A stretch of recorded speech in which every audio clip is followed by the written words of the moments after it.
I'll start it off. Right. I'll just start us off with a small prayer this morning.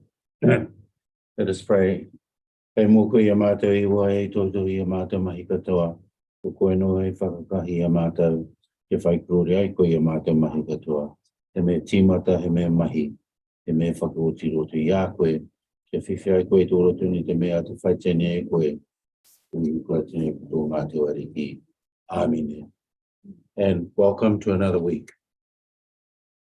Kia ora tātou. Kia ora. We seem to be addressed by no one at the moment, or so it appears, but I'm sure we'll be entertained by the Otago Regional Council. So welcome to the second week of hearings, which will be addressing significant resource management issues, integrated management and the air chapters, and commencing with Otago Regional Council. Thank you.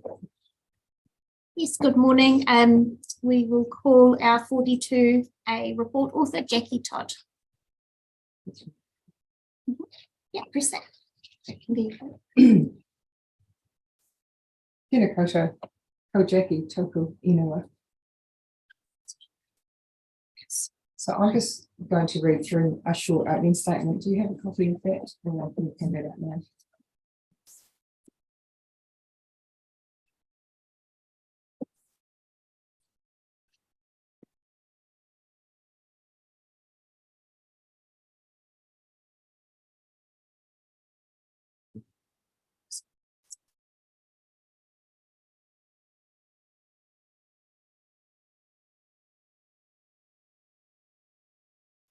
Thank you. So this is the opening statement for the SRMR, or Significant Resource Management Issues for the Region chapter.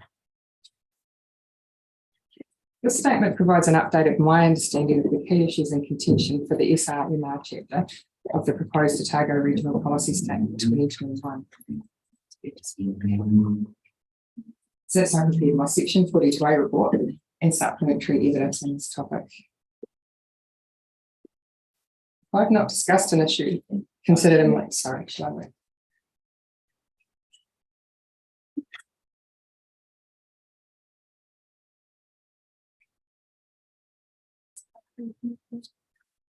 I can wait if you like.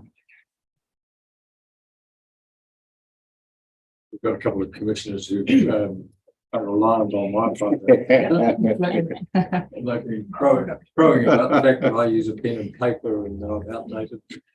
And we see just wait. Neither of you can connect at the moment. We need approval. Yeah. Where have you sent it to? Susan. Oh, he's sent it to that one or to my address.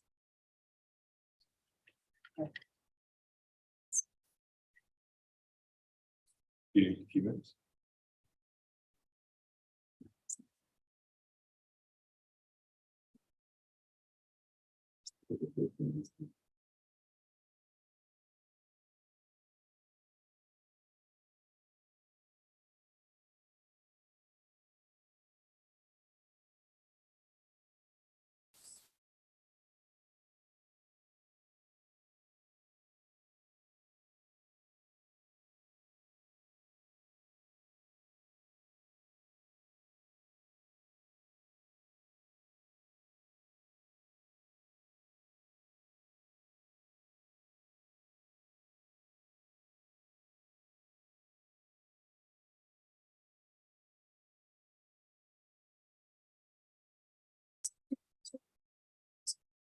I don't need it.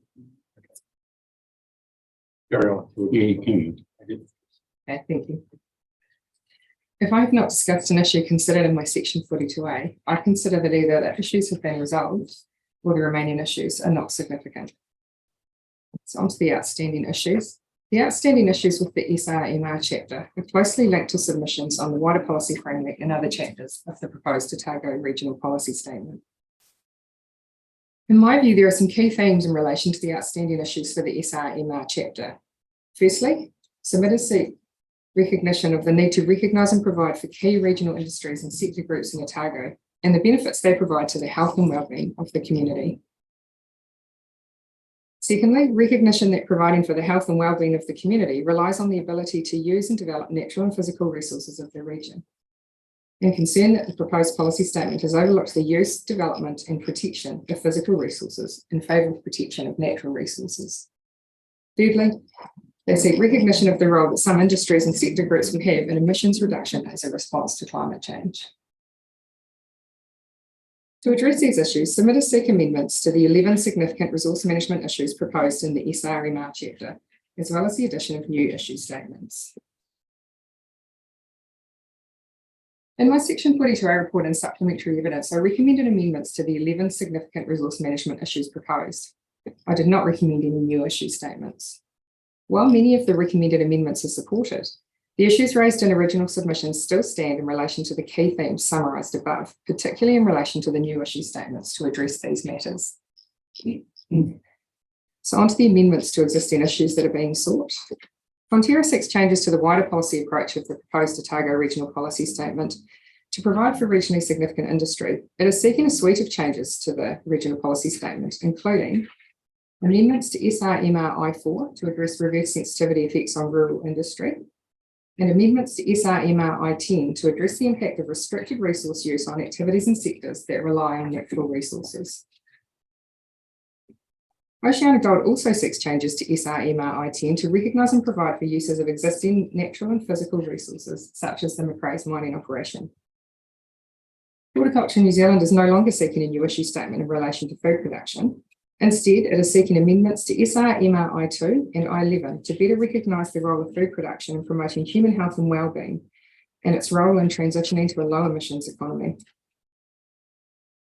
Manawa, Contact Energy and Meridian seek amendments to a number of issue statements to recognise the importance of renewable electricity generation to the region and its role in emissions reduction to mitigate climate change.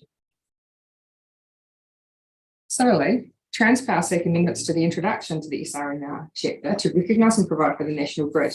The electricity distribution businesses seek amendments to SRMR I1 to protect and enable electricity distribution. So moving on to new issue statements that are sought. In addition to the amendments above, the following submitters seek new issue statements. Transpower seek a new issue statement relating to electricity and infrastructure. The telecommunications submitters seek a new issue statement recognising the importance of the role of infrastructure in the Otago region, based on provisional wording provided by submitters as part of pre-hearing discussions. The electricity distribution businesses seek a new issue statement to recognise the need to operate, maintain, develop and upgrade the electricity distribution network and its role in reducing emissions. Fish and Game, Rui NZ and NZ Ski seek a new issue statement recognising that the social, cultural and economic well-being of Otago's communities depends on the use and development of natural and physical resources. Finally, I just note that while most submitters have proposed new issue statements for a particular industry or sector group, Mr. Horn on behalf of telecommunications submitters and Ms. Tate on behalf of Fonterra have indicated a willingness to work with other parties to collectively draft a new significant resource management issue for the region if the panel considers this appropriate. And I'm like, no, it's not written down there, but I note there were a number of other submitters that were willing to come together to collectively draft an issue statement up, if that's the panel's wish. That's the end of my opening statement. I just have one matter I wanted to raise with you that this is scheduled to go to approximately 1 o'clock tomorrow. And I'm meant to be leaving Dunedin about 12:15 for a commitment related to an Environment Court appeal. So the timing kind of affects the things that follow on from that. If that's going to cause problems, I can look into that now, or I'm happy to make myself available at a later date if you have any follow-up questions after submitters have presented. Ms. Boyd will be here to update me on anything that's said, and I will watch the recording as well. Thank you. I don't think that's going to cause us a problem. The reality is that there's quite, as you've said, quite an input, and thank you very much for that breakdown, because I've been trying to prepare a running list of issues myself, and it's a nice cross-check to see that I haven't missed anything. But in essence, there's quite a weight to all of those points that are being made, and we will be keenly, obviously, looking for responses from you right at the end. So I don't think we need to hold you up tomorrow in that regard. But there will be some questions, I imagine, now. So probably start with you. Yeah, sure. Whoops. The microphone on. Just preliminary question. I see in your 42A report that issue 9, this discussion around issue 9 is shaded as a freshwater matter, That's correct. Yes. but it's shaded in the version of the proposed RPS that I have, and I just was wondering which one would take precedence there, or appreciate that might be something that you need to That's a clarify. question. I might need to check that shading. My understanding is it's now in the freshwater process. So issues 6, I'm sorry, 5, 6 and 9 are now part of the freshwater process. So sorry, which version of that? So it's the changes version of the regional policy statement that you're talking about. We need to check that.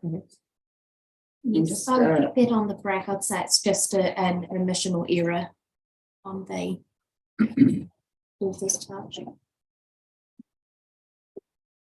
Yeah, so it's on page 84 of the proposed RPS. Oh.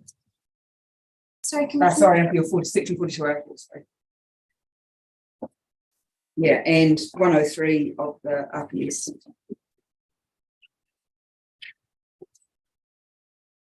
So the RPS doesn't have it highlighted. Yeah, and it should do. It's And my it should be. understanding, but we'll just check and confirm. Yeah, if Yeah. you could double check. Yeah.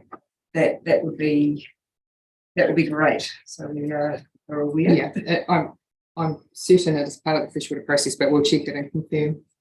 Perhaps in the break. Or now. No. Thank you.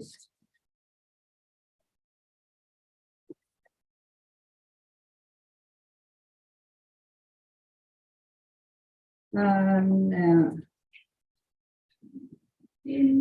if you just move to paragraph 210 of your section 42A report.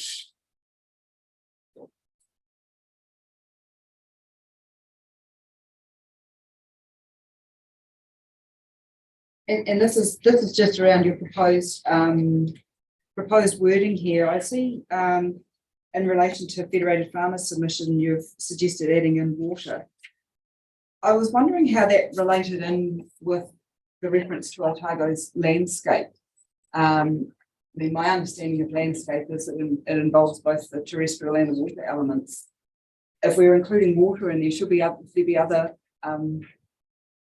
factors that we should be adding in as well.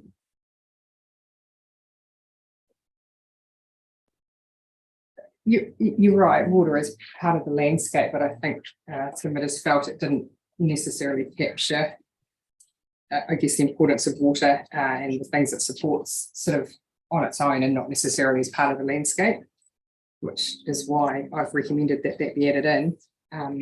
I don't have any other matters that I think need to be added in, but happy to answer questions if there's a particular one you had in mind. I'll just double check their submission on that.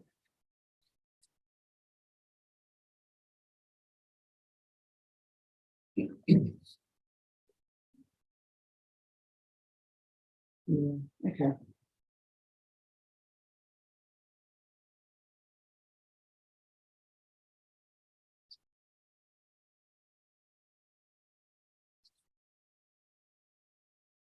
I think that was the only word that they sort of added.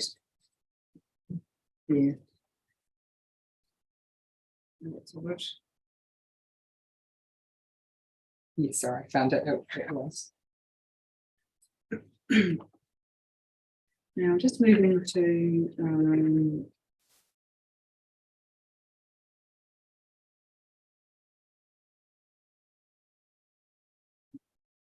making sense of my notes here.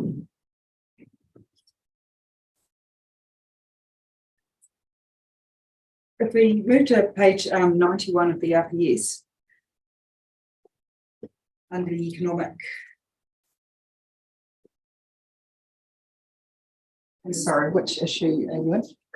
This is under issue 3.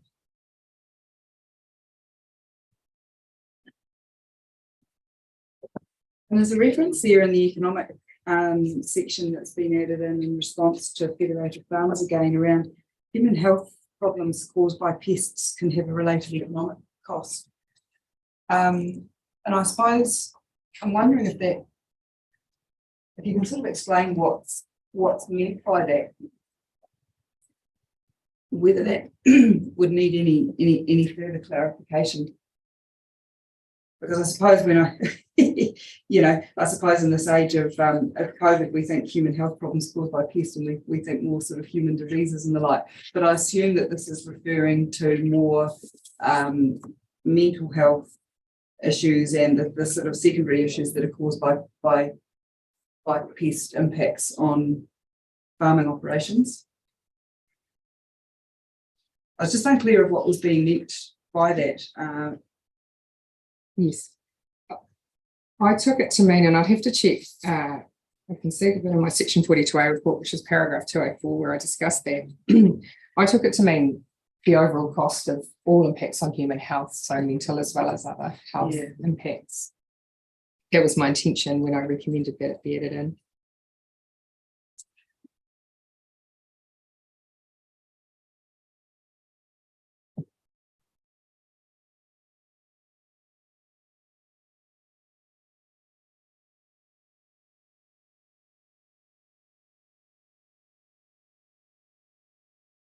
Sorry, my notes aren't overly well organised here, but I'm looking through it.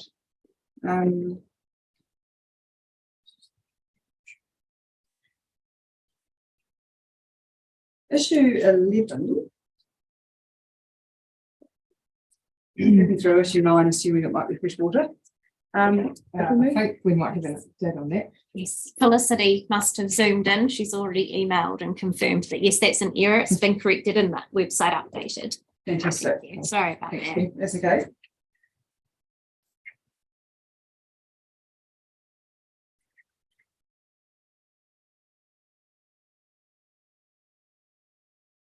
So in relation to issue 11, I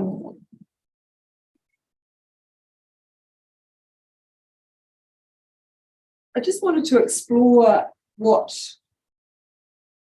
tipping points, and I thought there was some evidence on this around sort of possibly needing some explanation. And I know tipping points is commonly used as either sort of ecological tipping points or climate tipping points or that sort of thing. I presume this is covering any type of tipping point. Question, I'll just reread. Yes, but I'll just reread. So I suppose my understanding of a tipping point is sort of a critical threshold over and above which you'd likely have some type of irreversible change. That's sort of my understanding for a tipping point. I suppose, based on sort of more sort of ecological climate change. But I suppose my concern about that being in there without having any definition too is, do we actually know where tipping points are? And does that need any further discussion or explanation? That's a good question. My understanding of tipping points is similar to yours. And I think a tipping point is different to say a limit or a threshold. Tipping point is beyond that, where if it goes any further, there may be irreversible or more significant impacts. And that, sorry, apologies, that does say that briefly in the context. So in answer to your question, you're asking if perhaps it needs to be better defined or better explained. Yeah, I mean, that's my concern really. Is it clear enough as an issue statement as it stands, or does it need some further explanation, or or potentially, I suppose, do we even know where the tipping points are? And if we don't know, is there enough kind of clarity around the issue? Do we know that that is a real issue? Do we know that the tipping points are potentially being reached if we don't know where those tipping points are? Yes, good question. In the context of drafting this chapter, I don't know if we know, and obviously there's a lot of different tipping points for a lot of different environmental issues. I guess I go back to the consultation that occurred. So these issues, these 11 issues that were identified came out of consultation, which started with the council workshop, where councillors identified what they thought the significant resource management issues are for the region. And I believe this one came out of that workshop, and then that went out to 2 phases of consultation where those 9 were confirmed and 2 were added. So I'm going on that relying on that consultation, if you like, as having identified that there is a concern that tipping points, that the region is close to tipping points. Whether they know exactly where they are, I'm not sure. I suspect possibly not. And this issue statement is more about forewarning that we could be getting close to tipping points, and that needs to be addressed, and that's then responded to in the other chapters of the regional policy statement. I can certainly turn my mind to whether there needs to be more definition in regards to tipping point. It's obviously in the title, and then there's a brief sentence in the context, and again in the environmental impact snapshot. But I'd have to have a look in more detail to see whether that's enough. I guess I took it as a common meaning term with a similar interpretation to you. There were certainly submissions on the use of those words. Yeah, no, thanks to that. And I think, probably, if you've got well qualified people saying that tipping points are potentially being reached, then we probably have to listen. But, it depends, where it's come from as well. There are also some comments in the 42-hour report where people have requested new issues, and taking your what you've presented to us earlier this morning. To what extent do you think we should be putting the weight on the consultation that has been done that's led to the development of these issues versus what's coming through in submissions and evidence? Yeah, that's a good question, and I think still the whole point of this process is to consider the submissions and the evidence, and there's certainly room in the process to add new issue statements. And I certainly submitters have picked up that I referred to the consultation and the issues that came out of that, and I wasn't suggesting new issues can't be added as part of the process. They can, and of course you should give weight to the submissions seeking that. I was more referring to the need to go through the same process in determining whether first, has an issue been identified? Is there a significant resource management issue? And secondly, is it a significant resource management issue for the region?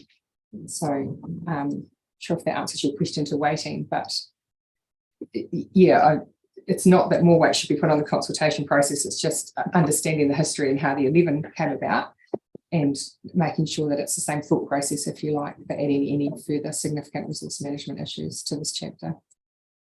Does that answer your question? Yeah, no, that's all. Thanks, that's all from me.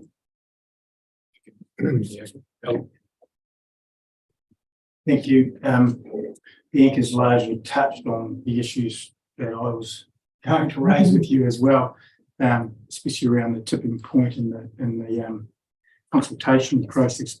I have been involved in a case around the landscape architect referred to a tipping point in the context of an outstanding or significant landscape, and it went to the Environment Court, and the Environment Court judge said that's not a concept that should apply to landscape. So that was one of my concerns, is around how widely that tipping point thing applied to, because I think Bianca's highlighted the issues around that, and that's what I'm grappling with as well. Related to all that, so Bianca sort of asked the specific questions. It's more from a philosophical point of view, and you have helpfully identified all the key themes that are coming through there, which as a panel we've already kind of picked up. And when we consider some of the issues that have been raised by the parties, and we look at what's happening in the integrated management section, I'm just trying to work out, there seems to be almost a redefinition of sustainable management coming through, and that's what I hear from the industry groups. And when you throw in the use of avoid, the tipping point phrase, which is quite liberal throughout this document, do you have any concerns around that? Because I know, may not be your report, it might be in the environmental management things, but they're all sort of related, integrated management. There seems to be a bit of a concern that we're going to struggle to be able to do anything in the environment the way this is framed. Could you have any comments around that? I agree, that's very much the theme that's coming through, which is what I tried to sort of identify in my summary. That's it goes across the regional policy statement, is my understanding, and it certainly comes through.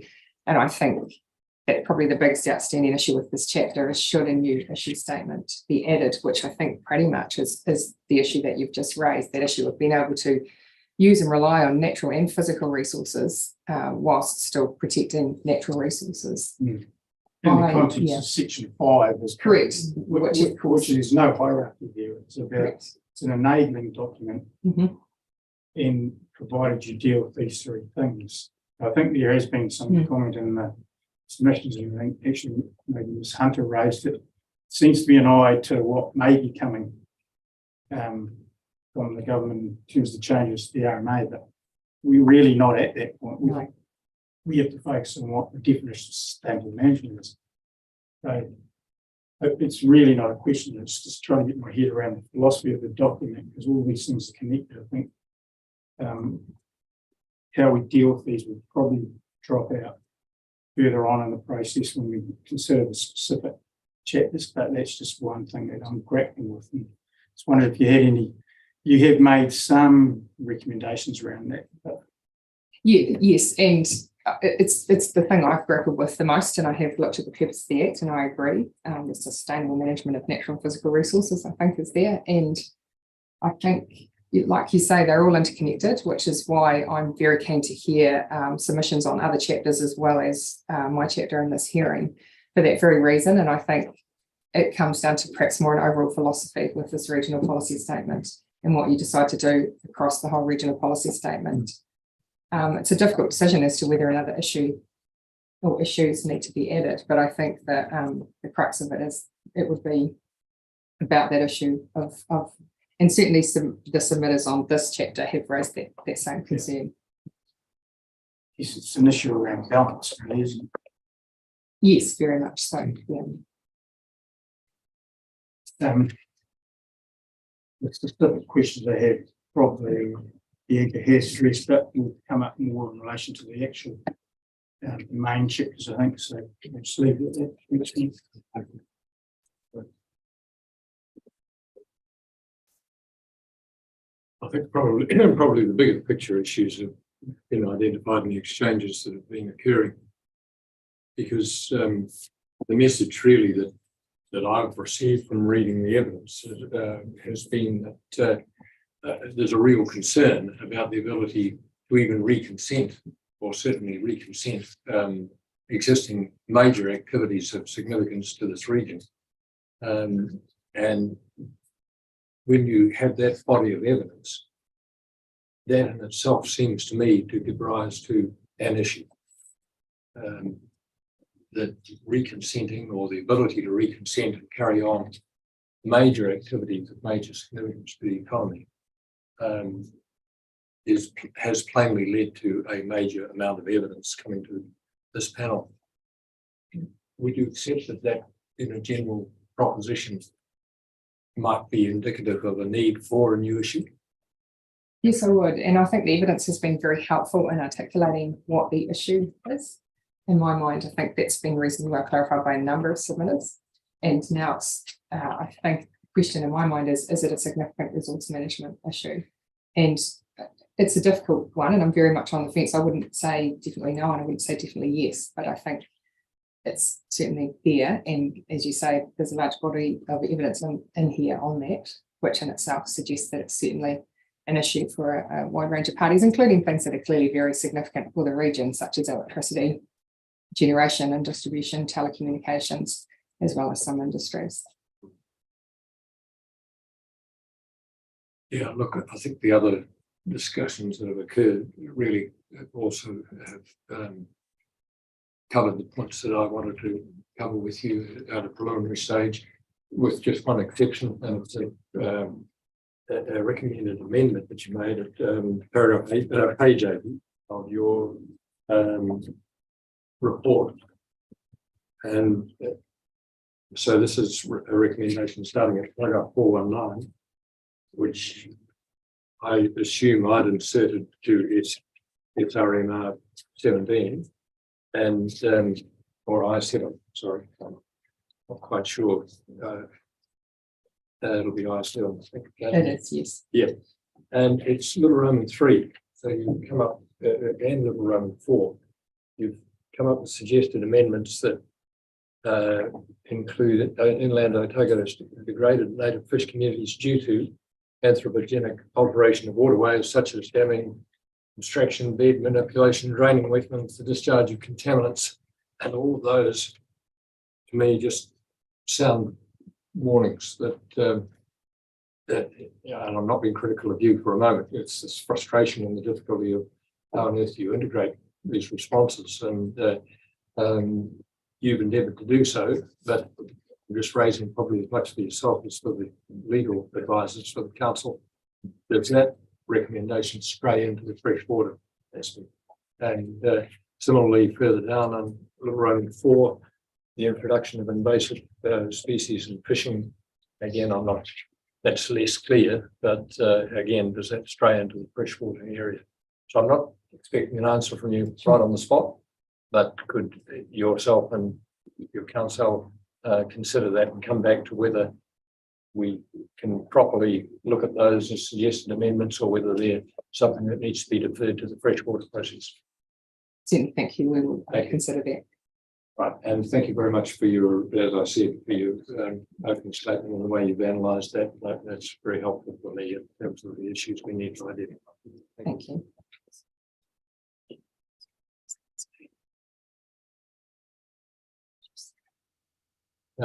Wise response.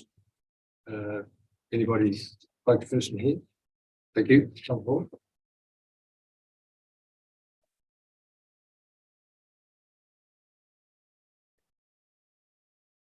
I can sit anywhere.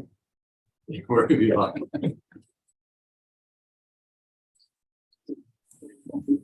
I've got copies of.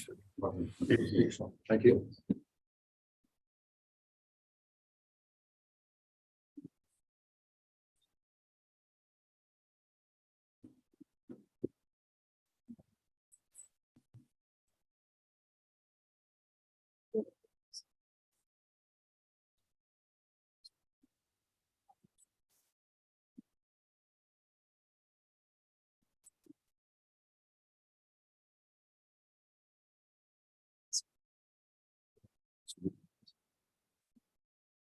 So who's addressing us? Yeah, so I'm Dougal McTavish. Sorry, could I ask you to just push that button on there? You'll see a little red light come on. Yeah. Thank you. My name's Dougal McTavish. I'm the former secretary of Wise Response, and Stephen Knight Benihan, who's somewhere in Scandinavia, is joining us on the screen. I think he's probably a bit cooler than we are. Right. And we'll present for you today. Thank you.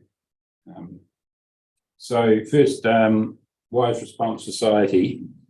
The society is a broad coalition of scientists, engineers, planners, artists, and sports people who are urging New Zealand to face up to the question, as demand for growth exceeds Earth's physical limits, causing unprecedented risks, what knowledge and changes do we need to secure New Zealand's future well-being? That's the single purpose of our group. Chair at the moment is the chair and secretary, respectively, Emeritus Professor Liz Sluton and Thomas Netzert, and our patrons are Sir Alan Mark and Sir Geoffrey Palmer. Scope of this oral submission. We have had representatives attend many of the ORC facilitated liaison sessions in late 2022. We have not provided evidence or cross submissions. We have found the whole process very disjointed and confusing. Nevertheless, we have been participating in the RPS review response since 2015, attempting to get our society's perspective expressed in RPS provisions with, I have to say, rather limited success.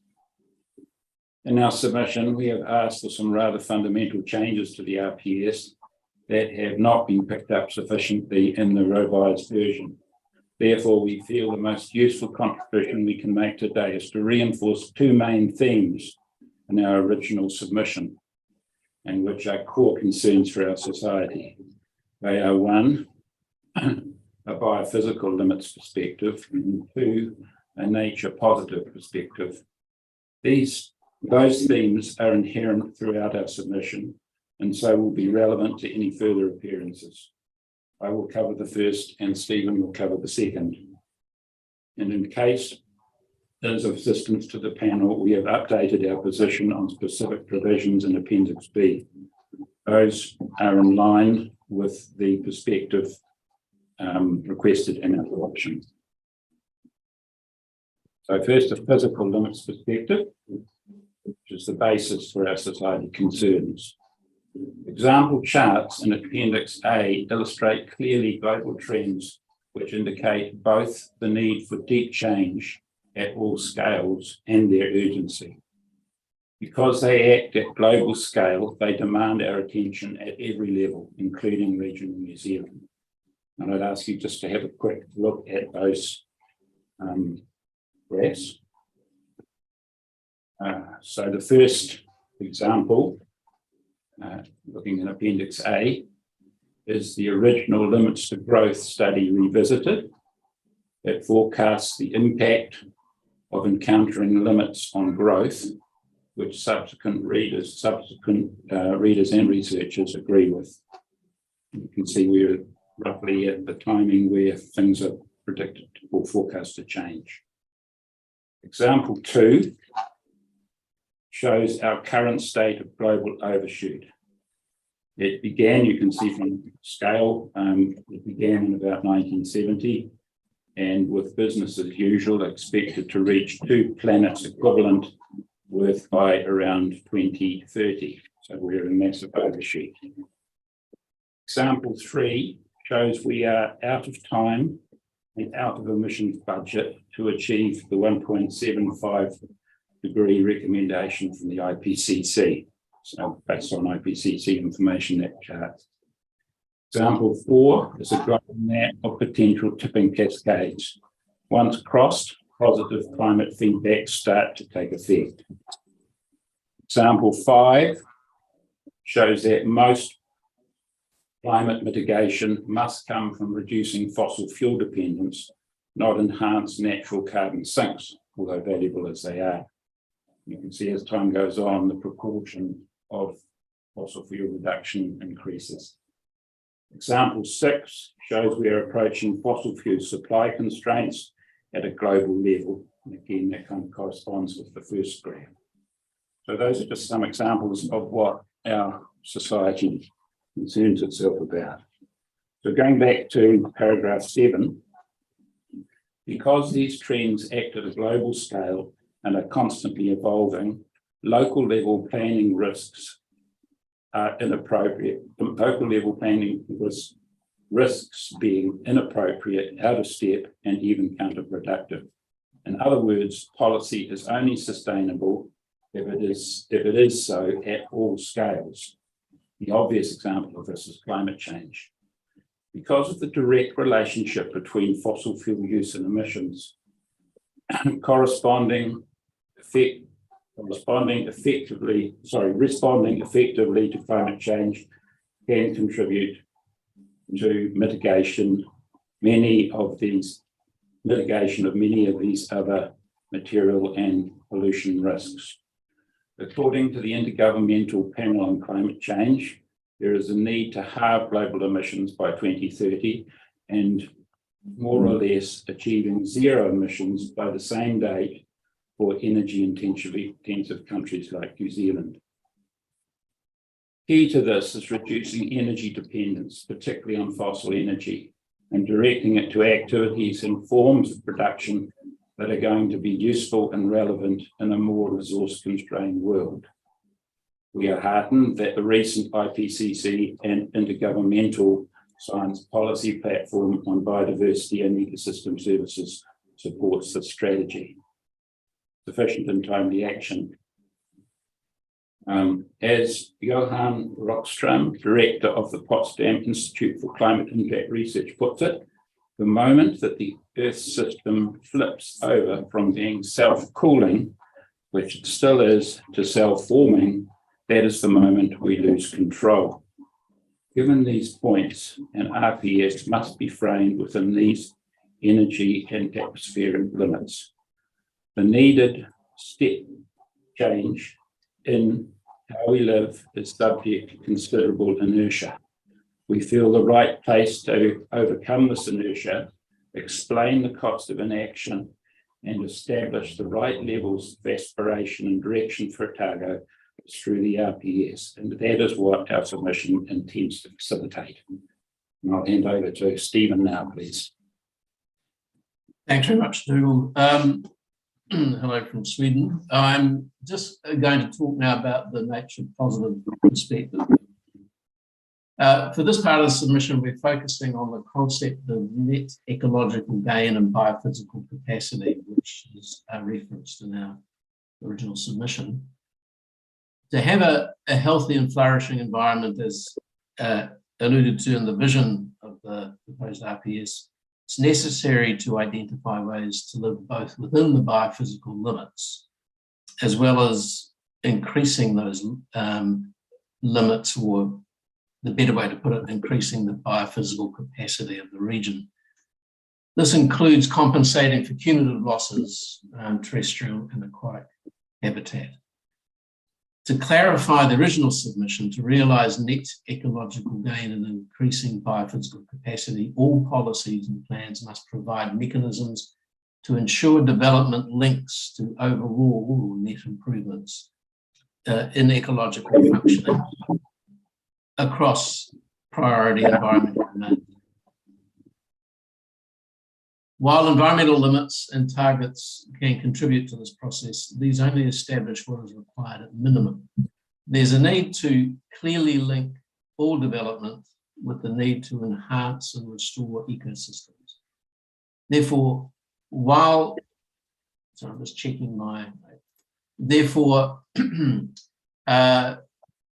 effects management hierarchy can be applied for direct development impacts, there needs to be, in addition and separate from that, a proportional contribution to priority enhancement and restoration programs. An example would be at a policy level requiring consents to consider priority restoration goals for both ecological health, which includes introduced and native biodiversity, and integrity, which focuses more on Indigenous biodiversity. Development should contribute to enhancing and restoring these values, in addition to avoiding, remedying, and mitigating immediate on-site impacts.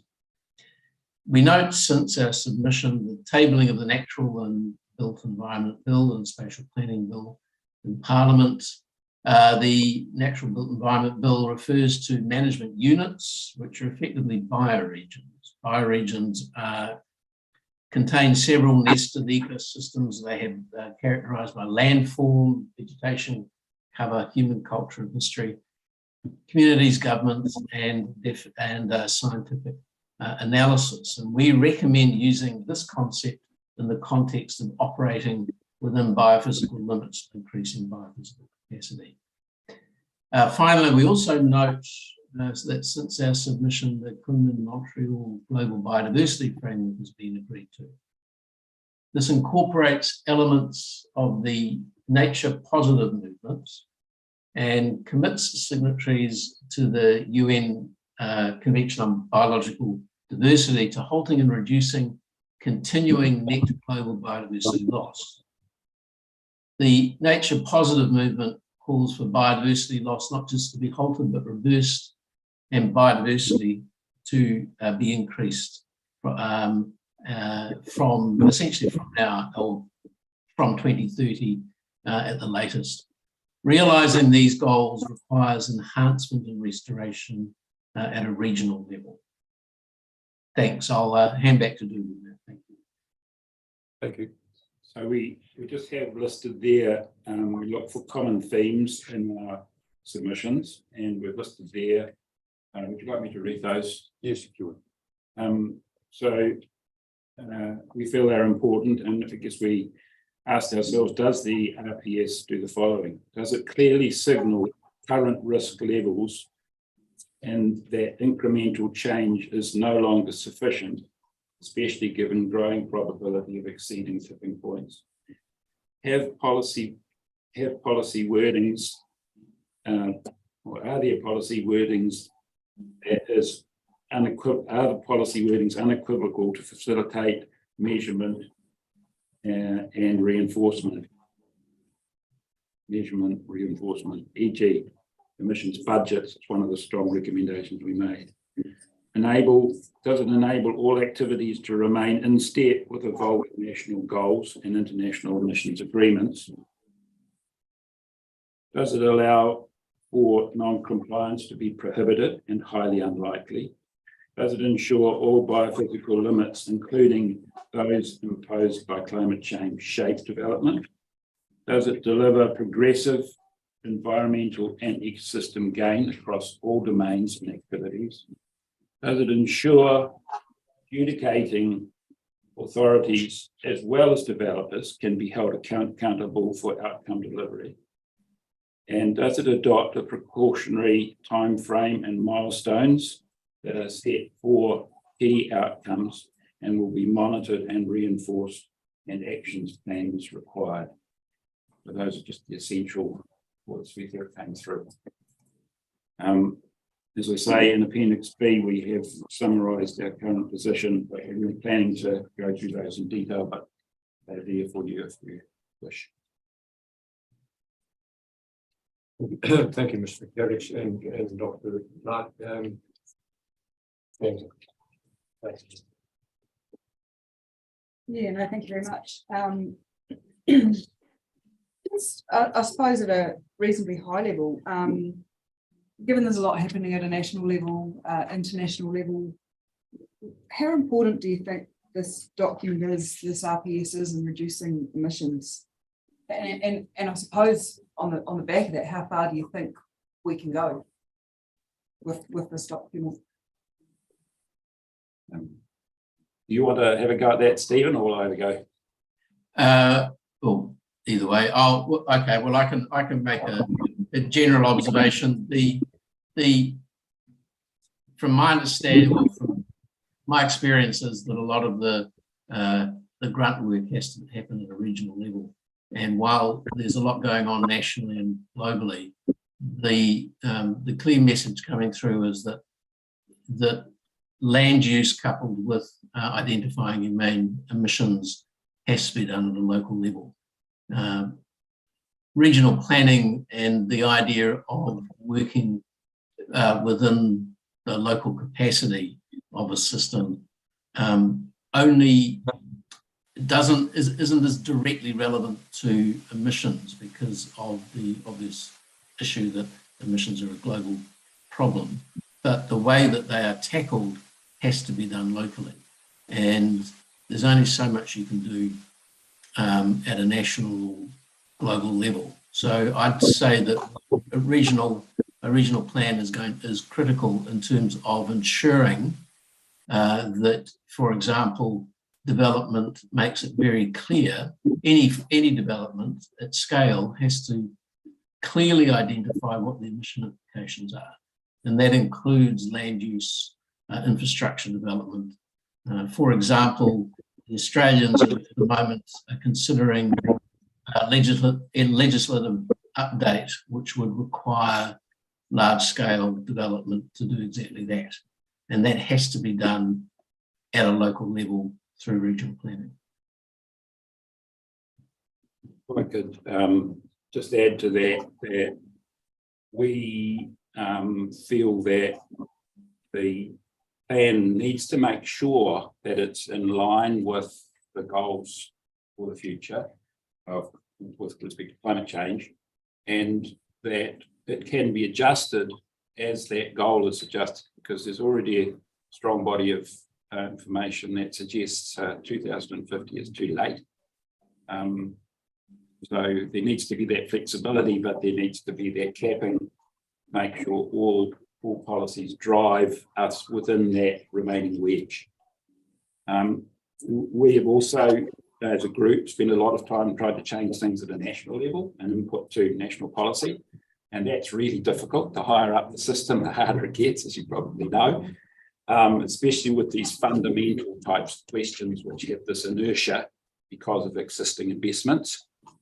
But as a group, we think, well, here's your poison, really. If we don't, it might be hard, but if we don't manage to do that, our children's future is very uncertain. So it's a kind of imperative, and that's what we don't think the document's strong enough regarding that, and we want to see that stronger provisions within. Yeah, thank you for that. I just have one other question. It's around paragraph 19. Is that of this submission? Yes, of what you've handed out today rather than your Yes. submission.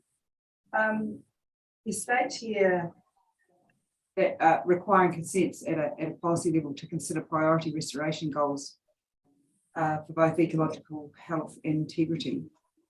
I was just wanting to explore what you're meaning by that. My understanding would be that if a developer's coming along, as well as avoiding, remedy and mitigating, you're saying that they would also have to be looking at storing, planting, doing some other thing to meet the sort of, I suppose, ecological health restoration. Is that what you're meaning there? So it's not really an offset of effects, it's something in addition to managing the effects of the activity? Yeah, you want me to take that? No, you go, it's yours. Okay. Yeah, so the concept, there's several, well, if we use Britain as an example, in the Environment Act there, they've have provision to require development in England to identify doing exactly that, which is essentially using the mitigation hierarchy, so you avoid, remedy, mitigate your direct impacts. But then in addition to that, you contribute to an identified program or project within the catchment that you're operating in, if you can, whereby you are, in addition to the mitigation hierarchy, contributing to improving conditions.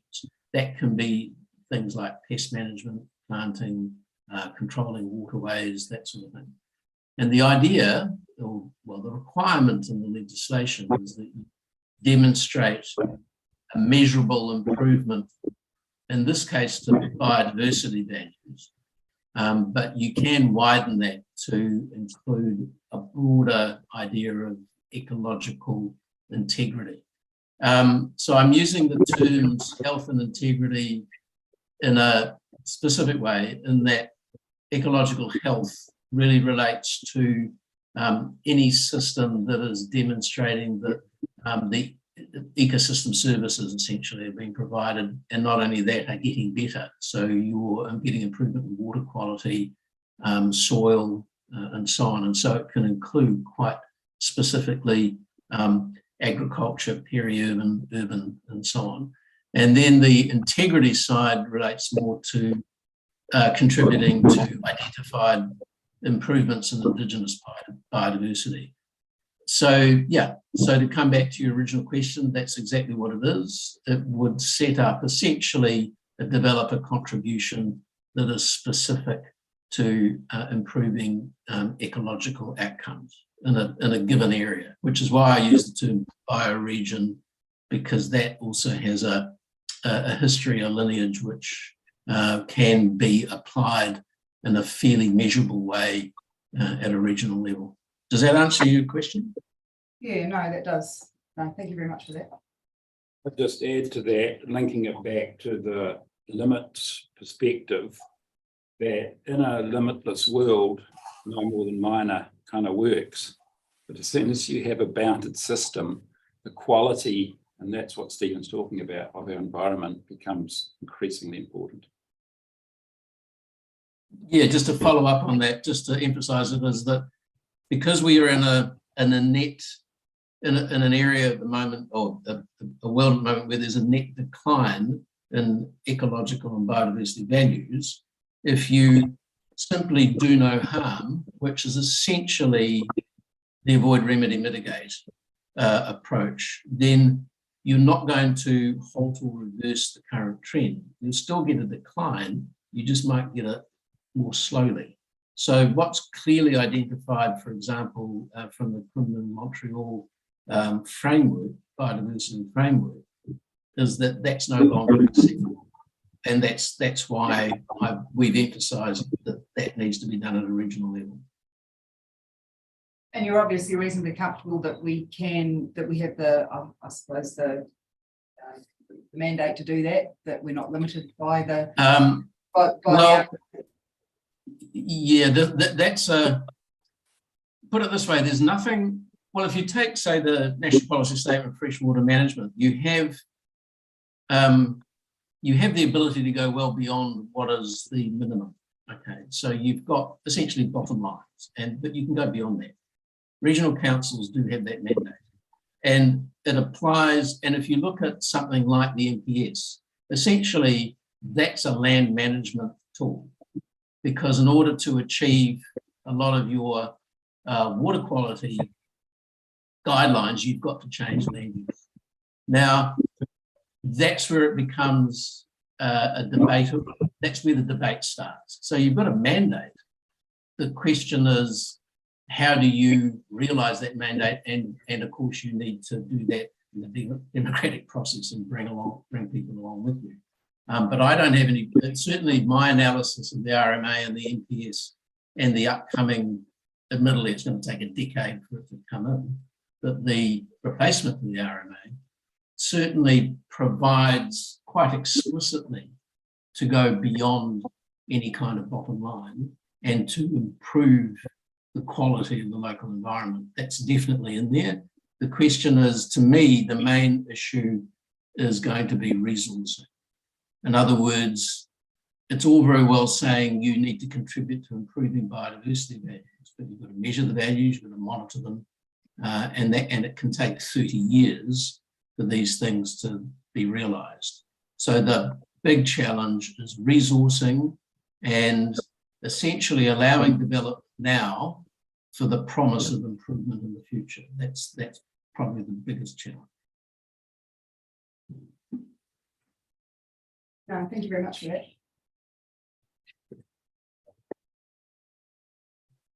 Thank you. I have to say I'm slightly concerned with your number 7 in your summary. As maybe the other panel members are, we're held to account for climate change. There's a lot of people who probably say that whatever we do in New Zealand is maybe not going to have much in an impact on the global issue. But we've heard a lot of concern that the RPS doesn't actually go far enough in terms of addressing some of the issues that you've raised around renewable energy. For example, did you have any comment around that? The provisions that are in the RPS that assist in climate mitigation, I guess? Regarding to move us quickly to more renewable. Yeah. Well, only in the broad sense that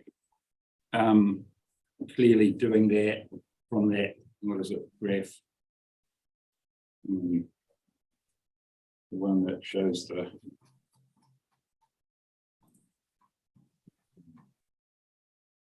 it's example 5 that shows the extent to which we need to mitigate fossil fuel effects, means that we are obliged to really cut that and give that the renewables is, primacy really. So you'd expect that to be sort of elevated in the RPS to achieve those outcomes. If at all possible, yes, yeah. You know, more without going and looking at our specific provision, I'm sure that's in there, you know, in the relevant policy. I have read some of the evidence around that that suggests what we need to do to become 100% renewable. And it's by 2030 or 2050 or whatever the date was, and it's quite significant. And it doesn't look realistic at this stage. Yeah. And then the other issue associated with that is if we do electrify the economy, that also raises a lot of issues around the minerals that we need to actually build batteries and all those sorts of things. Yeah. But then we have other people trying to suggest that we don't need mining, it's not that important. Yeah. What's your position on that? Because well, it always comes back to risk for me. And if you consider that the risk we are taking here is no future, if we fail, we have to make some hard decisions now. And it's going to some people, you know. It's a bit, I think back to Dave Longy and, you know, bringing in the massive changes he did at that time. It really transformed everything regarding the economy.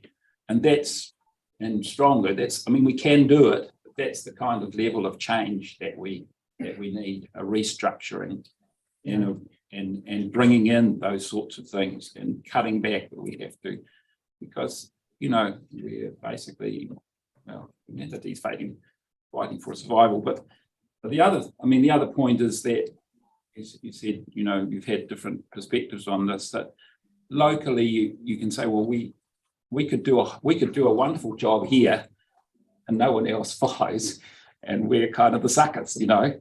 But what's the option? You know, surely to God, the best thing to do is to say, let's lead here. Let's be the example. Let's put out the RPS that really shakes this region and try and lead the others. In fact, that's what we want to see the country do. Yeah, you know, so I understand what you're saying. I guess we're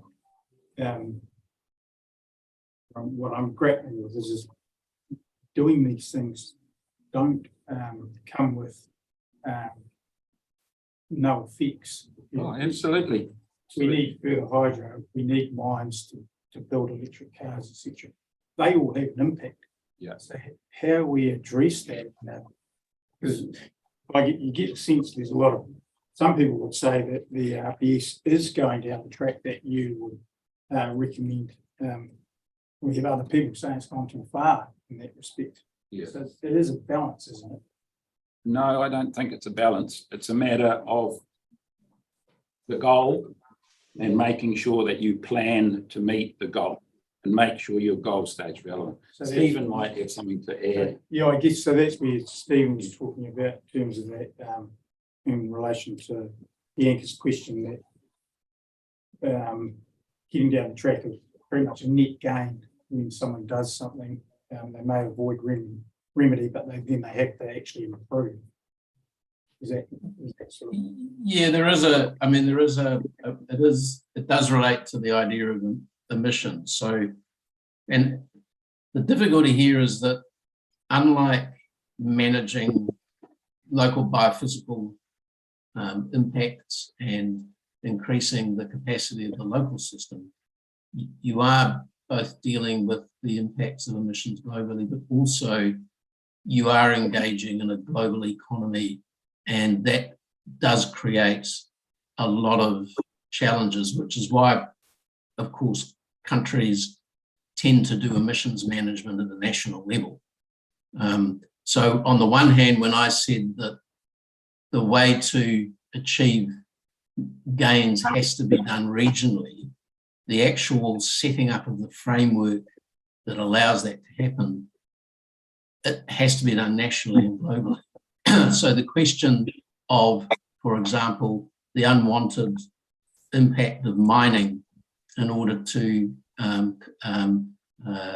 source the rare earths required to, for example, feed into the improved battery industry. has and is having extensive negative effects in certain countries. And so there is that it creates a moral dilemma, because and a lot of countries go through that. I mean, I'm in Scandinavia. Scandinavia is probably a classic example where countries can say, well, we're moving towards renewable energy, but the cost of that is being borne elsewhere. Now, as it happens, Sweden last year or year before put in place provision where it would require the footprint of anything imported into the country, the emissions footprint, to be included on that product. In an attempt to at least make it more obvious what the actual costs were of building or say buying an electric vehicle. Because yes, it reduces your emissions, but then you are creating impacts elsewhere. So I fully appreciate that it's not a straightforward discussion, but the objective here is to put something in an RPS which says we have to make this attempt. We don't have any choice, and the distortions need to be managed. And it's not beyond the wit of humanity to be able to do that. It's just it really does need to get driven at a local level, which I think is what Dougal was saying. Is that right, Dougal? I think so. Yeah, I'll just add that it's easy for us to see the sort of costs you're talking about, Alan.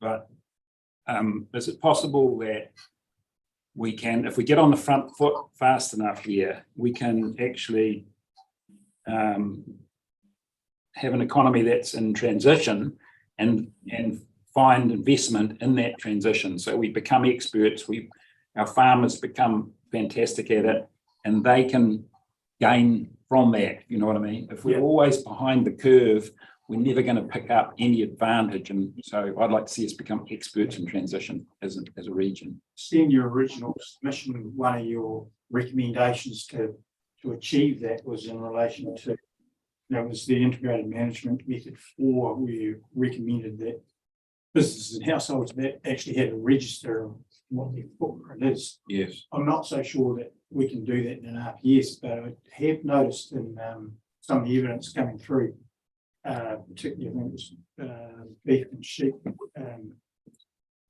have actually brought that into their processes with farmers so that they understand their actual footprint.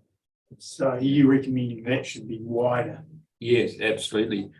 It's that sort of idea that you can't manage what you don't measure. Yeah. And Wise Response has actually spent quite a lot of effort in trying to get a program into schools through environmental group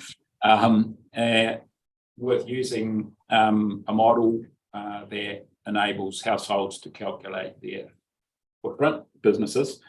But the idea was slightly subversive perhaps, but if the kids were doing projects on their households and budgeting, then their parents would learn, and perhaps their dads would, go back to the business and say, hey, we should be doing this. But if we were all doing this and we were all setting goals, I think that's the best way, to move things forward here. Otherwise, we're just doing this constant incremental stuff, but we know we're perhaps a bit better, as Stephen says, we're reducing the rate of decline or whatever, but we're not actually improving. And to know we're fitting into that remaining wedge of emissions that were allowed before extreme, because basically it's just a volumetric thing, and we only allowed that much. Beyond that, it goes to 2 degrees, 3 degrees, etc. So we have to, and it's starting to come through at national level, budget. And I think that's going to be the future. It'll actually be rationing. We will be allocated eventually. But the trouble is that the jolly thing is there's so much delay in the thing that if we stop everything we're doing now, we're going to continue to warm for 30 years.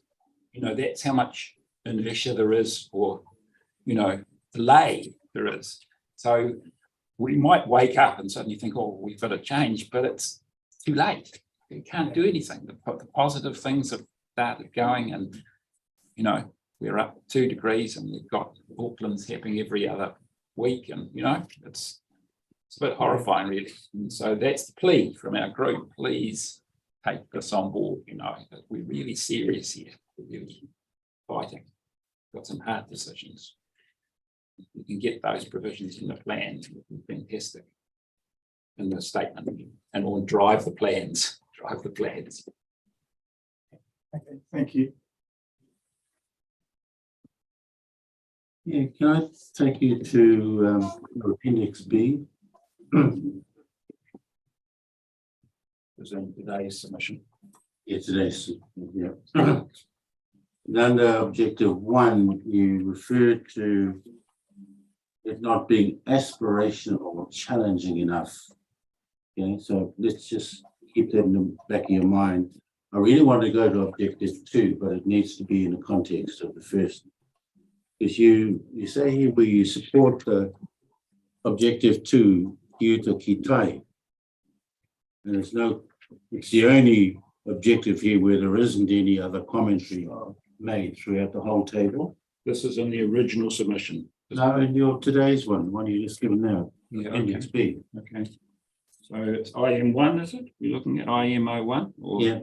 IMO2? We've done IMO1. I'm going to IMO2, objective 2. Yes. Kiuta ki tai means support. In the context of IMO1, I'm wondering whether what you're saying there, because you supported without any other comment, that IMO2 is aspirational enough. And if it is, or if it isn't, I'd be interested in any other comment that you might want to make, either one of you.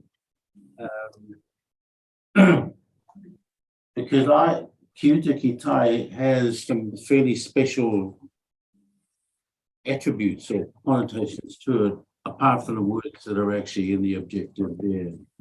And I wondered whether you thought more widely about that in the context of the position that you're taking on this RPS. Dougal, are you happy to? Yeah, I'm having a wee bit of trouble here. You want to have a go at that? Well, you're probably more knowledgeable in that than I. You have to forgive me, I can't really comment on that. Did you have anything to add on to it, Dougal? Yeah, this is a group submission, so, and it's not my area of expertise, so I'm not sure that I can give you my version. Only that we are happy with the current changes with that, just as it says. Yeah. I suppose there, I mean, I could make a broad comment, which is that the concept of integration is captured in that phrase, and from our perspective, I guess it's fair to say it comes closest to capturing what we see as the connection between all aspects of the biological and physical processes within a region.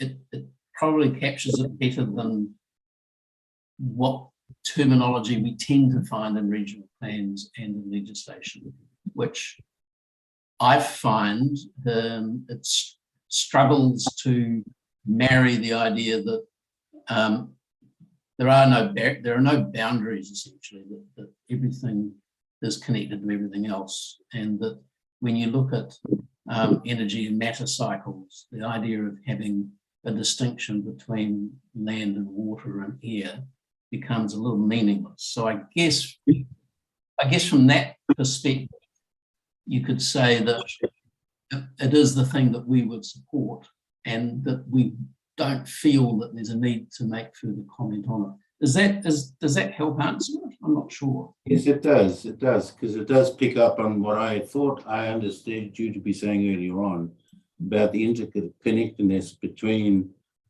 the physical, the natural and other aspects, even though I took that by inference rather than it wasn't explicit in what you said, but there was enough. I mean, basically the European, well, the British legal system and consequently the planning process struggles and has done for many, many decades, struggles with the idea of integrated management. So we're trying to, what you tend to see is we're trying to retrofit what is a concept which is intuitive to most people, and you're trying to retrofit it into a legal system which fragments and allocates and cuts things up, because that's the way we manage stuff. And in fact, it doesn't make a lot of sense from my background's in ecology. As an ecological scientist, I look at the framework that I'm operating in within the law, and it doesn't really make a lot of sense from an ecological perspective, and neither does it make a lot of sense from a cultural, spiritual, and just general day-to-day living perspective. Most of us realise that things are interconnected.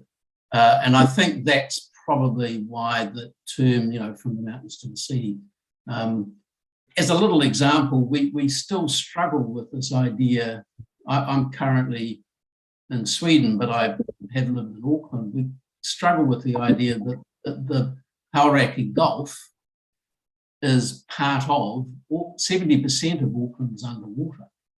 And we still struggle with the idea that if you want to improve the Gulf, and we need to improve the Gulf because it's declining in health, you have to figure out how to manage land.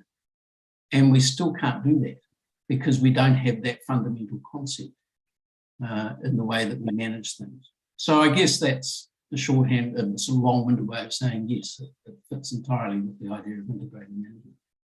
I fully understand what you say, because it's what the Kyoto Kitai approach always struggles with, doesn't matter where. It's that challenge, I suppose, around what is essentially a holistic approach to the world that other systems break up. And you sort of have to deal. I mean, how do you think is water and land is the one and the same thing?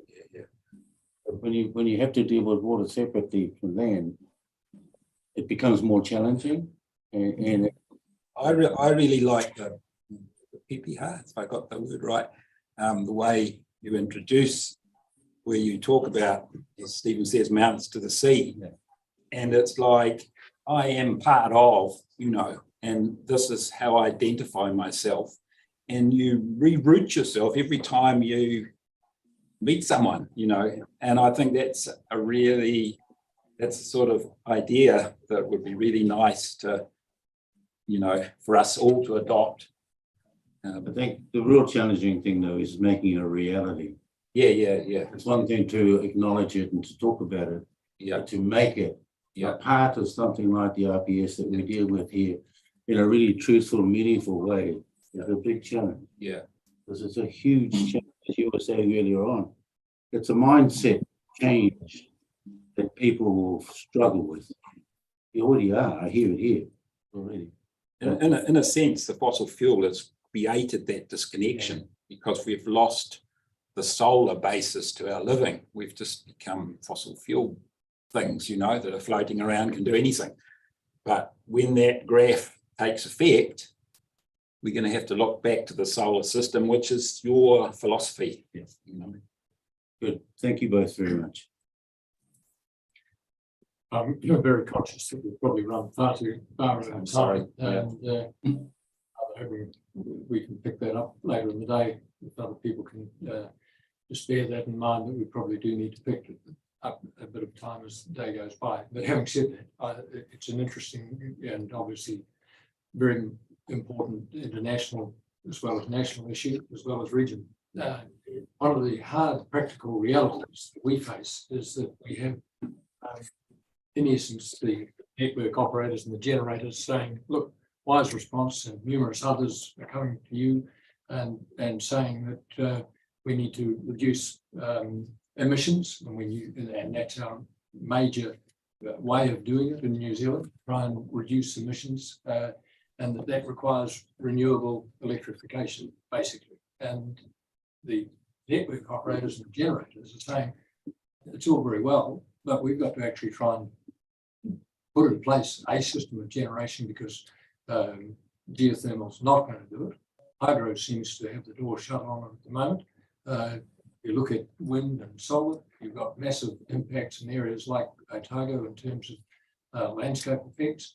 And similarly, they say in terms of ecology, if they're expected to put in bigger infrastructure, which their evidence says they would have to do to try and meet the electrification requirements just for vehicles, then they say they need room in terms of other areas of effects on SNAs or effects on ecology. How do you respond to their challenge of saying that we hear your message, there needs to be renewable generation and there needs to be electrification, but how do we do it without having some room to move in terms of effects on other ecological or environmental aspects? Yeah, well, we've especially put that thing about prohibiting and making it very difficult, because if I can be so presumptuous to suggest that most of our mindsets are still in that growth paradigm, and the assumption is that we're going to need more and more and more. That energy graph tells you that we're actually willy-nilly we're going to have less. We're all going to have less to use. So I would think, electric cars are probably a transition idea, but the idea that we're all going to be running around in electric cars with behind those graphs in 20 years' time's not right. It's not going to work. It doesn't add up. So that's why there's that long passage at the start of our submission that suggests that we flag the fact that this has got to be a different RPS, because we are right up against the wall here, and to try and get people to shift their mindset into thinking about working with limits, what that means. What does it mean to be operating on 20% of the energy we have now in 2050? Because it's roughly equivalent to the emissions. What does that mean? How many of our current systems are going to function? And if we don't do that, the climate will mitigate willy-nilly, but it will do it in an uncontrolled fashion. We've got to start planning and doing stuff in a more measured, sensible, effective way. Sorry, it all sounds a bit like a bit of sermon, but it's passion. I just really feel it. It's really important. We all feel it in our society. I think we hear the passion. Convert that into reality. Yeah. But risk is the thing. Relative risk. If you can focus on that and just make sure that that's what driving the policies, and that would be, I think, the thing. Thank you both very much. We'll have a break, and it'll be a short break, just 10 minutes to enable Oceania, I think, it needs to set up and we'll be back. Thank you. Thank you. Thank you.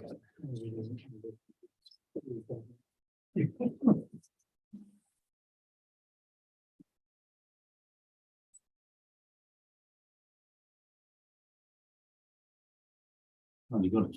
It's quite a while. You see, we're so struggling with this. I don't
Yes, thank you, sir. I should say before I commence that I communicated with the administrator last week and indicated that the slot needed to be 60 minutes, not 30 minutes. So I'm not aware that message was passed along. Anyway, it is what it is, and later in the week, my client will be shorter than the allocated time. What I propose to do today is two things. I'm not making legal submissions to you today. The first objective is to allow the witnesses who present evidence that goes to the significance of extractors in the oceanic gold operation at the Macraes mine in particular, to allow them to talk to their evidence. And also the evidence that talks to not only is it important, but it's done well. And then, so that's Ms. Paul and Mr. Jacob, the economists. So they'll talk to their evidence. And then Ms. Hunter, the planner, will present some suggested changes to issue significant resource management issue 10, which is the issue that OceanaGold submitted on, which, if you like, pick up the theme that we've been discussing around providing, if you like, a more balanced approach that recognises the significance of industry and its need to use resources.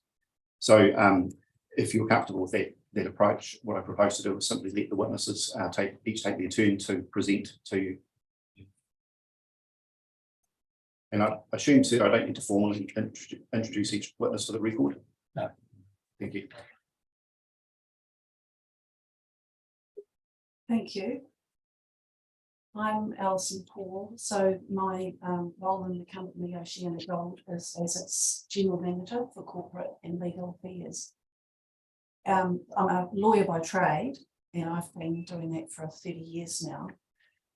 But latterly, my focus has been on exactly these kinds of issues we've been discussing over the course of this hearing around regulatory settings, in particular focused on issues around biophysical outcomes, the environment, biodiversity, wetlands, and so on. I'm chair, amongst other things, for Stratera, which is the industry group that essentially advocates on behalf of minerals, including with membership from the AQA, quarries and industrial minerals and aggregates, as well as coal and gold, silver and other minerals. So I have been pretty privy to a lot of the regulatory development process around these issues really for the last 10 years, but especially for the last 7 or so that we've been pursuing regulatory policy reviews for Otago.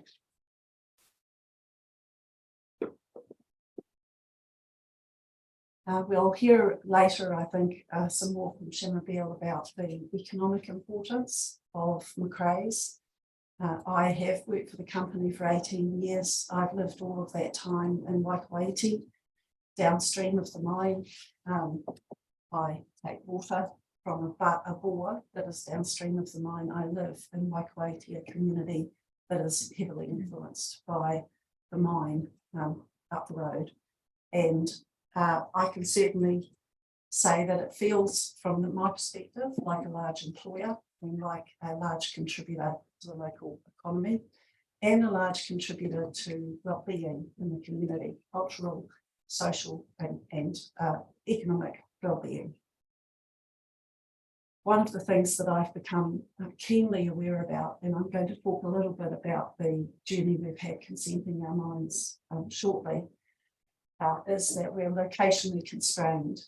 And there are 2 key ingredients to those locational constraints. So this is around paragraph 7 of my statement. The first is that minerals occur where they are in the ground. They aren't everywhere, and for gold, they're not in many places at all. That's reflected in the rarity and value of that mineral. So Macraes is not just somewhere where gold occurs, it is a world-class gold deposit. That means it has, over time, provided over 5 million ounces of gold.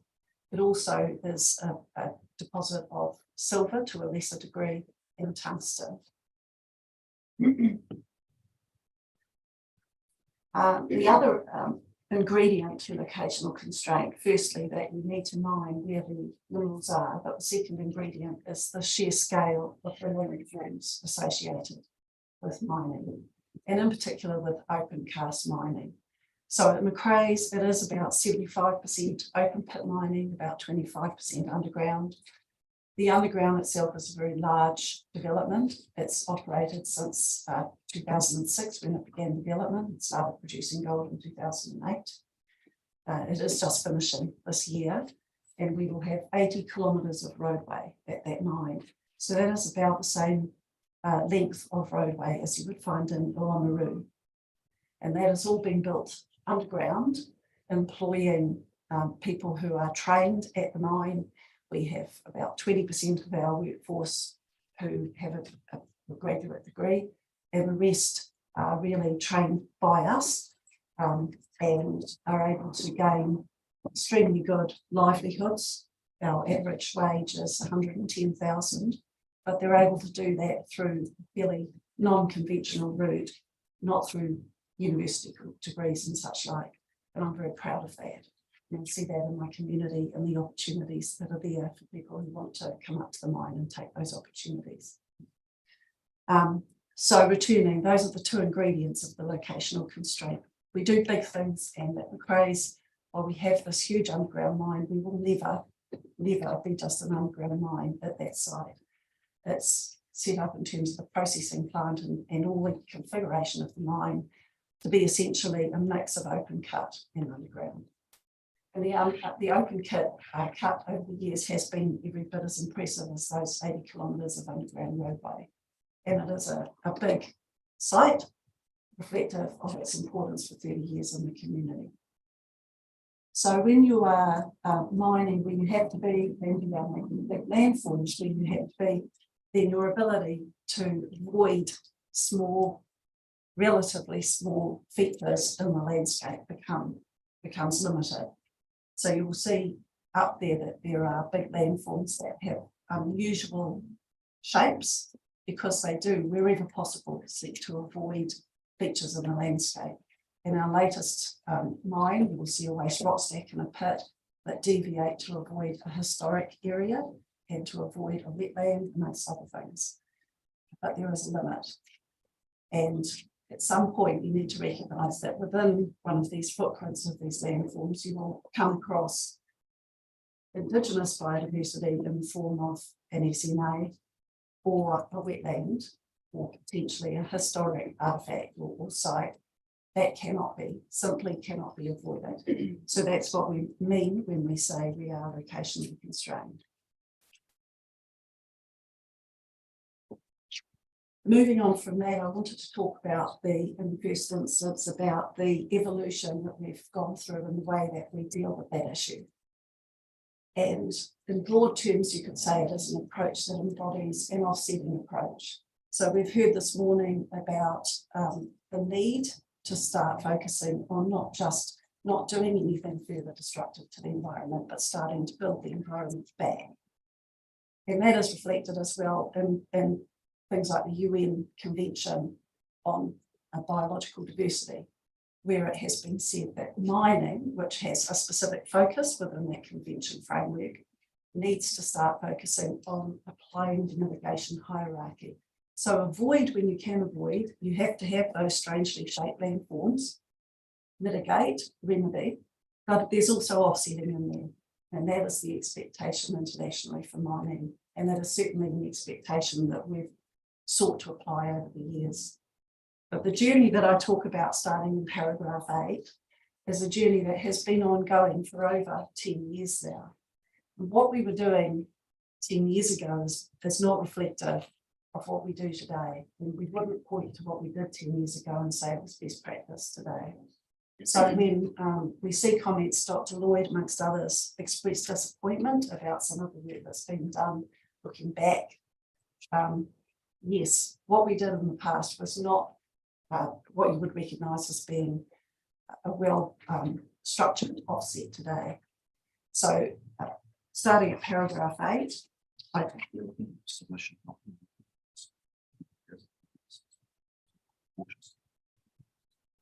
Sorry, is Mr. there a Chair. distinction? Yes, there is. The paragraph numbers that Ms. Paul's referring to are the numbers of the, I beg your pardon. Are you following the paragraph numbers that she's referring to? Okay, your copy of the evidence. Well, I've got the evidence in front of me. Okay, it's fine. Sorry, I beg your pardon. Sorry, I am leaping around though. No, it's fine. Sorry. Yeah, I was finding it difficult to follow. Yes, I'm sorry, That's I right. am leaping around a bit. It's important as far as we said, we read the evidence. Yes. So it's a matter of you just emphasising points. So don't let me try and straitjacket you into laboriously going through your evidence. Just No. put the highlights for us. And I am conscious that I'm certainly being very unstraitjacketed here. Sorry, I'm starting at paragraph 17 now, so that's some of the confusion. So the projects that we have been working through since 10 years ago started really with MP3. So that's paragraph 32, where we start to talk about that experience back in 2011. And I talk there about the fact that our initial assessment of what that project would do, which was a very big project, I hasten to add, that really was a significant phase of development. It was named McRae's Phase 3, that's why it's MP3, and it was reflective of a good 10 years of mining. We certainly did surveys, and we engaged in conversations with Wildlands and with the Department of Conservation about what those meant. And we quickly moved towards talking about measures to offset and compensate for losses that we were unable to avoid for that project. We ended up setting up 3 ecological covenants, and the reason that it was, I suppose, the start of the journey was it was the first time that we had looked at in perpetuity protection. That was going right out and saying we're going to have to put some land aside that we're going to be in a position to protect in perpetuity. So that was the defining feature, as I mentioned in paragraph 28 of the McRae's suite. We are still today, under our environmental management plans and our ecological management plans, implementing the conditions that came out of MP3. We are using the same, have been using for most of this time, the same ecologist to help us with that, Dr. Torson, who you'll hear from. And we're able to start seeing in those ecological areas some of the gains that have been made and through what is essentially offsetting, but it wasn't a formal offset. Coronation in 2013 moved to the north of the site, and it was a new area for us, and it was certainly an area of Indigenous biodiversity importance. And again, the conversation moved to an offsetting conversation where we were unable to avoid any impacts. Initially, again, our surveys and our proposals didn't meet the expectations of the Department of Conservation and the Council's experts. And again, there was a conversation that we had with them in order to achieve a good outcome. Those people, looking at paragraph 33, referred back to what we've done in McRae's Phase 3 and said we like the permanence of the covenants, and we want to see really good set of comprehensive conditions around what's going to happen on those covenants. And ultimately, we were again able to reach agreement so that we didn't need a decision made in relation to whether what we were proposing was acceptable. It was largely a consensus-based outcome. There was a little bit of a conversation about whether it was going to be a formal offset. Again, the information that we had available was not sufficient or presented in a way that we were able to do any formal offset accounting, and that was accepted in that instance by the panel of commissioners. When we got to Coronation North and Coronation North Extension, they remained broadly in that same area. We sought to do really comprehensive surveys. So each of these projects, we've sought to build on the things that we learned from the previous application. And we certainly sought to put together something that was more recognisable as offsetting and compensation. And going to paragraph 40 of my evidence, the project, as you can see, there's some really key stats there. It involved the clearance of land within 3 broad classes of land use. And this is not an unusual situation at Macraes, and it will continue to be fairly typical. You have cultivated exotic pasture and pine plantation. You have lightly grazed, low producing grassland, which does include Matagauri at risk declining, as well as Manuka and Kanaka, and a whole lot of other species that you find interspersed amongst that. And then pockets of natural vegetation with gullies and bluffs where you really start to find a lot of high value Indigenous biodiversity interspersed in those pockets. And those are where the gullies mean that vegetation and the fauna that lives there has escaped the routine burning and oversowing, etc., of or simple grazing of the tussock land and the grassland. So in the final analysis, 229 out of 278 hectares were directly impacted and assessed as being primarily valuable for Indigenous vegetative cover. It's worth noting paragraph 42 that applying, for example, the National Policy Statement on Indigenous Biodiversity criteria, you get a similar result in terms of what counts as SMA. You add to that, however, pipits as a habitat on exotic pasture, and the only part of that project, literally the only part that isn't SMA, is the exotic forest.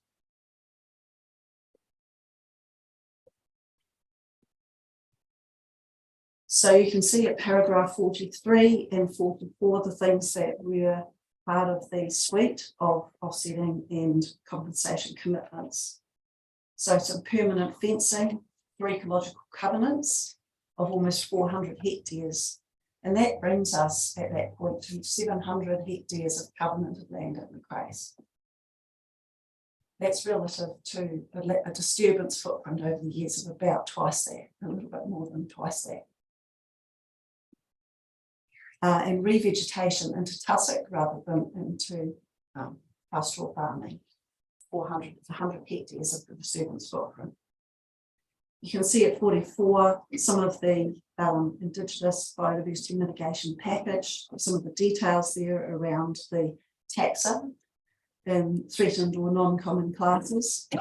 And those are being tracked, counted every year, and propagated in appropriate cases. And again, Dr. Coulson's managing that process.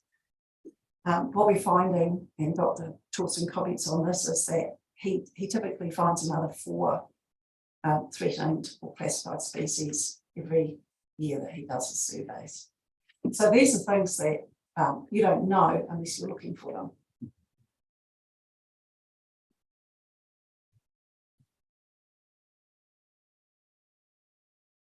Deadale North at paragraph 46 was the most recently consented major expansion for the mine. And that was consented in 2020 at a point where we had the Otago Regional Policy Statement for our purposes having landed through process of court hearings and again consensus-based mediation.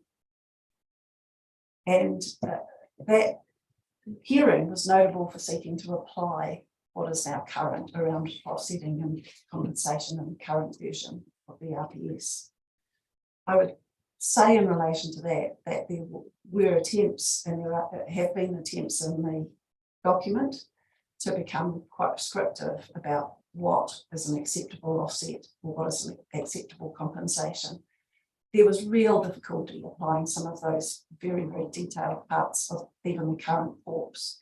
And ultimately it was necessary for the panel to go back to the overriding aim of what is in the current pORPS, which is to achieve a net, preferably a net gain, no net loss and preferably a net gain. And so it was that that became the guiding principle. And a really key part of the hearing around those issues was in relation to the difference between a like for like offset or what was termed in the course of the hearing, bigger and better. So we had about a fifth of a hectare in combined wetland areas that were going to be unavoidably impacted, and the offset that was offered was about 5 hectares of higher quality wetland environment. So I'm really straying into freshwater issues, but it was certainly in relation to the habitat, amongst other things, that was offered by those wetland environments. And what we saw was that in the degraded ephemeral wetlands, they have a class, which is naturally uncommon ecosystem. They didn't actually have, in most cases, particularly valuable, and indeed in 1 or 2 cases, any valuable indigenous biodiversity. They were invaded by pest species, and they were not going to be healing themselves, if I can put it that way. What was offered instead was active covenanting and management of a very much larger area. Because of the size of that area and because of the covenanting and what was going to be done to manage it, it was going to be something that achieved what we heard discussed this morning, which is not just accounting for no net loss or a net gain in terms of net outcomes of land use, but also actually seeking to go on and develop and improve biodiversity and habitats. So this is part of that approach that we see our mine at Macraes is bringing. Deepdale North was also notable in that it was a formal offsetting approach. So that used a form of offset planting, which was the first time that we've attempted to do that. And as far as I understand, it's the second example of its kind in Otago, but I could be corrected on that now. But my reading and discussions, I'm given to understand there has yet to be a lot of formal biodiversity accounting approach taken.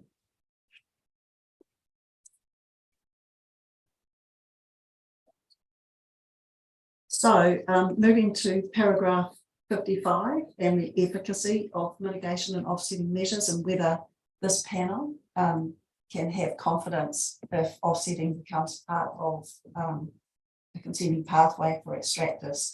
Can this panel have confidence that that would be something that would lead to net gain for biodiversity? The sheer scale of the protected land at 700 hectares makes it a significant area. At the moment, the company is involved in about $500,000 worth of trial plantings just in one of the covenanted areas that we've put in place to date. And certainly when I see the likes of Dr. Torson and the QE2 Trust and others having conversations about these programs, I certainly have a sense that they're important to those people and that they are an important part of trying to improve biodiversity in Otago. Dr. Torson will make the point, however, that in some cases these are quite new, and so there isn't a lot of time yet to point to say there have been gains on the ground. In a lot of instances, we're still propagating species, but certainly there's a great deal of investment and enthusiasm around those programs. In the management of wetlands, I've talked about the kind of trade-off, if you like, that was achieved there, and I think that speaks for itself. In terms of animal rescue, again, we are, I think, leading the way in terms of the scale and the experience that we have in animal rescue. The kōrero geckos at 1,500 and 327 grass skinks is estimated to be one of the largest ever lizard skink salvage operations in New Zealand. Lizard surveys, so huge amounts of information that are gained through the surveys that we do as part of our comprehensive conditions, and mixed results, as you would expect. But as I mentioned in my evidence later, what you see is that you don't get huge numbers of lizards in exotic forests. you don't get as many in areas that are subject to grazing or to oversowing. But you are able to start developing on those covenanted areas and improving the habitat for lizards with knowledge over time. And some of that has been a little hit and miss. So we've created lizard habitats. In some instances, we think it's working. In other instances, we think we don't have the right kind of shelter to shelter those lizards from birds, predation by birds, for example. So there's a lot of research that is going with these projects. Plant rescue is something that Dr. Towson monitors with huge enthusiasm and investment. And you can see there that in general, 75% of plantings have been established, or more than 50% of plantings increasing in size over 3 to 5 years, to the degree that we've got enough years behind us to be starting to monitor against those criteria. Again, I think Dr. Lloyd expressed concern where there have been areas of grazing through stray cattle and stray sheep. And yes, and all I can say is that illustrates the damage that stock grazing does. From time to time, we do have incursions of stock, and we need to prevent those happening. But overall, certainly Dr. Towson is heartened by the progress that he's seeing.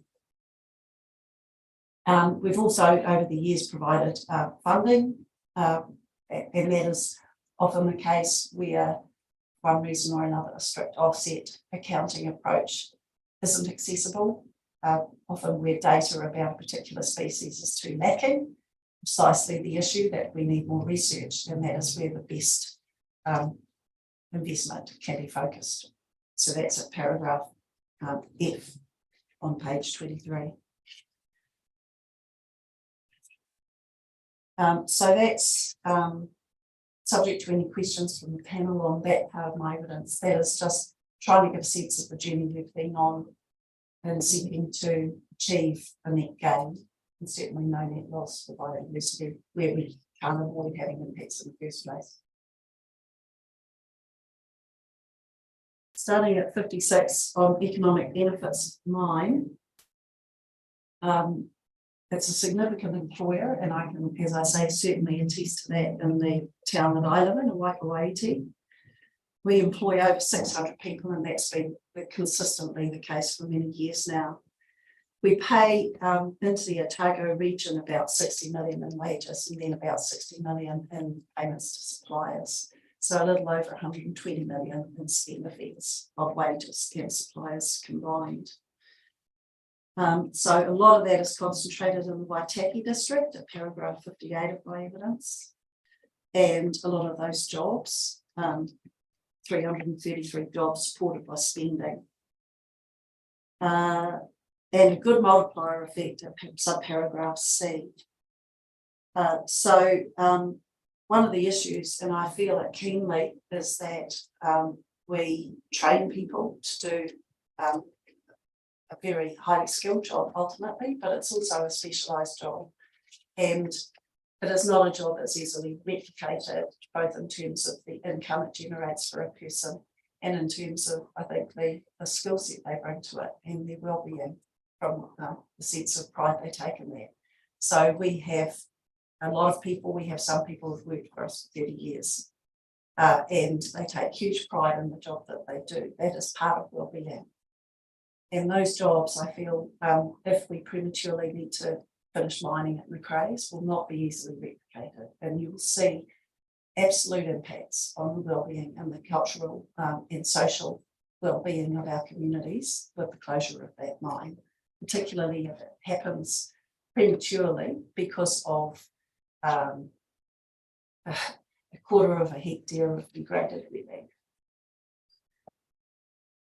Dunedin City, again, you can see that the impacts are magnified. About half of our employees live in Dunedin, and you've got about 80 million combined spend in the Dunedin area.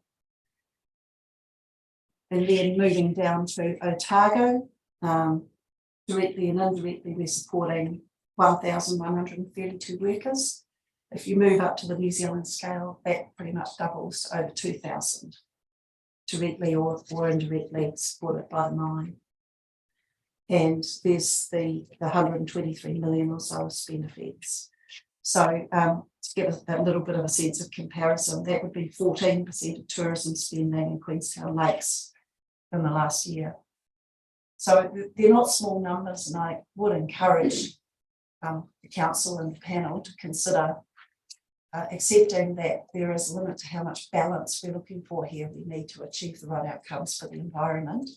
But when we're looking for flexibility about how we do that, I think it is absolutely relevant to consider the losses that would have been be incurred in Otago with the closure of the mine.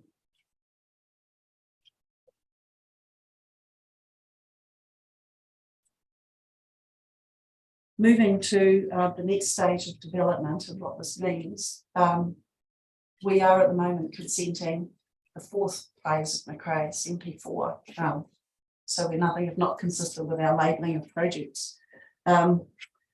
It's a complicated, as you would expect, set of landforms that we're essentially consenting.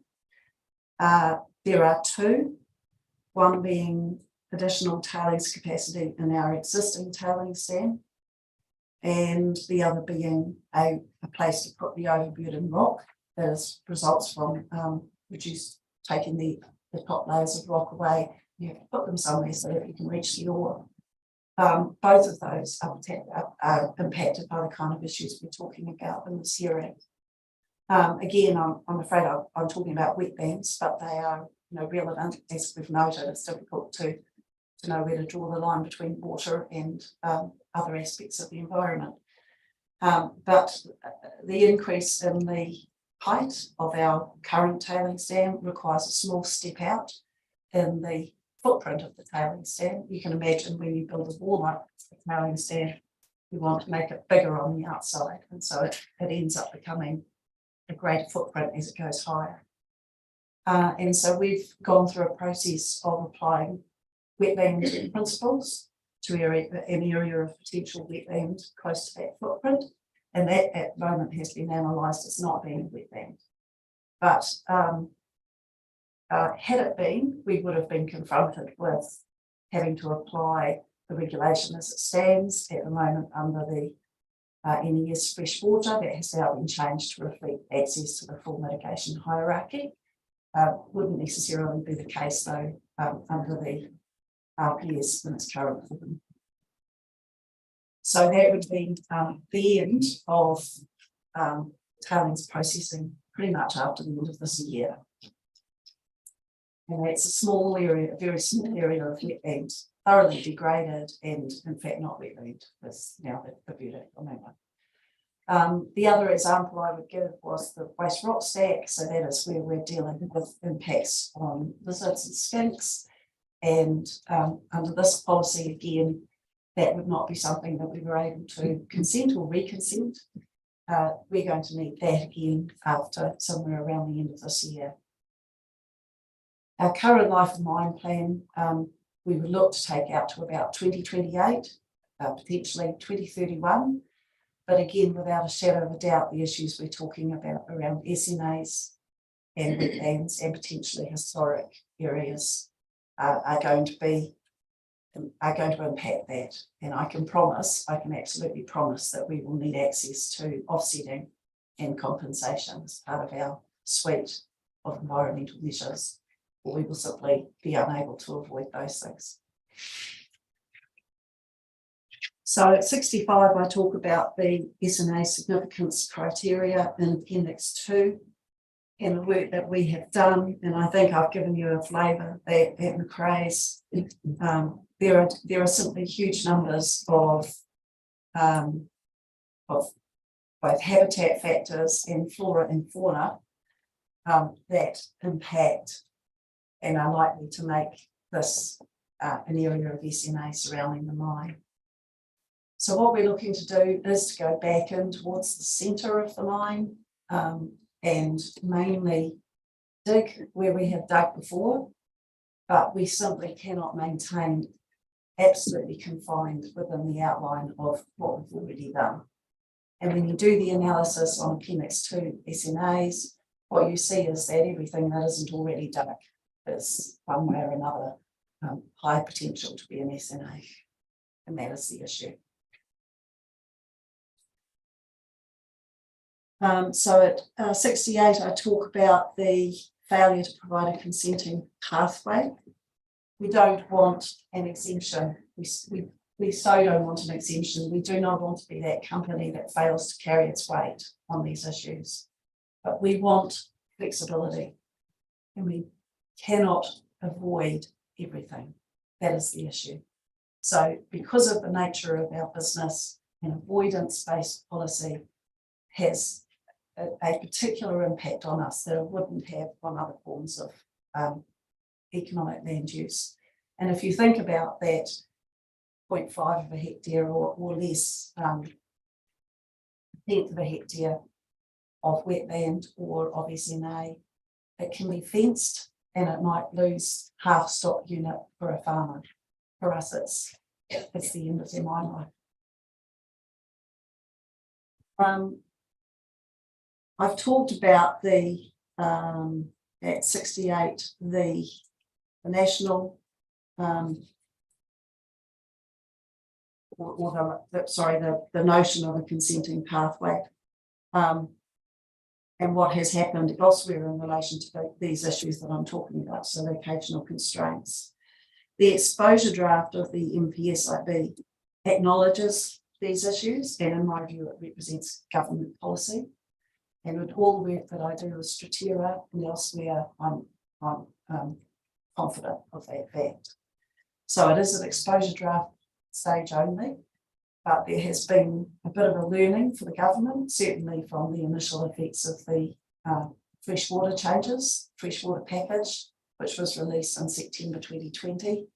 By just before Christmas, the government was publicly acknowledging that those settings were too strict, both quarrying and mining. And I would also look to point out there that certainly in the national policy statement settings, there are distinctions in some respects between quarrying and mining, but mining is recognised in its own right. So it is not simply about talking about aggregate, it's also talking about other forms of mining. The changes on wetlands to the NES freshwater have now been enacted, and it's a paragraph D. I talk about the highly productive land NPS, which was consulted on 2.5 years ago, and then 3 years ago, and then released actually in that instance without an exposure draft that I'm aware of, but exactly the same kind of consenting pathway was offered for quarrying and for mining as that we're talking about and looking for in the PORPS.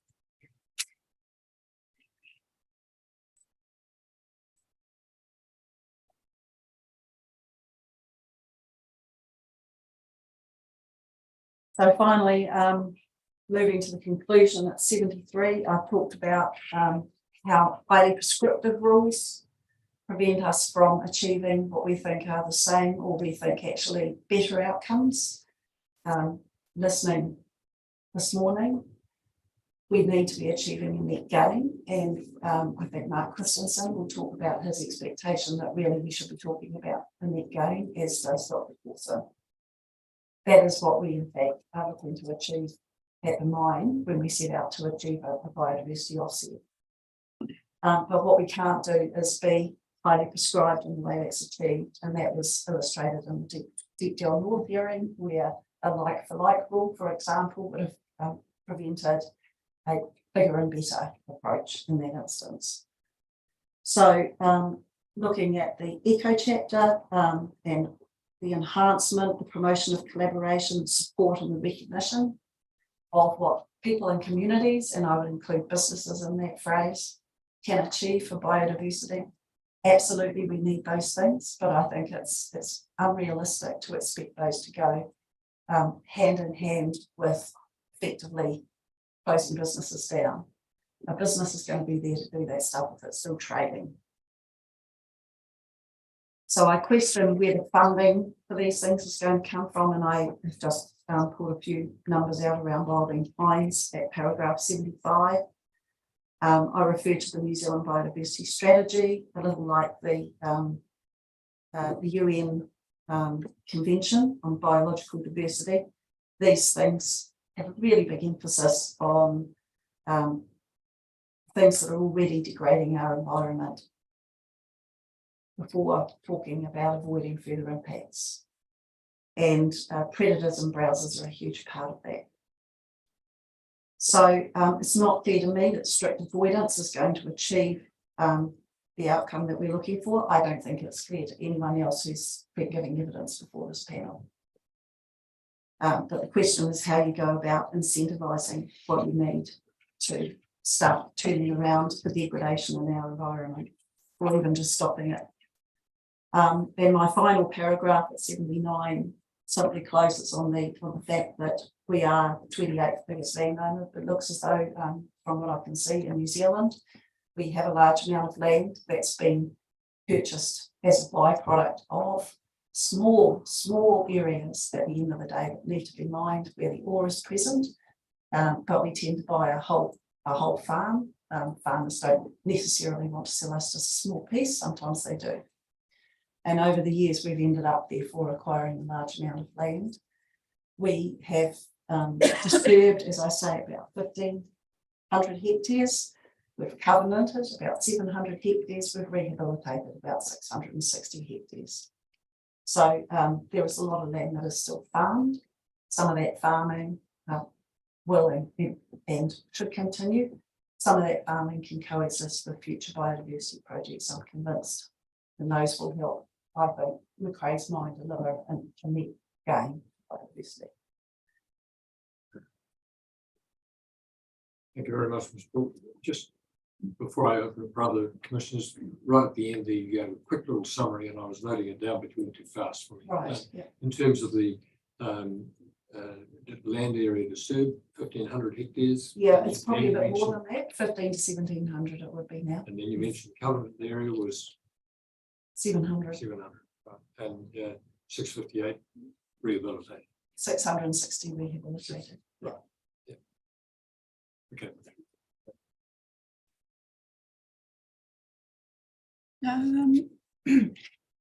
Let's move to the microphone. Yeah, thank you for that. I was just interested in exploring a little bit more around the offsetting. Is it largely land that you already own where you're looking for offsets? Or sometimes do you have to either sort of go outside and purchase land, or is some of the offsetting on other from non-Macrae's land?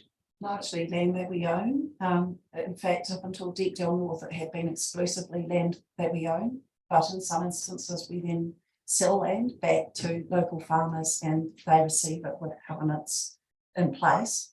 And we continue to work with them on those, along with working with the covenanting organisation, which is generally QE2 Trust.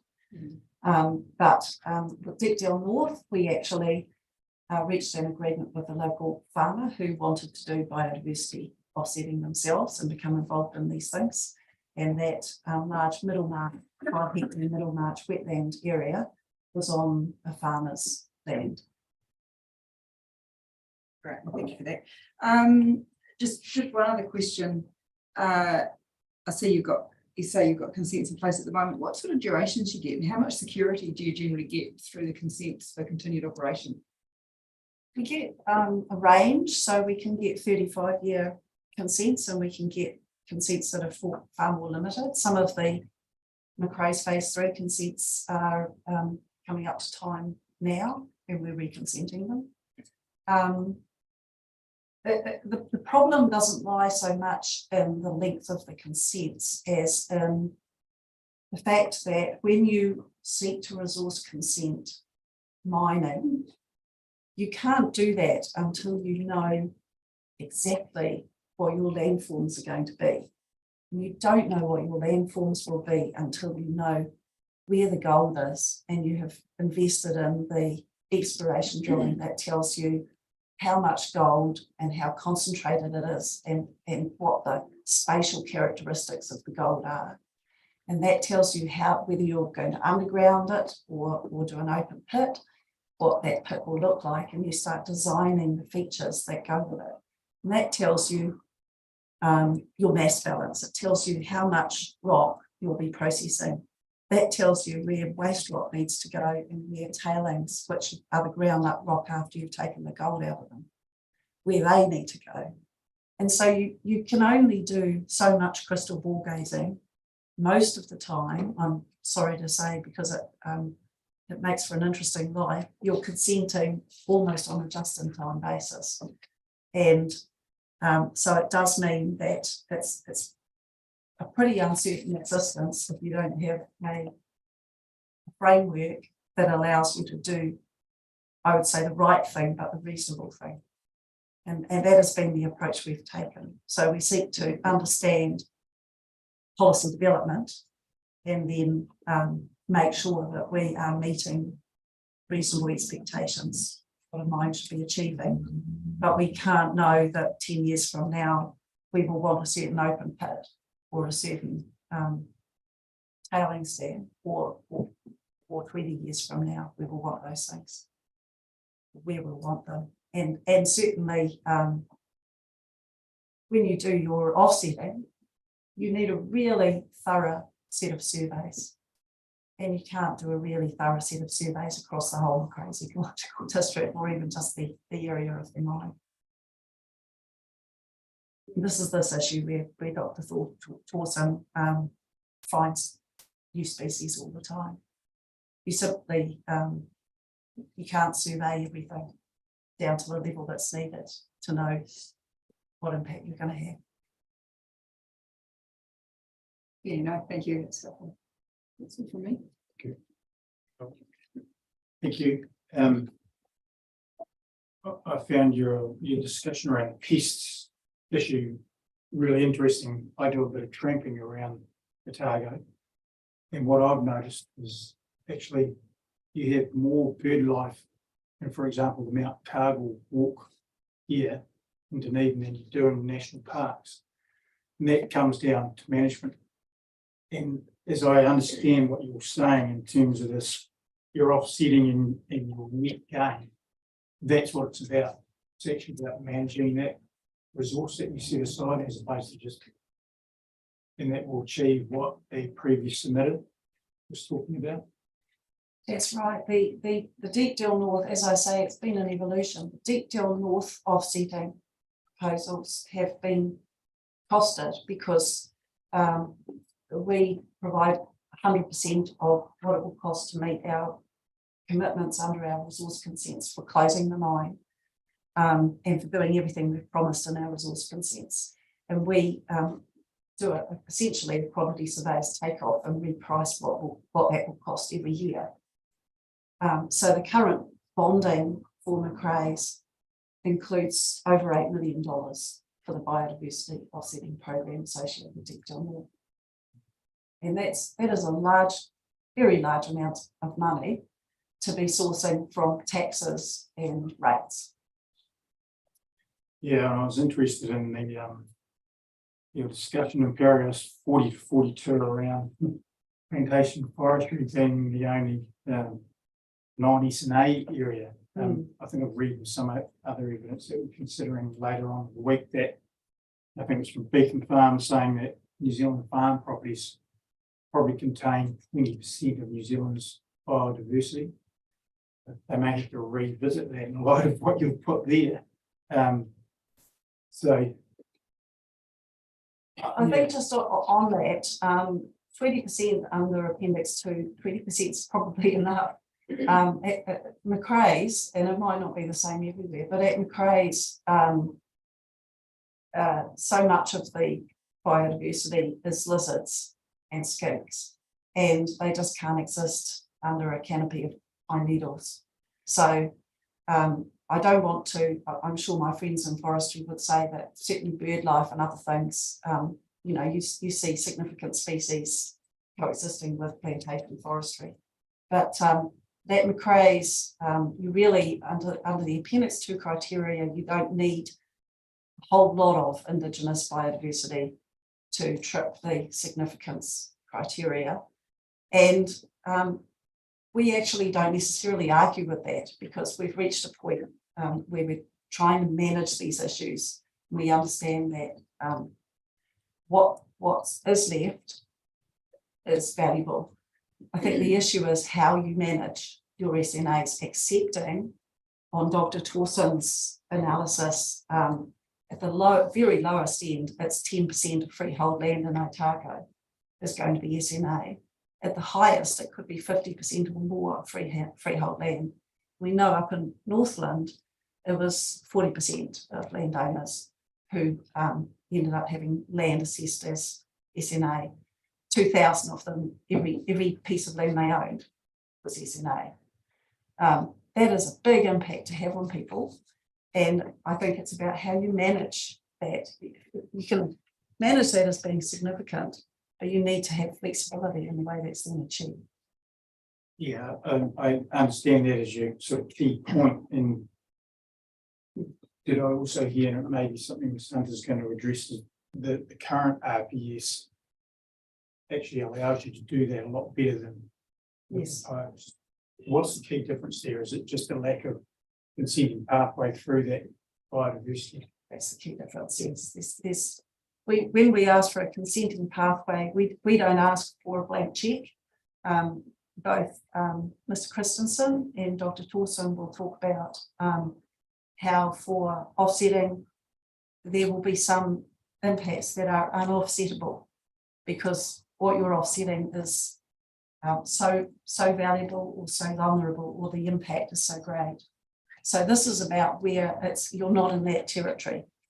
And that is where we're looking for flexibility. So we absolutely accept that you need principles for offsetting that reflect those things. And in some instances limits, but it's about where you set those limits. Knowing as we do that probably we're going to have a lot of SNA under the current settings. Thank you.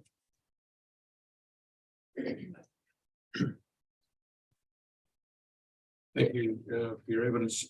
You must have been the consenting processes that you've described to us have had to deal with the concept of a void.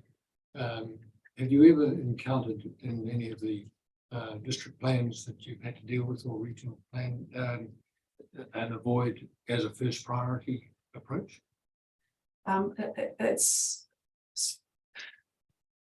I want to say even back at Macrae's phase 3, we were applying the mitigation hierarchy so that the void was the first stop. And I think that's right. It's going back a few years now, but certainly after that, where it was at all possible, we avoided.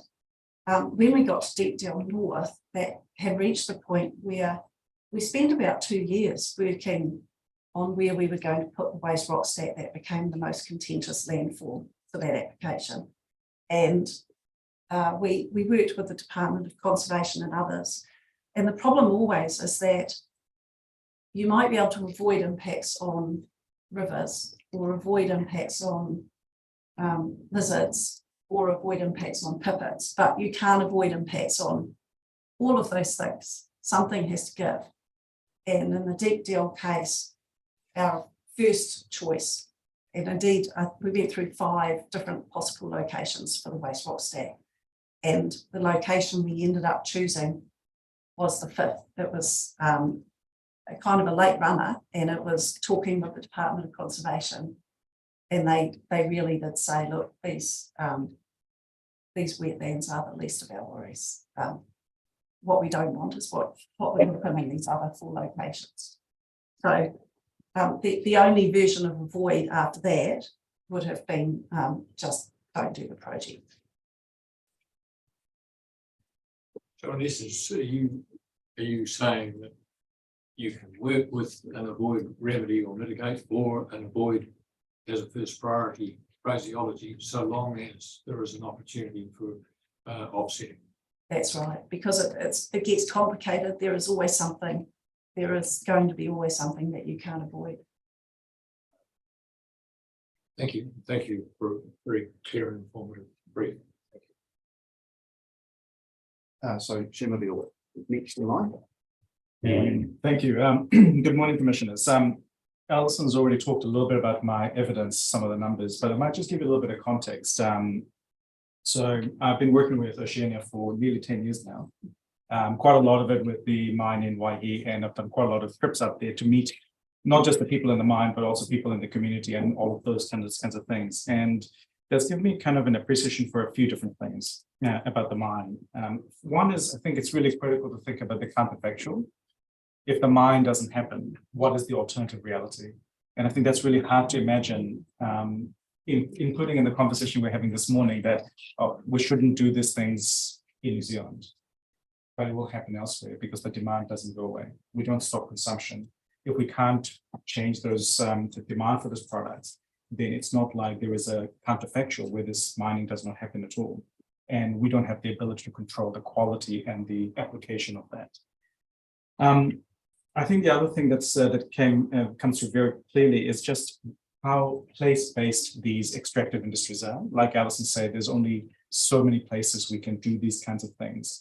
And where we do those things, it is not easily substituted. So for example, we've noticed in New Zealand that there are only so many locations where you can get these things, both because of the availability of the resource, but also because of the expertise, the human capital, the physical capital, all that social infrastructure that also goes with it, that's there.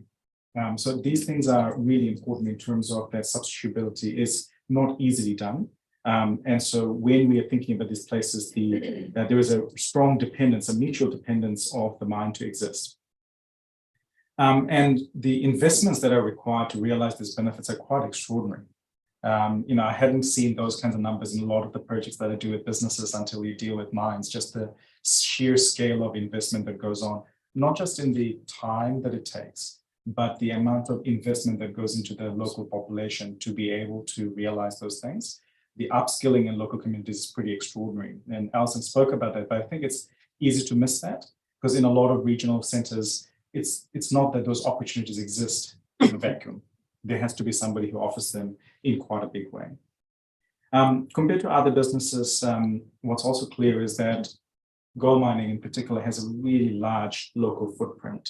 And both in terms of the quantity of employment, but also the incomes that are available and the lifting up of supplies that we have seen in the supply chain.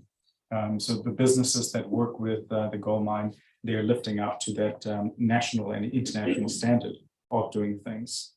From a national perspective, it's the mine in Macraes is pretty extraordinarily big, over close to $350 million of exports.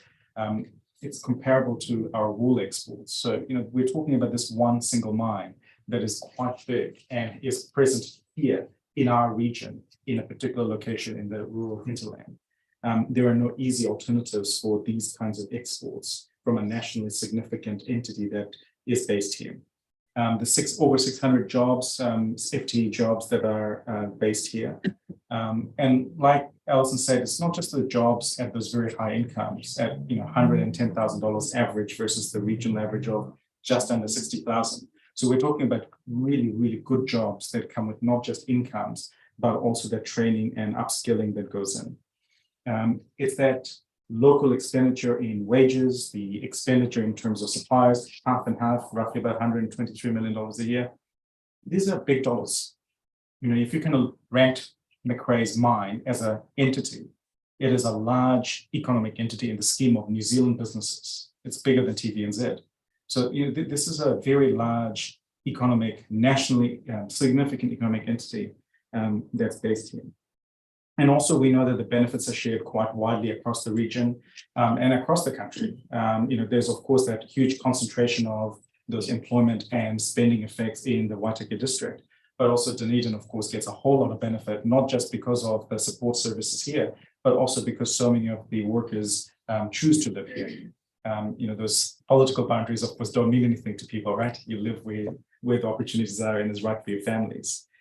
The reality is that if the mine closes, there is no easy replacement for these particular types of jobs. The very specialist skills are not easily reused elsewhere for the same kind of compensation and same kind of satisfaction of applying their skills. Sure, they might be redeployed elsewhere, but the reality is our people and our region would be poor because of it. But just going back to this kind of fundamental thing, I think it's really asking you to sort of think about these economic opportunities that are created by the gold mine. it can only exist if we're able to use these extractive resources. If we don't use them for the relative footprint, there is no kind of comparable that can create this kind of large economic impact. We will see other jobs, people go to other jobs, but there would not be anywhere near the same compensation, and they would certainly not come with the same kind of spillover benefits in the regional economy. Those kind of the points that I make in my evidence, but happy to pick up any questions. Thank you. Thank you. Thank you. Very briefly, just in your conclusion, where you 4.1 of your evidence chief, you set out the national level exports and royalties and then GDP. As an economist, I'm kind of interested in your view around, because quite often when plans are drafted, and they have their introductory section and they talk about GDP, and it's kind of the local GDP as being the most important.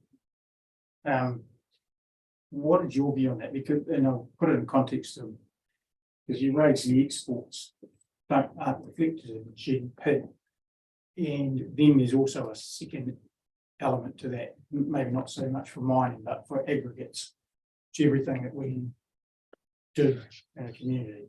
It might be a small part of GDP, but it has quite a high significance in terms of well-being. It's kind of not recognised in that sense. What's your view around that sort of approach, I guess? That's a good question, Commissioner. And I think that's the reason why in my evidence, I haven't focused simply on GDP, mainly because it's really hard to know what does it mean in the local community. So unlike aggregates, gold, of course, doesn't have the same kind of, the connection to the infrastructure that you're talking about, for example. But I think where the rubber hits the road in the local community is, what are the jobs that are created in my local community? And what are the businesses that are supported by this particular activity? And so when I look at the expenditure that goes on wages and on suppliers, I think it becomes very humanized in terms of who in our community actually benefits and is connected to this particular activity. That to me makes a lot of sense. But you're absolutely right. I think for comparability purposes, there's also a significance element that relies on where in the hierarchy of the supply chain of the economy are you participating. So in this particular instance, in the extractive industry, of course, gold is exported, so it's not being used locally. So that's why we talk about exports, that actually what it does is it's being exported elsewhere for use in other purposes. And as you know, internationally, about half for jewelry and the rest for high tech and central banking use, right? But in terms of our local community from the gold sector, it's very much that the connection is, it's the jobs, it's the quality of life, and all those things it enables the community to do as a result of that. You can't separate those things, right? Yeah, I guess I was trying to understand well the wider, for example, we're getting a lot of submissions from the agricultural sector who probably don't have a large GDP impact. But they earn massive revenue overseas from New Zealand. So, and the local benefits, I think from your perspective, it's also that we can't divorce ourselves from the national perspective, right? I mean, we're still New Zealanders. And I think we need to have first a perspective of, is there a national benefit? And then there's a secondary question of what is the regional benefit? What is the benefit to our local community? Those things are nested in my mind. And so absolutely, you should look at the exports as one indicator of national benefit. And those GDP contributions might be seen in the same way. But when it comes to the local benefits, it might be more on the jobs and the local supplies. In the case of food, of course, there is the contribution to international and global food security. I mean, it's not like New Zealand is a small producer in the scheme of the global economy. So, our farming and our agricultural sector also has contributions elsewhere, which goes above that national perspective. thank you. And just one other and more, because I'm not that bright, I have to say your figure 3. The last column, yeah, what is that actually? What's that referring to? Oh, so for example, in the Waitaki district, in total, there are 12,268 jobs. Okay, so by that- all the yeah, industries. yeah, I did have that noted down, but I wasn't sure if I had it right. Yeah, so just to give you a little bit of context, just to show it's important and significant, but every economy is made up of many businesses. But in the scheme of things, this particular mine is a nationally significant business that happens to be located in Waitaki. I just thought 12,000 jobs in Waitaki was quite high, so. Well, Yeah. quite a lot of it's commuters, right? Oh, okay, so that could be people living in Dunedin but working. Yeah. Yeah. So for example, in the mine itself, we have quite a lot of commuting workforce. That's actually reflected in that figure. It's the location of the job Yeah, rather okay, than got where it, people yeah. choose to live. Thank you. Thank you. I think you've partly answered my question, and my question really just reflects my ignorance of the gold industry, but I understand, Ms. Paul, you referred to the fact that 20% of your employees are graduate people. And then from your comments, if the mine were to close down, you have real trouble sort of redeploying most of these people. And I'm wondering kind of why. Is it because they have specialist qualifications, or is it because there are just no other mines to go to? Just help me understand that issue a bit more, Pete. I'm worried about the people. I mean, why is it, if you wanted to move people around, what is it that makes it so challenging? I can help with that a little.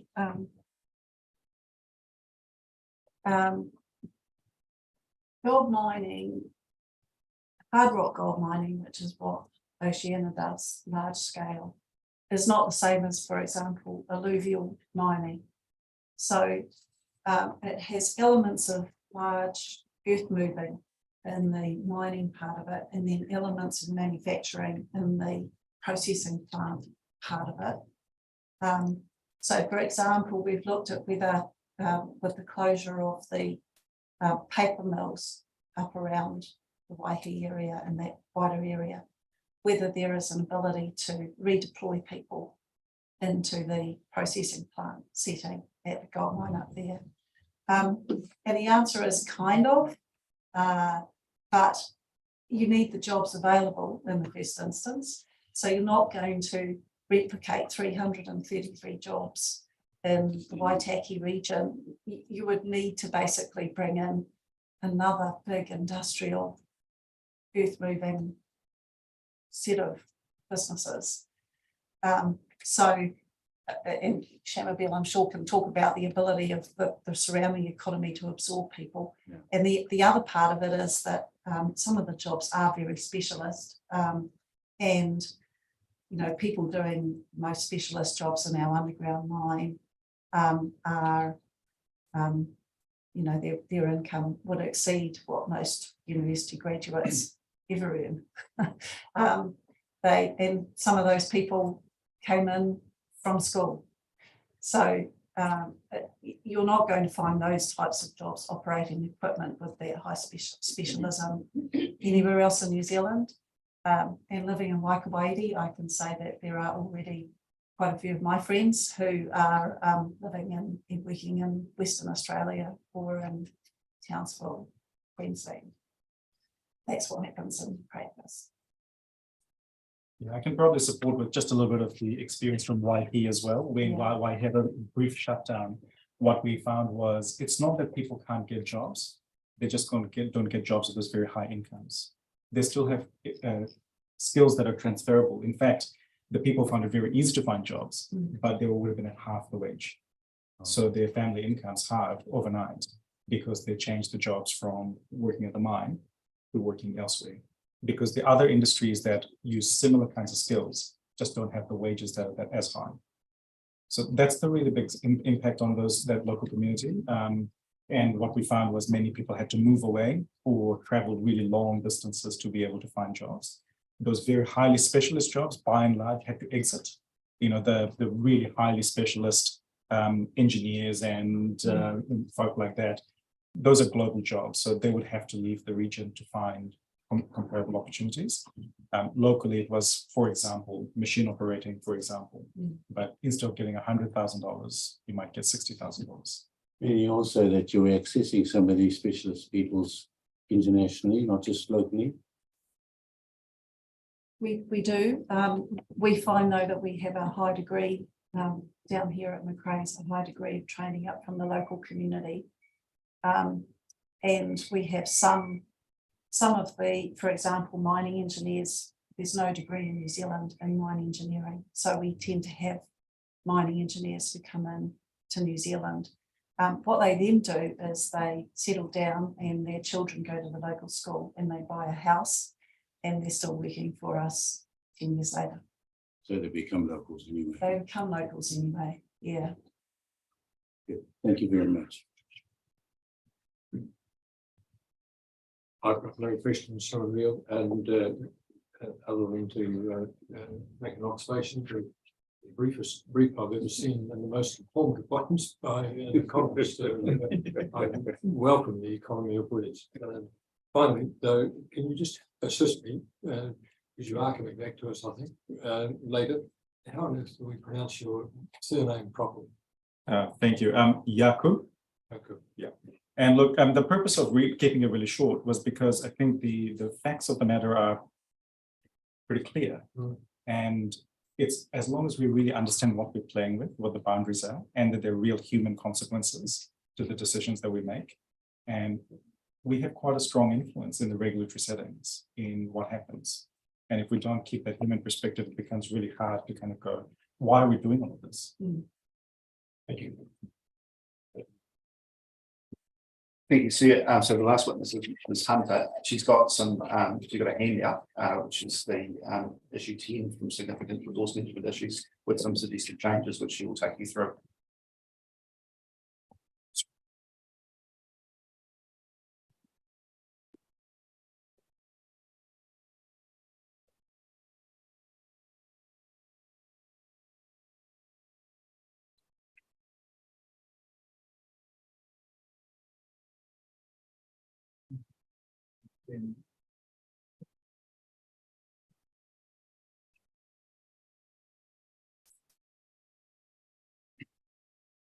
Well, you saved me the trouble of yelling. Yeah, they're my suggested changes. Yeah, thank you. Just for reference and to confirm, my name is Claire Hunter and I am a resource management consultant and director with the firm Mitchell Dash based here in Dunedin. And my experience and qualifications set out in my evidence that you have read. And I do not intend to go through any of my evidence today rather than just refer to bits that are relevant to the issues statement. And I have attempted to redraft the economic and domestic section, SRMR 10, with some suggested edits, but I note the conversation this morning regarding the concept of a new issue statement relating to economic development, and I'll be open to that as an idea if the panel directed us to do so. And my suggested edits to the issue statement you have are in yellow highlight. In a para 2.2 of my evidence, I've stated that there are apparent differences between a recently settled 2019 RPS and the now notified 2021 RPS concerning mineral extraction and mining activity.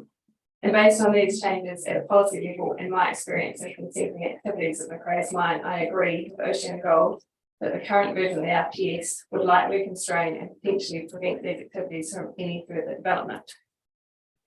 And I point out in section 7 of my evidence that there is no disagreement that these activities need to be managed in a way that does not give rise to unacceptable adverse effects. However, the RPS also needs to acknowledge that access to minerals is locationally constrained, more so than other activities, and that their mining activity and its products are essential to our social and economic well-being. Moreover, within the Otago region, it needs to be recognised that a significant mineral asset and resource already exists within the Macrae's mine. And I note within the issue statement relating to economic development, as currently drafted, does acknowledge the contribution that mining provides to the regional GDP, and it's in paragraph 3 of the copy you're looking at. However, the issue statement then focuses heavily on potential adverse effects that could arise from such activities. Managing adverse effects is key, and as you heard, Oceana is not disputing that. However, as I've already stated, this statement also needs to recognise the locational constraints of the industry, as well as the significant economic and social benefits that are derived from its operation and end use. These issues are of relevance to the region. And in preparing the draft amendments to the issue statement, I sought to review the 2019 version of the policy statement, and comparing this to the 2021 version, it provides further discussion on the benefits of mining in the region, including recognising that it is a major source of revenue for Otago. It also recognises that mineral extraction activities may have to be located in areas with significant values. And in order to provide for those activities, it is important to outline how their adverse effects should be managed. I find these statements and issues to still be true and accurate, so I've adopted some of the 2019 wording and inserted them where I considered appropriate in the 2021 issue statement. The first part of the amendments, as highlighted, I think it's on the page looking at, essentially taken from the 2019 wording and issue statement.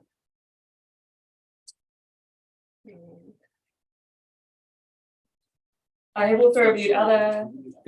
Thoughts about that? So the first bit, I should have numbered the paragraph, sorry, the first paragraph, which is all in yellow highlight, is essentially taken from the 2019 RPS. So from the ability to access down to New Zealand. Yeah. Do you have a specific reference? I can find that. No, that's right, we can I have can pop it up, yeah. Sorry. I have also reviewed other regional policy statements, such as the West Coast and the Waikato regions, in preparing this with the amendments, where mining is a significant economic activity in those regions, and to assess how other regional councils have approached the issue statement drafting. Notably, the West Coast RPA is relatively recent, being made operative following the Environment Court determination in 2020. Both documents reference the positive effects of mining in issue statements. And as the panel will be aware, OceanaGold is seeking to include provisions which are specific to the mining and mineral extraction industry, and an overview of the reasons for this provided by Mr. Christensen in his legal submissions, and have been discussed further today and in the evidence you've already read.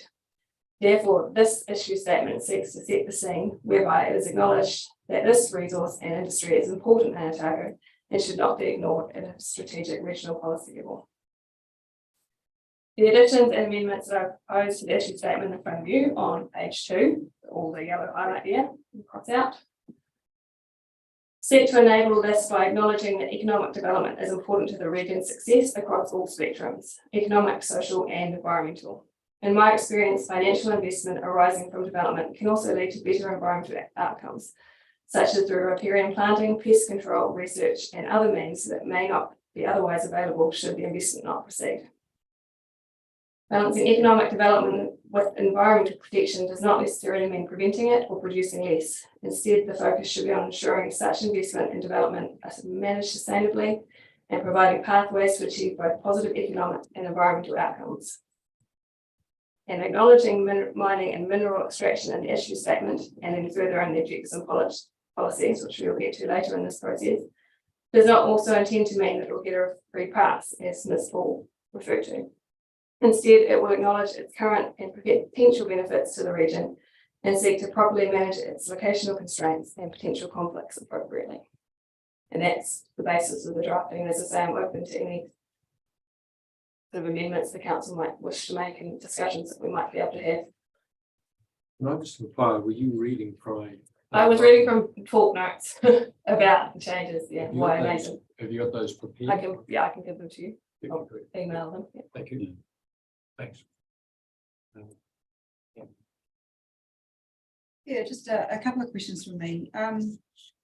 In reading the evidence, both your own evidence and submissions and evidence from others as well, where there has been discussion of an additional issue statement, some of what I've seen is more, I'd say it's a statement rather than an issue statement. I'm just trying to get my head around, if there was a new issue statement, what's the actual issue?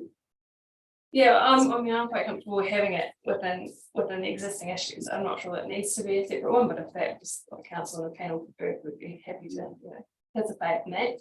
But I think it simply should be addressed by the amendments such as those that I've proposed. Yeah, okay, thanks. It's something I'll be asking others as well. Just in your proposed wording here, and thank you very much for that. I did look in your appendix B and not see any amendments, so this is very helpful. Under the context, you said the ability to access and use the region's natural resources is enabled.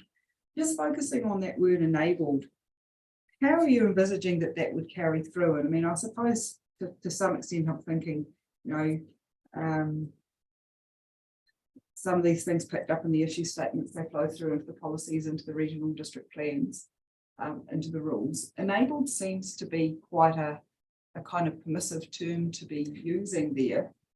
I mean, is that your intent, and what sort of rule framework would you be envisaging would be falling out of a term such as that?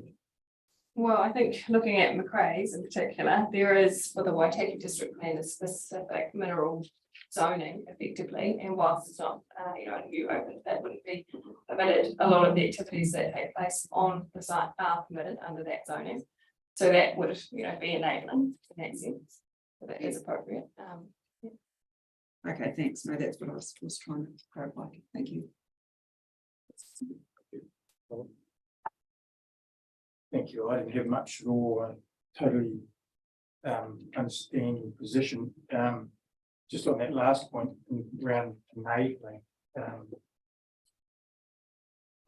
I guess in a document like this, it's seeking recognition of some of the benefits that accrue from the use of resources. Yeah, and that needs to be balanced with managing adverse effects, certainly. Yeah. The only question I had is, well, were you involved in the pre-hearing meetings around these issues? I think I went to most of them, so yes. Yeah, I'm just wondering, because you're not the only person that's raised the fact that this version is completely different to a version that was only done a couple of years ago. And I'm just wondering, I'm trying to get my head around that. I'm wondering why the issues have changed. Yeah. Is there any discussion around that, or is I haven't been able to glean any further understanding of that. Yeah, and that's the point I made. I didn't think there was anything was necessarily wrong with those issue statements, so I had sought to put them essentially back in here. Yeah. Okay, thank you.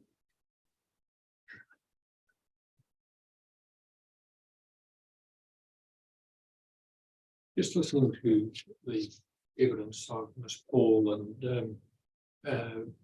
and having at this stage only a brief reading of the offsetting evidence that I've got to read more deeply. The thrust of what Ms. Paul was saying to us today was that we've got to have a consistent pathway that enables us to, in some offsetting and environmental compensation method, cope with the necessity to try and avoid as many effects as can be.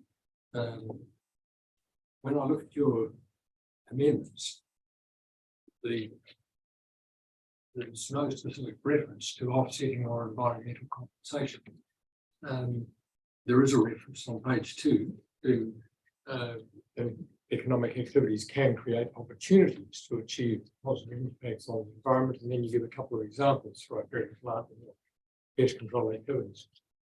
Is it not such a significant issue in terms of Oceania's interests that if we adopted it, would have to identify specifically by that sort of specific language, offsetting or environmental compensation techniques? Yes, and I needed to check that wasn't covered in other issue statements. I have sort of focused on putting the economic benefit in this section, as opposed to dealing with the environmental sort of requirements. There may be another issue statement that deals with that. I think it probably should, if it doesn't. But you're going to be back before us on other issues, so if you can bear that in mind and remember to, in case I can get it to specifically address it. All right. Thank you. And that's the only question I have. Thank you. So thank you. That's all from Oceania Gold at this stage, and appreciate the indulgence and giving us some more time. I think later in the week, Ms. Hunter and you will be back to talk about some of the other issues that are on the agenda, but you won't see this team. So unless there's some particular matters. I hadn't intended to call Chairman Beale or Liz Paul again. Their evidence is there, you've read it. I think we've had a good chance to explore the matters that they raise. But if of course, if there are things arising later, we'll make sure that they are made available to you. Thank you, both.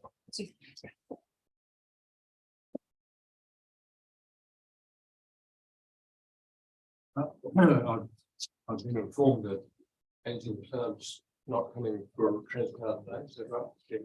So that does bring us up some time, which is good. So the next one, the next appearance is Bob here.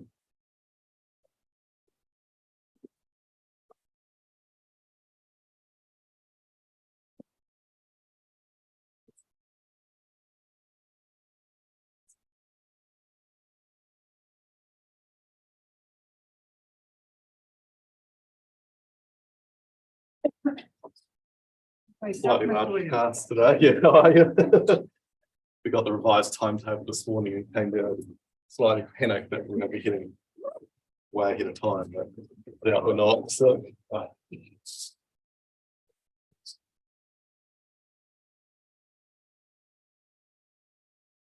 I have sent through a short set of legal submissions and some short summaries from each witness. So I'm Ben Williams appearing with Kirsty Jacob. I think I know most of the panel. And as we move down the table, I think they're in order of which are here, which is probably coincidence. So Susanna Rourke, Mike Copeland, I expect most of you will know, and Susanna Tate on the end. So in terms of timing, as I said, I'm going to check it off. Timing, I'll be relatively quick, I think. Mr. Copeland, from past experience, is often reasonably quick in terms of presenting evidence. Can I just ask if we got those printed out? We've got paper copies which we can hand up, so. And I appreciate Mr. Tate's written evidence was rather lengthy, and there may be a few questions around that. So exceeding to the panel's request to make up time where we can, we'll try to do so, but we'll do our best. So wait for those to be handed out before I launch into things.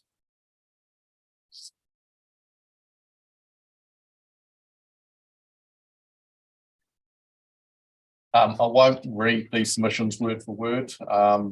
They're really intended just to be a high level overview. I'm not going to delve too deep into legal issues per se, because I think at the end of the day, sort of Fonterra's appearance is obviously across the whole RPS. So that's one factor we're sort of bearing in mind in terms of how we're presenting, in terms of giving a high level overview.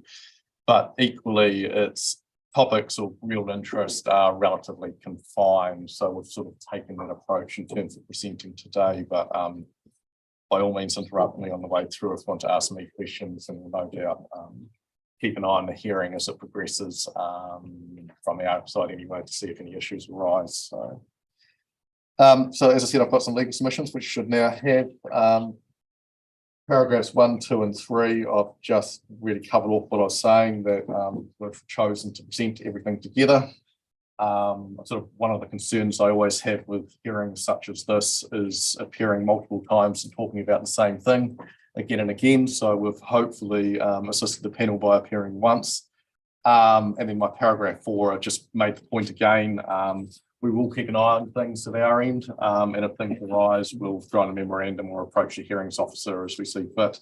But equally, if there's things from your end that arise, I'm more than happy to address questions as they arise through the hearing.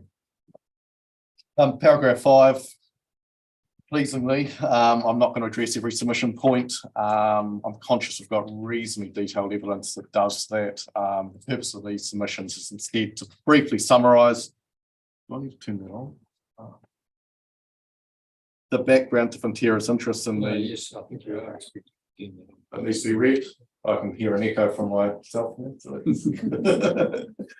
I'll briefly summarise the background to Fonterra's interest in the policy statement, and then discuss the key relief sought, which in these submissions anyway, I'm focusing on the proposed or definition of regional significant industry and the need to recognise that. The need for adequate provisions addressing reverse sensitivity effects, and probably just to emphasise at the outset, those two are to some extent interconnected with each other. So the issue we have with Fonterra sites around the country is often stems from what we would in an orthodox sense call reverse sensitivity effects, or development occurring close to Fonterra sites, particularly pertinent for the Stirling site, perhaps, where we have right on the southern end of Stirling Township, we have residential dwellings in pretty close proximity to the dairy factory. So, so yes, I'm talking about those separately, but there is a sort of degree of overlap, or one informs the other, if you like. And then a sort of relatively specific, or more specific, very brief summary in these submissions around the air discharge provisions. So Fonterra's interests over the page in the policy statement. I'm conscious most of you have probably sat on hearings at some point in time and heard about Fonterra as a national entity, and equally it's addressed reasonably well in evidence. So, but just summarising paragraph 6.1 to 6.3, conscious that this has been done in evidence already. Two key assets in the Otago region, so the Stirling milk processing site near Dalclutha, or the Stirling Township, and then the Mosgiel distribution centre. So Stirling produces a lot of cheese. It's probably its main claim to fame in terms of the importance of the site, but collectively the Stirling site, and combined with Fonterra's processing assets elsewhere, obviously service close to 400, I think it is, Otago dairy farms in the Otago region. And the Mosgiel distribution centre is a key distribution hub for both the Edendale and Stirling sites. So, so two real key pieces of plant. Overall, it is the case with Fonterra that the operation of the sites contributes significantly to the local, regional and national economy. Fonterra's principal motivation in respect of the Otago Regional Policy Statement is to ensure that its operations in Otago are appropriately recognised and protected in the policy statement. The two key aspects of this recognition are the inclusion of a suite of provisions that recognise regionally significant industry and the associated objectives and policies that seek to protect and enable regionally significant industry. The relief sought is consistent with that which has been sought over more recent years by Fonterra elsewhere in New Zealand, and the most relevant one, or one referred to in evidence, practically in the Waikato Regional Policy Statement, which now includes effectively the same reference to regionally significant industry, but also extending to, for example, the Pomeray district, where the operative plan includes strategic rural industries, including milk processing at the Carry and ancillary irrigated dairy farms. South Taranaki district, where the operative plan includes a rural industry zone, which includes Fonterra's Kapuni and Whareroa dairy manufacturing sites. And the Selwyn district, where the operative Selwyn district plans include a dairy processing zone with specific plan provisions addressing site and activity related matters. And the proposed Selwyn district plan, which is in process, which slightly different label, includes important infrastructure, including dairy processing plants located in a special purpose dairy processing zone. So effectively, a lot of my work over recent years has been around seeking some of these provisions. The basis for that is really twofold. One is a recognition that the world's not standing still, or Fonterra is not standing still, and a lot of increasing pressure on Fonterra to, and desire to do so, I hasten to add, to improve its environmental footprint, and things such as the biomass plant at Stirling, which is referred to in evidence. Quite key investment decisions by Fonterra, driven by a desire to improve the environment. Obviously, working from the RPS down, working through to district plans or regional plans, as the case might be. Obviously, having some reference to the significance and importance of the sites is important, particularly when, as I said, you're often interfacing with reverse sensitivity effects for those initiatives to reduce environmental footprints. The second one is just, and for the purposes today, is using the RPS as a tool to seek specific zoning in a district, particularly a district planning context. So quite realistic to the fact that, you know, consenting things 10 years ago was a lot easier than it is now, and it's only going to get harder. So a sort of strong direction from Fonterra to seek zone specific recognition at a district plan level. So the Darfield site's a really good example of that, where it's ostensibly rural zone land. There is some support for rural related industry, if you like, in the Selwyn district plan, but to really give effect to the site and Fonterra's use of it, really need to step through in a sort of modern planning era to zone specific recognition. So at an RPS level, obviously having recognition of dairy processing in the manner specified is helpful. So just pick up my paragraph 10. I've covered that already, but you know, just really emphasising the point. You know, this is not about Fonterra protecting its existing kit.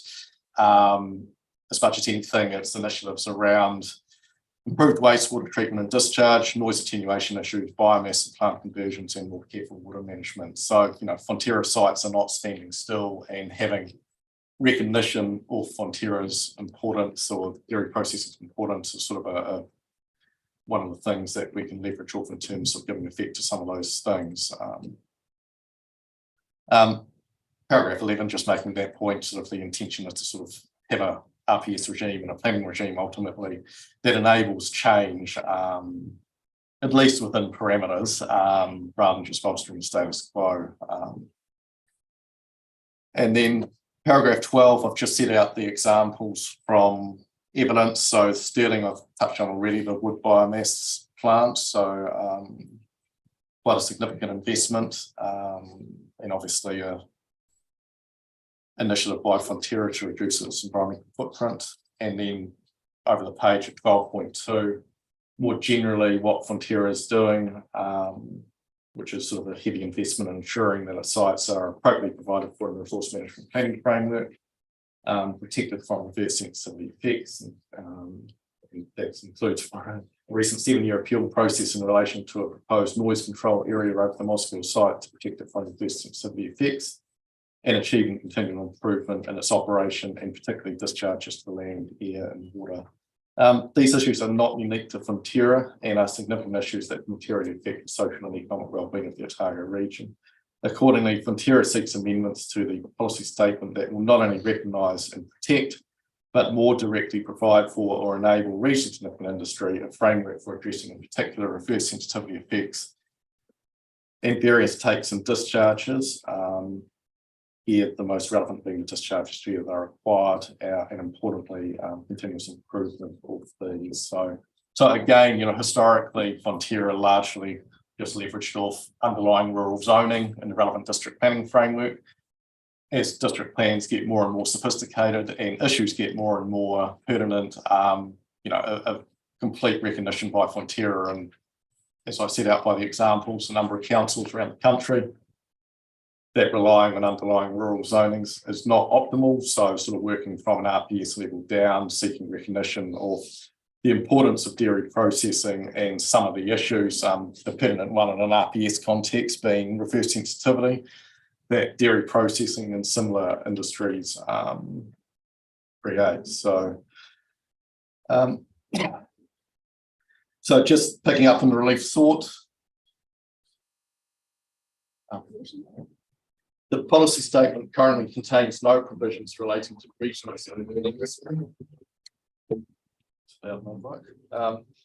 in Fonterra's submission, it should.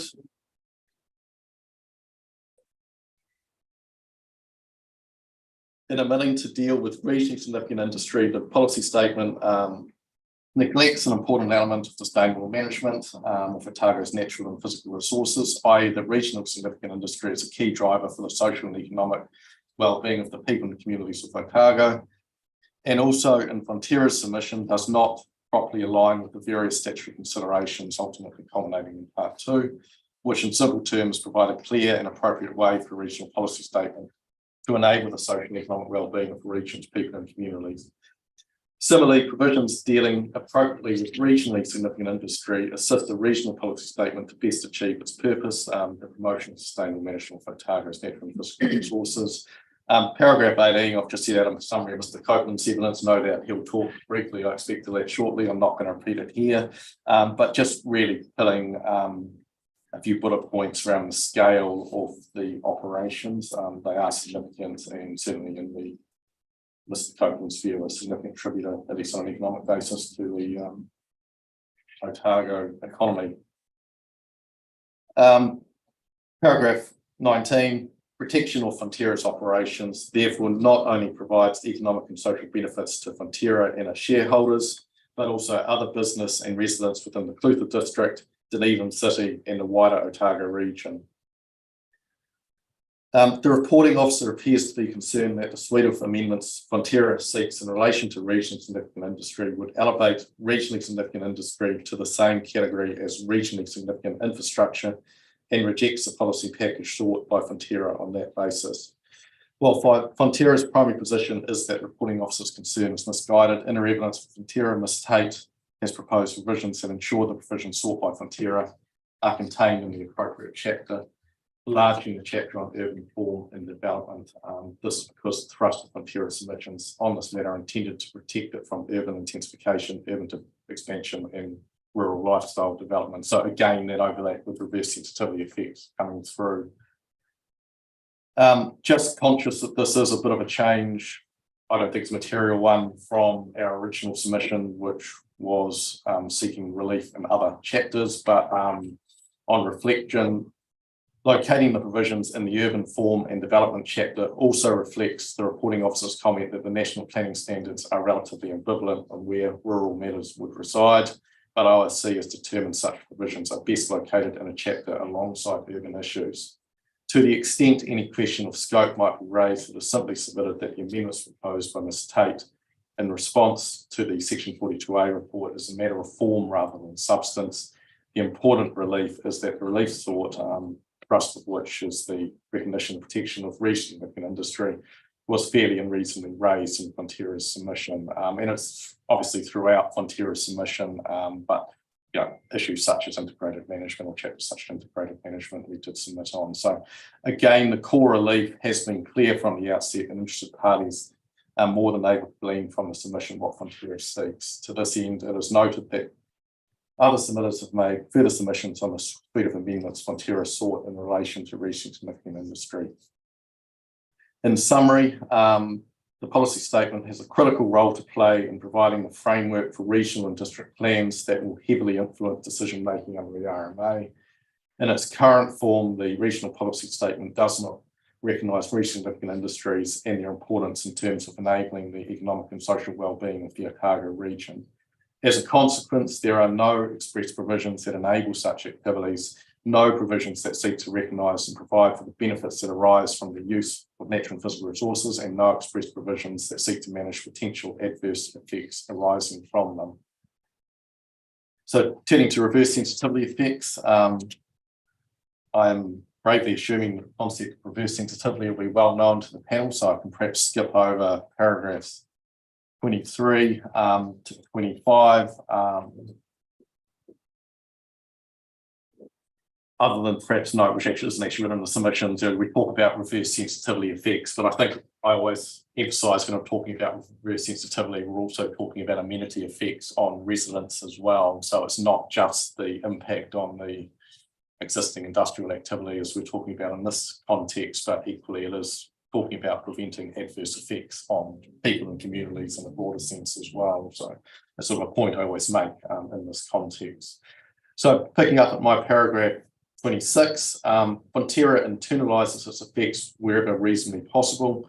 However, total internalisation of effects in all situations is not feasible, nor is it required under the RMA. The general principle established in case law is that activity should internalise effects wherever possible. However, total internalisation of effects is not feasible in all cases, and there is no requirement in the RMA that must be achieved. So a really pertinent observation when you're talking about Fonterra's processing assets. When we look around the South Island, some sites have the benefit of very large site boundaries and residential dwellings that are located some distance away. So Darfield's perhaps a good example of that. Albeit even then there are still residential activities relatively close by, but particularly pertinent for the likes of a Stirling site, which is obviously a factor of its historical development being tagged on to an existing township, if you like. So residential activities very nearby. So to justify, and picking up on paragraph 27, to justify imposing any restrictions on the use of land adjoining an effects milling site, the industry should be of some considerable economic or social significance, regionally or nationally, as is the case with Fonterra's Mosgiel and Stirling sites. So fully recognising that reverse sensitivity has implications for others. In this regard, it is well recognised that residential occupiers have the greatest potential to generate reverse sensitivity effects, and a greater degree of control outside of the site can be justified in some cases. So, as Ms. Tate explains, regional significant industry typically has specific operational and functional needs that cannot be readily replicated. The operational needs for Fonterra's processing and distribution sites include proximity to product, sufficient and suitable land availability for discharge of processed wastewater, being sufficiently isolated from neighbouring dwellings to avoid issues associated with reverse sensitivity effects, and good access to strategic freight networks, including rail. So one of the issues I often have in consenting dairy sites is, well, why can't you just move to an industrially zoned area? And simple proposition is, well, it just doesn't work practically, both from a logistics perspective in terms of the scale of the logistics that need to support a dairy processing site, but particularly water takes and permanently water discharges, which typically can't go down a council trade waste pipe in most cases anyway. So there is a need to locate in rural environments. So paragraph 29, amendments to appropriately manage the interface between urban and rural environments, avoid reverse sensitivity effects, and to provide for regionally significant industry such that it is not constrained by urban encroachment are obviously supported by Fonterra. While important, growth and development should not be at all costs, and particularly not at the cost of constraining activities that are important for social and economic well-being. The evidence of Mr. Copeland is that the amendments sought by Fonterra will better safeguard economic benefits from the ongoing operation and potential expansion of activities related to Fonterra Otago sites for Fonterra's farmer shareholders and residents and businesses of the Clutha district and even city in the wider Otago region. It is therefore submitted that the policy statement should look to manage and recognise reverse sensitivity effects, including protecting regional industry from such effects. As notified, the policy statement doesn't seem to do so. And then the final point is just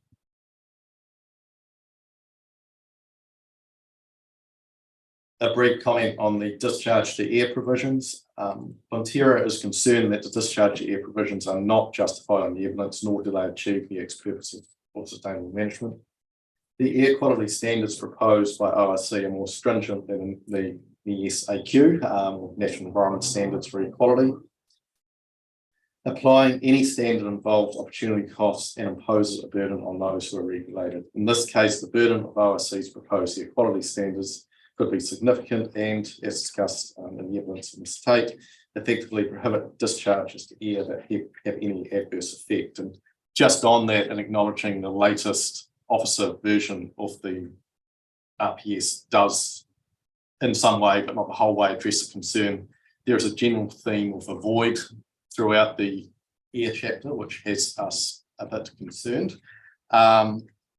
So just picking up mid-paragraph again, this is not a scenario in which additional restriction has no real downside. Poorly targeted and overly restrictive standards, which flow on from an objective that is too directive, can be actively detrimental in social and economic terms for potentially no corresponding environmental or public health benefit. In other words, needless excessive protection would place Fonterra and others in the Otago region at a significant disadvantage with no purpose served. Standards have appropriately been set at a national level. The NESAQ is the national framework for determining acceptable air quality. It is informed by the World Health Organization and New Zealand's own national studies. The RPS should align with the national policy direction to provide a suitable framework for the regional air plan to achieve compliance with the national standards. The section 42A rider appears to consider that because air quality in Otago does not currently meet the standards set in the NESAQ or the operative regional air plan during the winter, more stringent standards are required. It is submitted that this does not justify bespoke limits for the Otago region. Existing breaches of ambient air quality need to be addressed by a planning regime that gives effect to and correctly reflects the appropriate yardstick, being the NESAQ. So just picking up on that a little bit more, and I expect there may have been confusion on the officer's part with regard to what is the appropriate endpoint yardstick or limit, which as I see it is the NESAQ versus the pathway to get there. I'd certainly recognise that a regional air plan needs to address the pathway, but the endpoint doesn't change, which is the NESAQ. So I'm hoping that it can be a point relatively easy resolved. But so that's all I was proposing to say at this point. Obviously, fire away with any questions, or we can move on to things. Yeah, thanks very much. Just one question for me. I've got a number of planning questions, but around the air chapter in the NESAQ, I noticed when I was looking at the air chapter and reading that information that there's a anticipated environmental result number 5, which this is on page 137 of the RPS. But I'll read it out because it's quite short. So you open it up. It says where air quality is good, it is maintained. And I suppose that's going further than what's in the NESAQ. And you're saying here that you think the NES should be the endpoint. But I mean, it's my understanding that the council code can go beyond that if they choose to. Is that correct? So from a technical legal perspective, section 43, capital B of the RMA, of course, you can have a rule in a regional plan in this instance, most likely. That is more restrictive than an NES. I guess the note of caution I'm hearing here is the NESAQ in this instance is directed at achieving appropriate and good, or whatever labels you want to put on it, air quality. And I think we'd be just concerned to see a regional policy statement contemplate air quality being managed further than what the NESAQ requires, because the standard provided by the NESAQ is already pretty high, relatively speaking, and in line with everything we might expect from the World Health Organization or elsewhere. Yeah, no, thanks for that. I mean, when I was reading the air issues, and it is I can see it potentially being an issue for the likes of Fonterra if they're coming up for replacement consents and the overall net. If anything is going to get worse, and whether that's based on other consents that have been granted since previous, or I can see there being a bit of a potential issue for large industry. Yeah, and I'm not suggesting biomass has worse emissions or anything like that. Fonterra sites are not standing still, so both through renewal phases of existing consents, we can reasonably expect the lens will be applied to existing air discharge limits, but the sites are changing as well, and any site expansion, okay, not suggesting Stirling's going to double in size or anything overnight, but any site expansion will reasonably, first principles, result in further air discharges. You would certainly hope Fonterra's treatment systems or discharges are such that they fully comply with the NESAQ. But I think, in terms of giving the likes of Fonterra and other industries in the region that discharge confidence to contemplate expansion, development, etc., having an ability to do that rather than a strict avoid type ethos, which is how we've read the chapter, at least in the first instance, is obviously a key consideration and really important. So. Yeah, no, thanks, Ben. Thank you. Just following on from that, have you seen instances elsewhere where the airplane's been more stringent? A regional airport? No, not off the top of my head. I think Ms. Tate's shaking her head at the end of the table as well. So, because what follows on from that, if it was, what would be the justifications for that? Yeah, certainly, not in the planning context. I have had it thrown to me in consenting processes that there should be some additional limit that applies.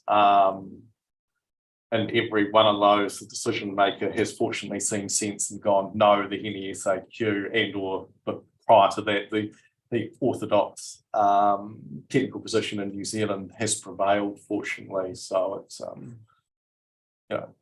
so no, I haven't seen a plan which has tried to do something restrictive, but I certainly have had it in consenting processes. So. And I think Mr. Tate addresses it. I think there's reference in the year chapter to the what I think understand is a non-statutory document, the Otago's year strategy. From a legal perspective, what's your position of that being an RPS and how it's dealt with? Well, our relief is primarily framed around having the NES reference, which is a sensible point. I don't have a jurisdictional issue with guidance documents and other non-statutory documents being referenced, but I think in terms of the structure of an RPS, if it's going to refer to those, it needs to be quite careful around the weight that will be placed on those in a subsequent planning process. So they might be there as a reference point, but I certainly wouldn't want to generally see a guidance document being set as the formal limit. But equally, you've got a weighting exercise to do the relevance of that guidance document. Is it something that's been dreamt up without a lot of expert input, or is it something, and I appreciate there it is a sort of statutory document like the NZ Dam Safety Guidelines, which for a long time were not statutory but had been contributed to basically by every dam expert in New Zealand. So I think you could place a lot of weight on those, but obviously they've now become a statutory document. So yeah. And you're not the first council or any person that's sat in front of us over the last couple of weeks to raise the issue with the void. And you notice a bit of a common theme in the year chapter. We did have a bit of a discussion around what some people suggest that prohibits. My memory of King Salmon is that if you have minor effects or transitory effects, that would achieve an avoid policy. I guess I'm just trying to contemplate where that, because there has been, I think, recognition from staff that the noxious and dangerous has been sort of removed from the offensive, which is more of an amenity thing, as opposed to a health thing. Maybe more of a question for Ms. Tate about where you see that break, because we have been asked to consider avoid as a first priority, avoid those dangerous ones and avoid as a first priority the other ones. Yeah, it's the sort of an analogy, I guess, is urban activities and the ferrets and fox farming, ferrets and nuclear waste type scenario in terms of what a void means. So I have a lot of nervousness around the void. I certainly agree with Commissioner Hubert. If I am faced with an avoid policy, of course, I'll be making the argument, well, this proposal has less than minor effects, or whatever the scenario might be, so can technically apply with the policy that we're dealing with. A lot is obviously dependent upon individual context, but as a general proposition, avoid does mean that.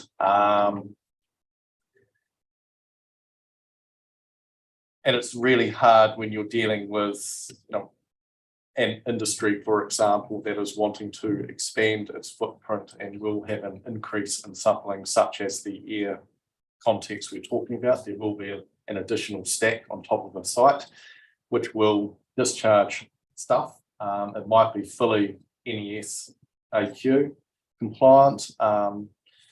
If the policy says avoid any further discharges in a roundabout way, we've obviously got a problem. If the policy says avoid discharges that don't comply with any SAQ, it might be entirely appropriate, or more appropriate in that instance to sort of go down an avoid type pathway, but it is dependent upon context. So Yeah, it's a hard line to draw on a sort of generic overall basis. from memory, and we're not considering a year until Friday for most other things. I think there is a reference in there to avoid unless no more than minor, or they're using the section 184D test in the context of the policy. Again, I think the state probably addresses that. From a legal perspective, how do you see that sort of concept being brought into a policy? So as I sort of said, avoid may be appropriate in some contexts, and as I said, is that true exception where you're dealing with, we don't want this activity in the region, type that broad macro proposition that it's not appropriate. I think avoid is really hard to apply at a much more nuanced level, which is we're actually okay with enabling this activity, but we want it to occur within certain parameters. In that latter context, certainly my view is avoid is not the blunt hammer is not the appropriate tool. It is actually having policies and objectives or whatever other RPS provisions you're talking about that deal with the outcome sought in a more specific sense, rather than, as I said, just putting the hammer down and going no, because I get very nervous then turning up to a consenting process in 1, 2, 3, 5, 10 years time, or a district plan process that we've got an RPS that's quite directive on avoid, and whether it's Fonterra or another industry or something totally unrelated to industry, which is seeking to consent something which will have an additional effect. If avoid is the starting point for the application of a policy framework, I think that's pretty hard to consent. But equally, stepping through, if it is quite articulate and avoid any proposal that other than minor effects, that probably does stand legally. I guess in the context of an RPS though, particularly in Fonterra is a good example of this, where you're dealing with a rural-based industry, sometimes which has boundaries which are quite nearby. You may not be complying, for example, with any SAQ, strictly speaking, at the boundary, or you may be having effects at the boundary that are more than minor, but in the overall scheme of things, that is something that might still be appropriate on a sort of sustainable management basis to consent, i.e. you've got an existing plant which has got a significant amount of existing investment, you've got existing water takes and discharges and things like that. So adding to those is a much better environmental outcome. But again, a sort of role of an RPS, I'd sort of like to see that sort of specific stuff really has to boil down to a district plan, regional plan level ultimately, in terms of what, and that's why for Fonterra we're often looking at site-specific zonings, really what is actually appropriate for that site, and in that context it might be sensible to then look at, well, there are some things that should be avoided because they're really important on that site-specific basis, but on a regional-wide basis, from a strict legal perspective, of course it's possible, but I just think we need to be realistic that that has quite profound implications in a lot of cases as well. Yeah. I guess that site-specific approach is probably a latter date technique, because most of these plants probably located in the rural zone because they had wider space to generate adverse effects. But you've raised it in a couple of contexts, reverse sensitivity and that urban creep. So I guess that's where you're heading with the site-specific sort of approach. Yeah, that's right. And societal or community expectations change. Like I expect historically, would have been a lot smaller sites than the current ones, but residential development would have quite deliberately formed around processing sites because it was sensible to have labour nearby. The reality of what's happened over the last quite a while, is those little processing sites have turned into huge pieces of industrial plant with adverse effects, and it's about managing those effects from both sides of the ledger. So for constraining Fonterra or the equipment industry in terms of what it's able to do on its site, but also making sure the local community has a reasonable expectation, or its expectation set with reference to those sites. So the world does change. So. Okay, thank you.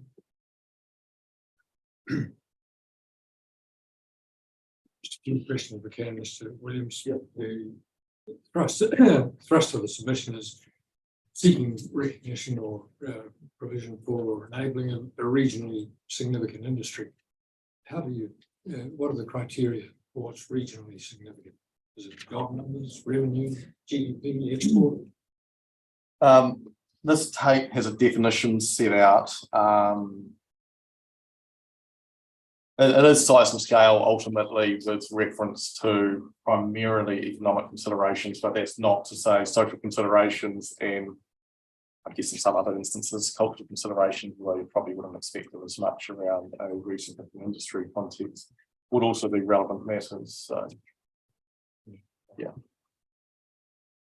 You referred to section 43B, response to Miaka, and my recollection, and I've just refreshed my memory on it, was that the ability to be either more stringent or less stringent has to be specified within the NES itself. Do you know whether that provision is in the NES AQ? Not off the top of my head. We can possibly check that over over the lunch break. Yeah. Thank you. Thank you. I think that's all that I had. Thank you. No, thank you. So. You want to break for lunch now? Or go on? No, we'll carry on. Carry on. Yep. No, I'm not sure. So we'll now have Ms. Raw. And you should have some very short summaries from all three witnesses. No, not yet. Not yet. We will make sure that we get short summaries for all three witnesses. I hasten to say, I'm conscious you've read the evidence. Do hurry us along if you find the summaries are not serving any utilities. We're just equally conscious that in the same way that you've done, I'm certainly asking the witnesses to just summarise and move through. Yeah, no, thank you. I'm definitely equally conscious that we are presenting the whole Fonterra case at this point, so I thought something like that. So. Suzanne. Yeah, afternoon. Suzanne O'Rourke, I'm Fonterra's National Policy Environmental Manager. So I will summarise my evidence with a short page here. So firstly, as Ben has referred to, we have two key assets in the region, the Stirling dairy manufacturing site and a distribution centre at Mosgiel. The Stirling site has been operating for over 50 years, employing 110 staff. It processes up to 1.8 million litres of milk and over 200 tonnes of cheese every day.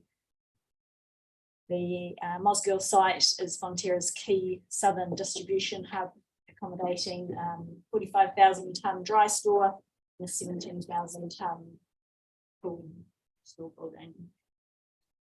So the Dairy Industry Restructuring Act, or DIRA, which it is known as, means Fonterra is obligated to collect, pay for and process milk. That means Fonterra needs to ensure it has enough capacity across its network to process all the milk supplied to it on any one given day. The capacity required by Fonterra is based on projected maximum volumes of milk produced on farm at any one time. Fonterra also needs to maintain an independent manufacturing network that enables the transfer of milk between both manufacturing sites and North and South Islands during the peak milk period. So South Island manufacturing sites, including Stirling, are critical in ensuring that all milk provided to Fonterra is able to be processed. As has been mentioned also by Ben and covered in my evidence, Fonterra's future direction is based on delivering sustainability aspirations, the key strategic goal being to be a leader in sustainability. One of the primary initiatives in delivering this goal is the replacement of coal-fired boilers with biomass boilers by 2037 at our remaining 9 sites. This will achieve a 30% reduction in emissions from manufacturing operations by 2030. So the transition from a coal-fired boiler to a biomass boiler is underway at Stirling. Those resource consents were granted in December 2021 to establish a 1.5 megawatt boiler and to discharge associated air contaminants. From this, Stirling will shift towards using 100% wood biomass as renewable thermal energy. Installation of the infrastructure will contribute more than 13.5 million to the local economy and support an estimated 10 jobs in the wood biomass industry, which includes truck deliveries, maintenance support and suppliers. This sustainability initiative to move to biomass boilers by Fonterra creates value both in helping to achieve a healthy environment and in creating economic benefits that extend beyond the Stirling site to the wider economy. And just as an update,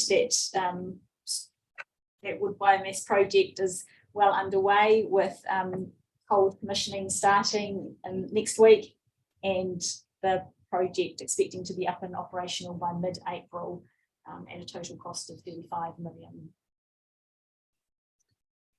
So coming through to the Otago Regional Policy Statement, Fonterra is seeking a framework that enables the protection of existing industries while allowing for some flexibility to accommodate sustainability and innovation initiatives. Fonterra seeks additional provisions that appropriately recognise and provide for the operational and functional requirements of regionally significant industry. It is an approach that has been adopted in other policy frameworks to reflect the regional significance and scale of Fonterra's activities. So we consider the inclusion of regionally significant industry as an appropriate planning approach. It's important for Fonterra that the Otago Regional Policy Statement provide appropriate direction regarding the management of air discharges and has been just talked to. Fonterra has concerns regarding the avoid approach to discharges to air. So there needs to be an appropriate threshold set and guidance around when discharges to air can be managed rather than avoided. Finally, it is important that the Otago Regional Policy Statement recognise regionally significant industry and the benefits these industries provide to the Otago community. The Otago Regional Policy Statement should provide a policy framework that provides certainty to regionally significant industries such as Fonterra, so that it can continue to bring social and economic benefits for the people and communities of Otago.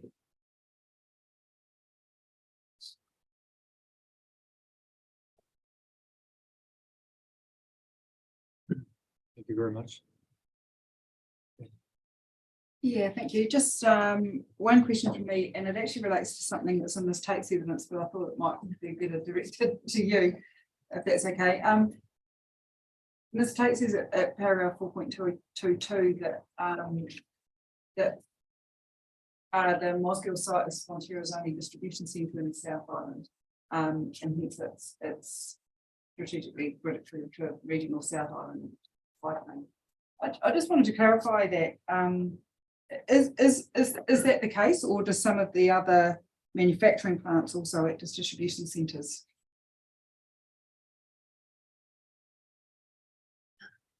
I'm not sure if I could answer that completely. Possibly give a half answer as well. Yeah, obviously that's the primary distribution hub as Mosgiel. And were you referring to any other particular sites where we had those? I mean, I suppose I was just surprised that that was the distribution hub for the South Island. Right. Thinking, there's Fonterra goods going out of Littleton Port and others. Therefore, I was thinking surely there must be other distribution hubs. Yeah. Not just that one. So the likes of Darfield and Edendale being the sort of powerhouse sites in the South Island do have quite a bit of on-site storage capacity. Equally, the like of particularly Port of Timaru, there is a rented building there that is used for some storage per se. So it is really a matter of probably scale and degree. The Mosgiel Centre is the only full noise dedicated distribution centre. Port of South Island, that statement's correct, but that's not to say each other site doesn't have some component of storage as a part of its operations. Thanks. No, that's helpful. Thank you. Probably just returning to your evidence in chief, and you'll just, and again, this is probably following on from Ms. Tate's evidence as well. In your paragraphs 59 to 61, you talk about Waikato regional policy statement and how they've dealt with this issue. I'm just wondering if are you promoting that? You're obviously promoting the framework similar to that. And Ms. Tate's evidence, I think it's 4.13, trying to define what was significant, and there's a significance definition there. Just wondering where that came from. There's a largely unused or not referred to very often section of the definition of environment. So environment includes all of those things we normally think of, including people and communities. And then the last reference is the social, economic, aesthetic and cultural conditions which affects the matters stated in those above paragraphs. Is that where that definition comes from? It's got to be a significant condition that affects those matters, which is people and communities. Sorry, so when you're referring to the definition of environment, Yeah. where is that? From the RMA. So, That's from the RMA, right, yeah. yeah. And no one really refers to that. And it kind of people think about the environment just as ecosystems and people and communities. But it's got a second component there, which is what I think you're talking about. Yeah.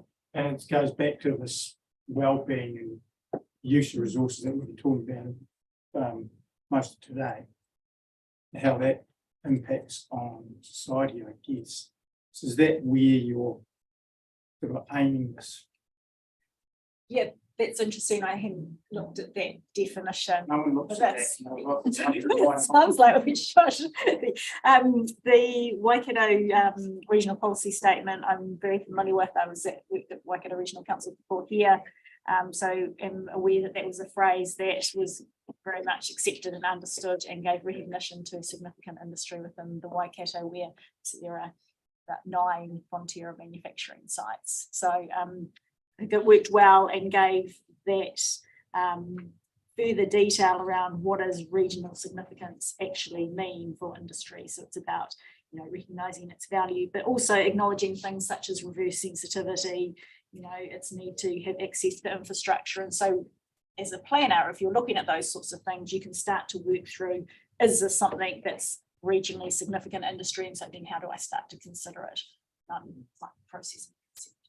Yeah, I guess the reason I sort of raised it, because the issue that the report office have raised, that it's potentially elevating it to same level as infrastructure.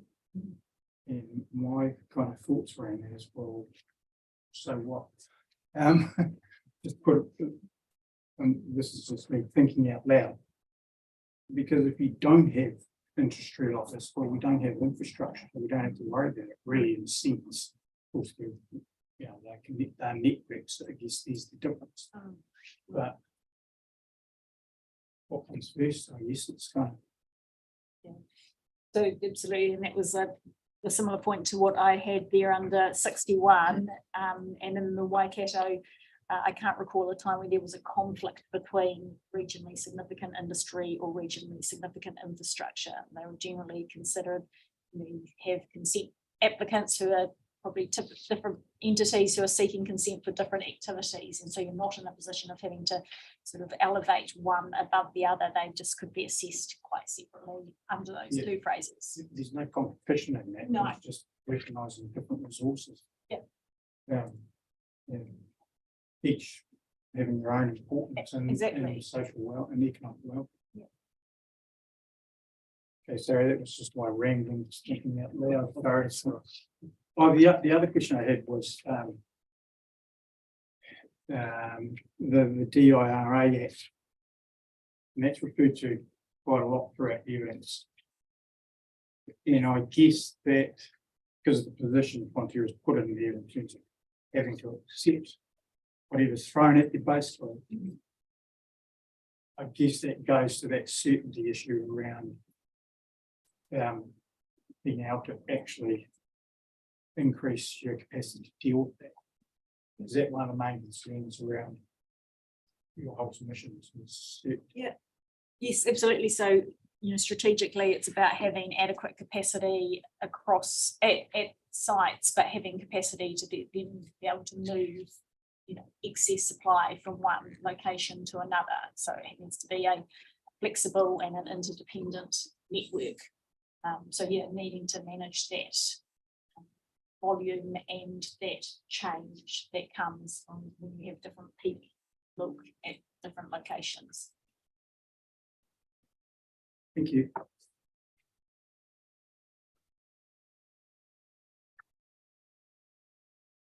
Just looking at your paragraph 59 that you've been discussing with the regionally significant industry definition, when you look at it, which is your footnote 1, it really captures its own tail, but isn't it? I mean, that may include social, economic, or cultural benefits.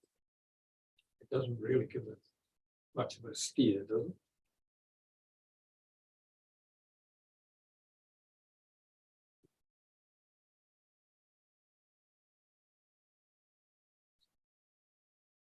Well, I think you would expect an application to be providing evidence to show what those benefits are at, or the significance of those benefits at a regional, national scale, and then just acknowledging that those benefits could also be social or cultural benefits. So you'd be expecting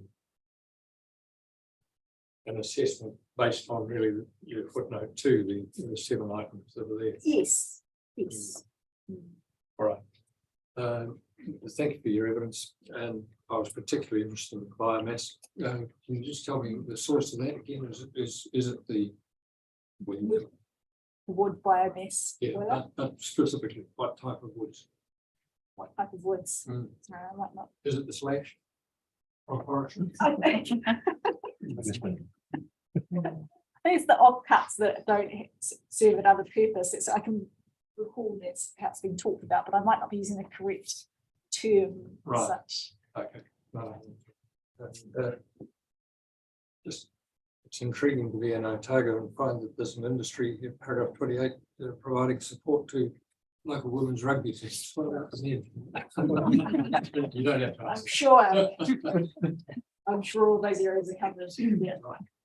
No, just before lunch, and I know it's very short, but I'm pretty sure Mr. Copeland, who I've had experience with before, can be concise and we can deal with yours first, and it may enable you to well, since it's been said, I talk inversely to how I write. I'll just read what I've read in the summary here. My evidence addresses the economic significance of Fonterra's Stirling and Mosgiel sites to the Coosa District, Needham City, and the Otago region. Fonterra's Stirling and Mosgiel site provide a broad range of economic benefits to not only Fonterra shareholder suppliers, but also to the broader Coosa District, the Needham City, and Otago regional economies. The continued operation of the sites without additional constraints on their efficient operation is consistent with providing for the social, economic well-being of local residents and businesses. It is also consistent with the efficient use and development of natural and physical resources. The value to Fonterra of its investment in the Stirling and Mosgiel sites can be considered in terms of either the reinstatement value of the facilities or the foregone future earnings of the facilities on the sites if they were forced to close or downsize. By both these measures, the value of investment to the existing consent holder is significant. However, Fonterra's operations at its Stirling and Mosgiel sites are also of significant economic significance at both a district and regional level. Significant amounts of direct and indirect employment, incomes, and expenditure are associated with each of the sites. Recently, during the COVID pandemic, the importance of the primary sector and the related primary product processing sector was highlighted as international and domestic tourism faced unprecedented headwinds. In particular, the situation underscored the dangers of New Zealand Inc. and the local, district, and regional economies being overly reliant on tourism as the sole economic driver. Stirling and Mosgiel sites are economically significant in both the provision of economic activity within the local district and regional economies and providing much needed economic diversity. Closure or constraints placed on the processing capacity of Fonterra's dairy manufacturing site at Stirling would require milk from the site's local catchment area to be transported further away for processing, either to Fonterra's Clandyboy plant near Timaru and or to Fonterra's Edendale plant in Southland. If Fonterra's Mosgiel distribution site was forced to close or have its distribution capacity constrained, alternative storage and distribution arrangements would be required. This would likely lead to additional transport and other associated costs. In addition, there are a number of advantages in maintaining production and distribution capacity at the Stirling and Mosgiel sites as compared to relocating capacity to potential new sites and or the expansion of facilities at other existing Fonterra plants. This includes the continued optimum use of existing relatively new sunk assets, which otherwise would be largely stranded. During the last 5 years, Fonterra has invested $70 million in capital upgrades, with the latest capital expenditure and investment in a biomass boiler. And Ms. O'Rourke has discussed that, so I won't read the remainder of that paragraph. I'm just preempting a question from you, sir, which I can just say at the outset I can't answer as to what is economically significant. I've always thought that mainstream economic thinking was that which agreed with me, but I'm not sure that that's necessarily going to be sufficient. I guess as an economic consultant, if the definition of economic, if the inclusion to the reference of economic significance was there on a case-by-case basis, someone such as I could refer to that and on a case-by-case basis pull together some facts and figures and what have you. In my evidence, I guess I have argued that jobs, incomes, and expenditure are important elements of that. I also think it's important that you have regard to what economists call economic drivers. You can have, Dunedin City is the largest employer, is the health sector. But, if Dunedin City didn't have some manufacturing and some other activities and also service hinterland with tourism and agriculture, Dunedin City wouldn't need it as big a health sector. Manufacturing, agriculture, tourism, the sort of drivers, if you like, of other things such as education and health. And lastly, in relation to that, I concede that the economic significance of Fonterra's plants are much greater at a district level and at a city level than, say, an overall regional level. I guess economic significance, however, would also have an element of, if you like, distributional equity associated with it, and that you wouldn't define economic significance only in relation to major activities in say, Dunedin City only. I think that Otago regional viewpoint would have regard to the significance on the Cluster district, where clearly the Stirling plant is much more significant. Thank you. Yeah, just one question from me, and this, I suppose, is just a precursor to I'm keen to ask Ms. Tate about the definition of regionally significant industry, but or significant regional industry, however we term it, regionally significant industry. How, Mr. Copeland, what would you define as an economic activity? Because the definition states means of economic activity based on the use of natural and physical resources in the region. what would you define as an economic activity? And this is something that just for Ms. Tate to have a think about too. I'm kind of thinking, is an economic activity too broad for a definition of regionally significant industry? And I'm interested, as an economist, what would you define as an economic activity? I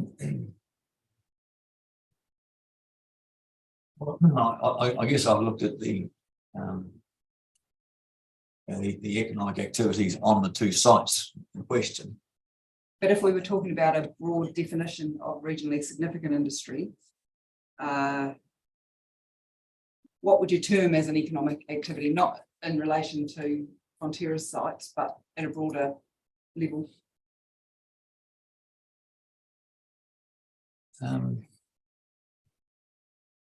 Well, I mean, one could look at an industry or whatever, but if you had a resource consent application, it won't relate to an industry. So I guess it's to the activities affected by.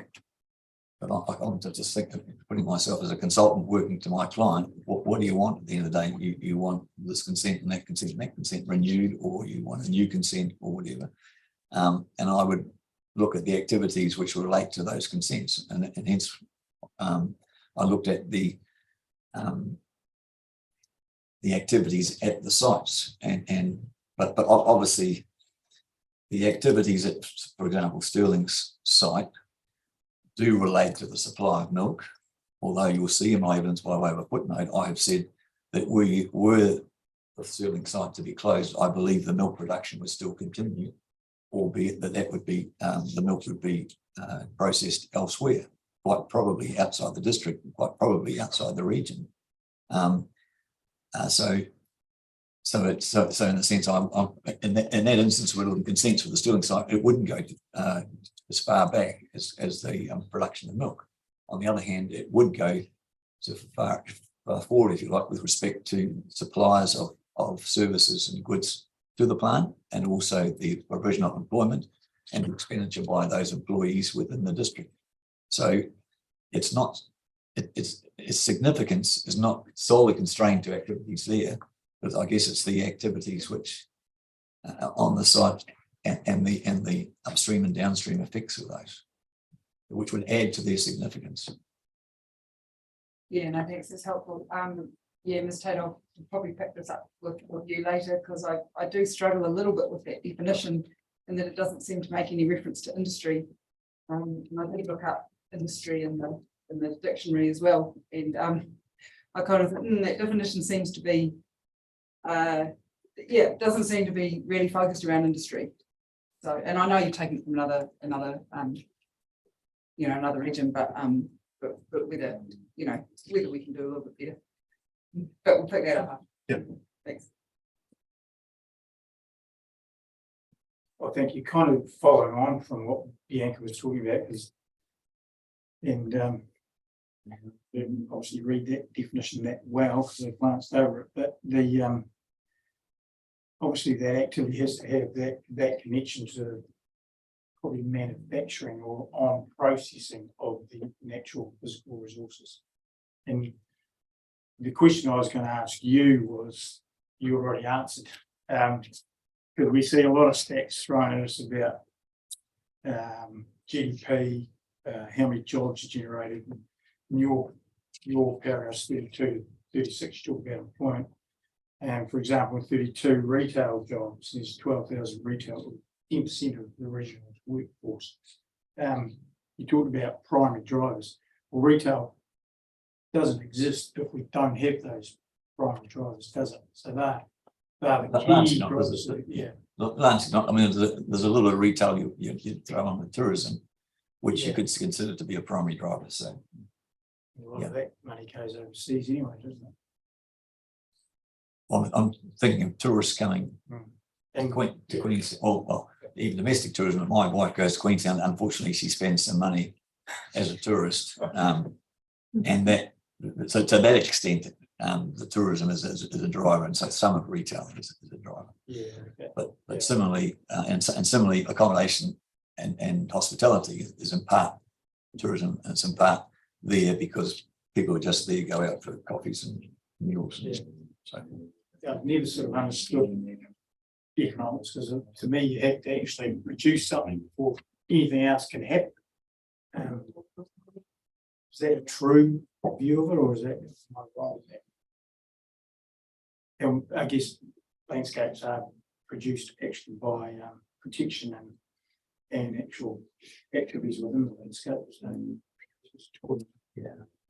I mean, there's a services sector and there's a. but you can't service anything if you're not making it. No, I mean, Something's got to start it, is the point I'm trying to get to.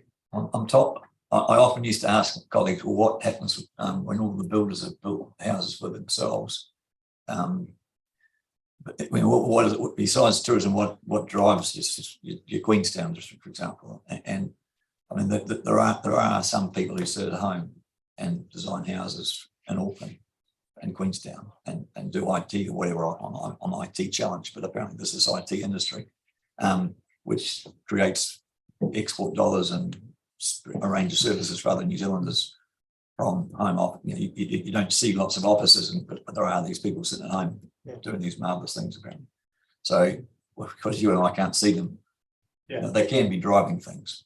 But I really want to underline the diversity thing, which I think is important, particularly for the Clutha district level, and the manufacturing of agricultural products, even though it's an agricultural product, is quite independent. If the price of milk is down, those guys still go to the factory and still earn the same, if not similar, or at least if not the same salaries, irrespective of the price going up and down, which is not the same for the farmer who's at the end. Yeah. Okay, thank you. I just have one question. I'm not quite sure who to ask. What is Fonterra the only milk provider in the Otago regional area? Well, certainly in Clutha, there's another dairy factory there. Sorry? There's another dairy factory in Clutha, which I footnoted in my evidence. And I'm probably mispronouncing it. It looked like it was a Welsh name. Oh, no,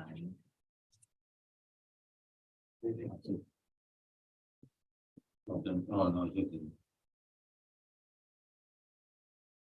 The nine.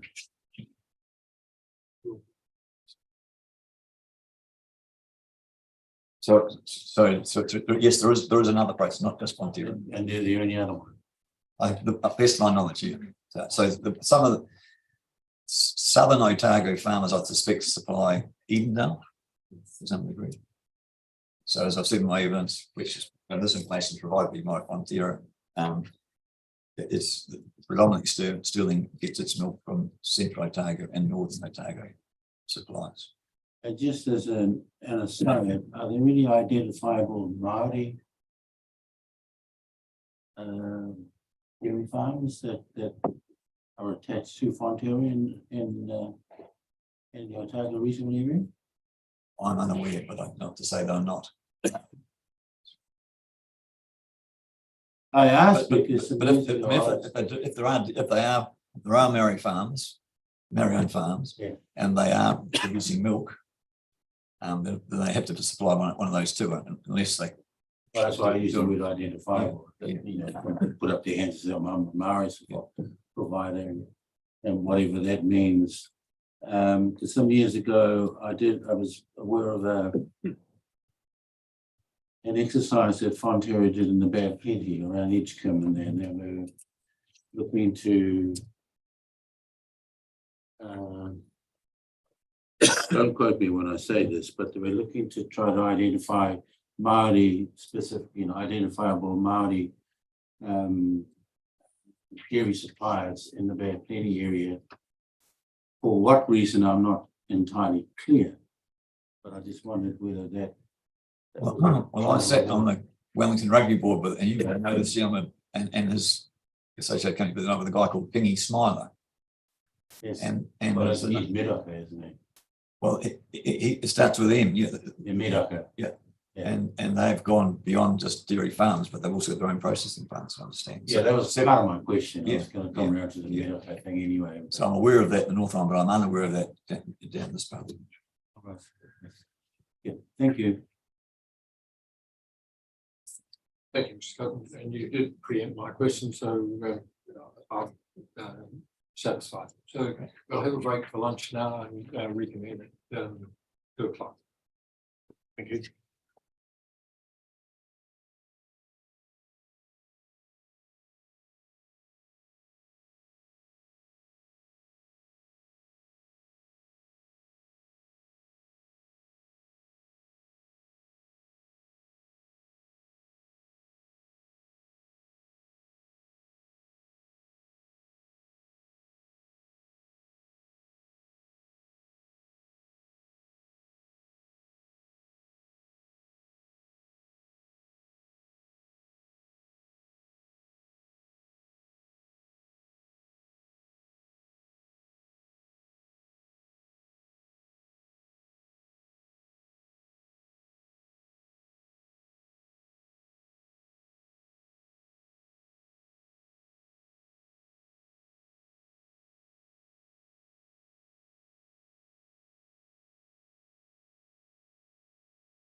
Yeah.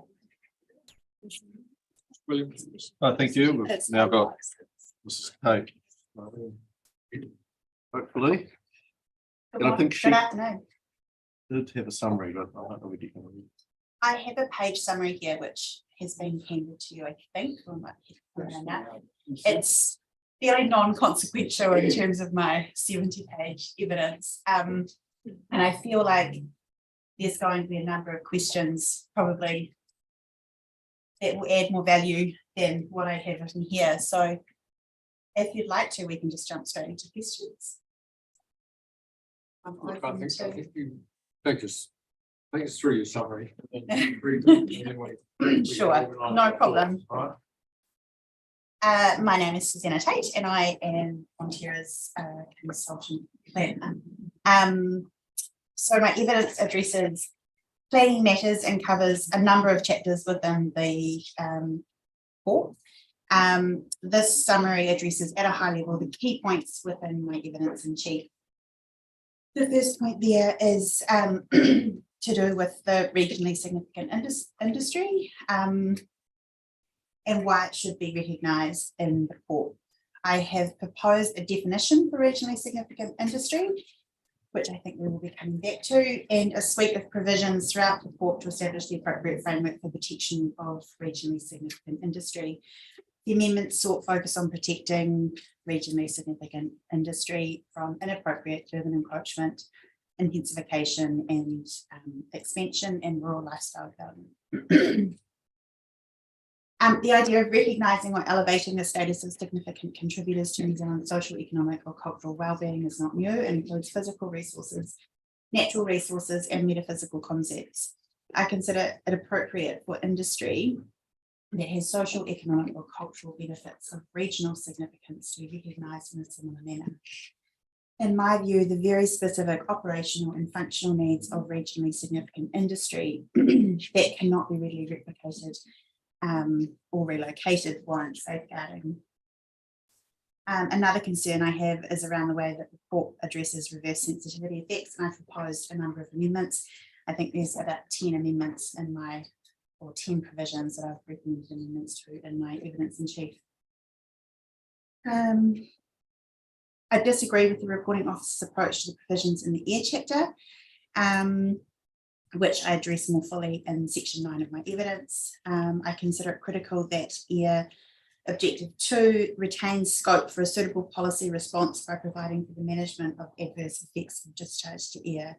I have then proposed amendments to the supporting policies to set appropriate environmental responses that are relative to the scale of effects arising from the discharges. I've also proposed amendments to align the pORPS with the National Direction for Air Quality. If I could just step outside of my written statement here, I have been in touch this week, or end of last week, with the planning representatives for Hort NZ, Silverfern Farms and Ravensdown, and we had reached some general agreement on objective 2, and that is covered off in Lynette Wharf's rebuttal statement. So I just would like to note that I support the objective 2 that she's captured in her rebuttal. There was also commentary from the Kaitahu planning representative, Ms. McIntyre, about a new policy that was proposed by Hort NZ and supported by Silverfern Farms and Fonterra.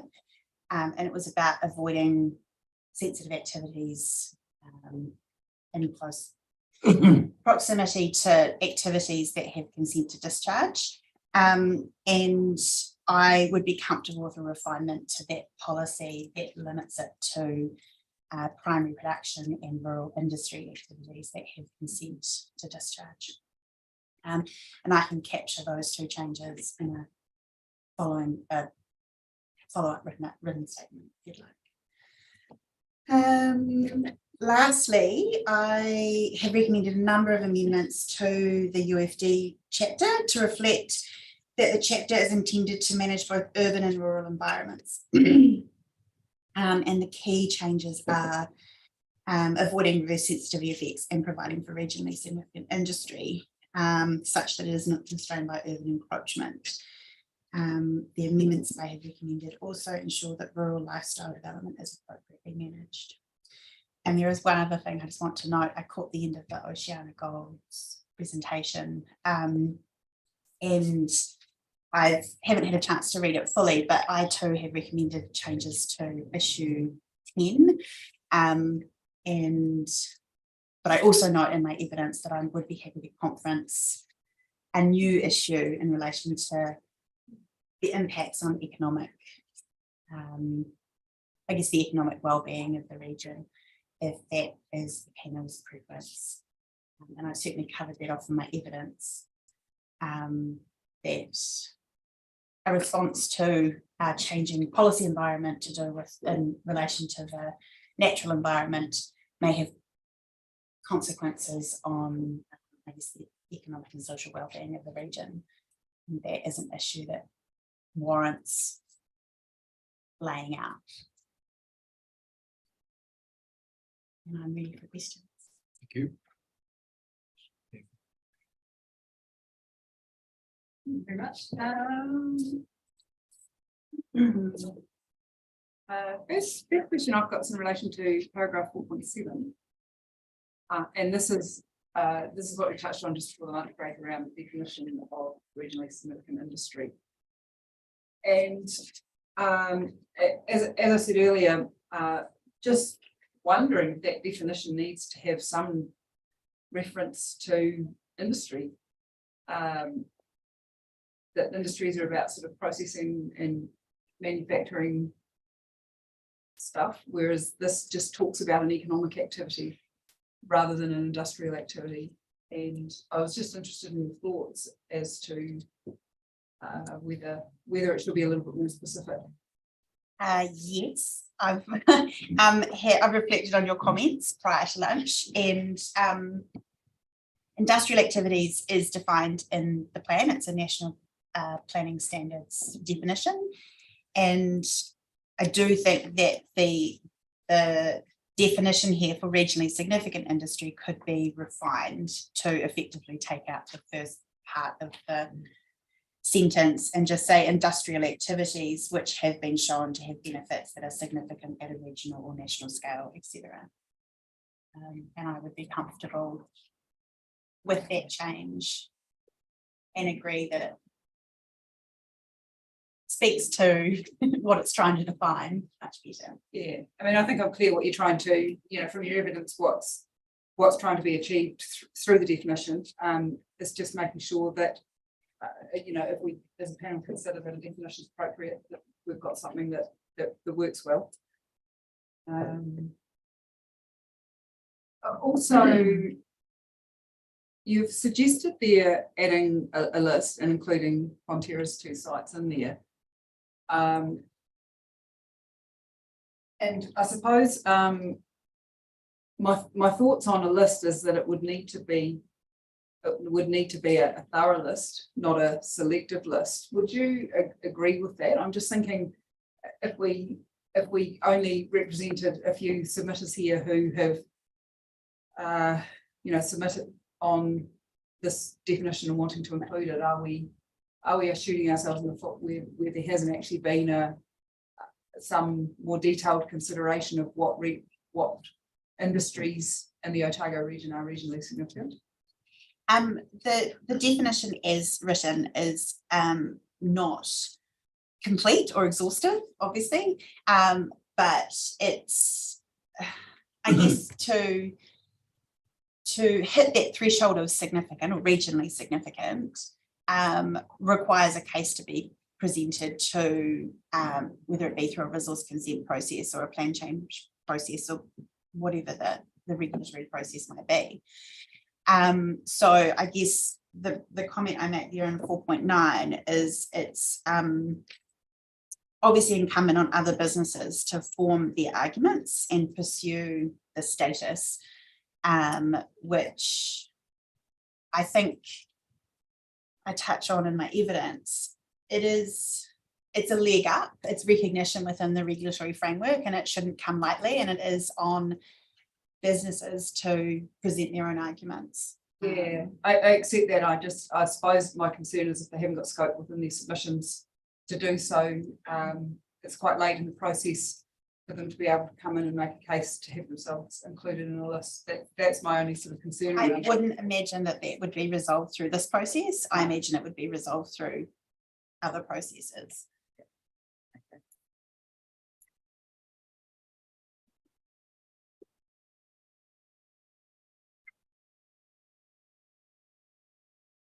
So my next question is at paragraph 5.6. Excuse me, I'm finally being electronic this week. So sometimes it's easier to flip through paper than scroll through a document. Here we go.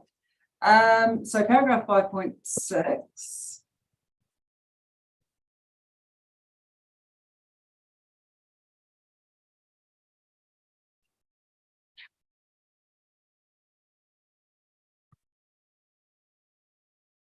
Yeah, you've put here the focus should be on achieving sustainable management. Sorry,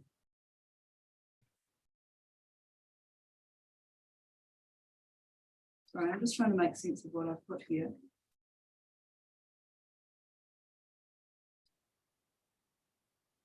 Yeah, I think where I was trying to get through to with what you're saying here,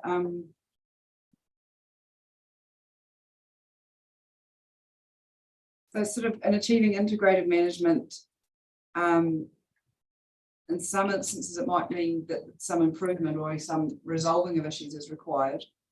And I'm just wondering if there's if your concerns here are with the wording of the purpose there, or is it more with the RPS as a whole? A bit of both. I think that I think in my first sentence there, the purpose statement confirms the tone of the RPS, and this idea that the issues need to be resolved plays very heavily into what is an RPS very focused on the natural environment. And I guess coming back to this idea that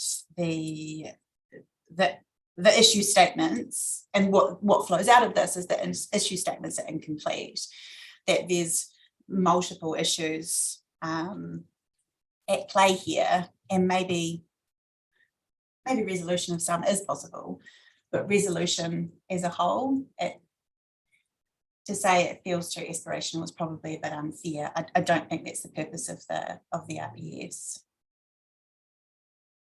Okay. Yeah, that's good. Look, if we just go through to paragraph 6.2, and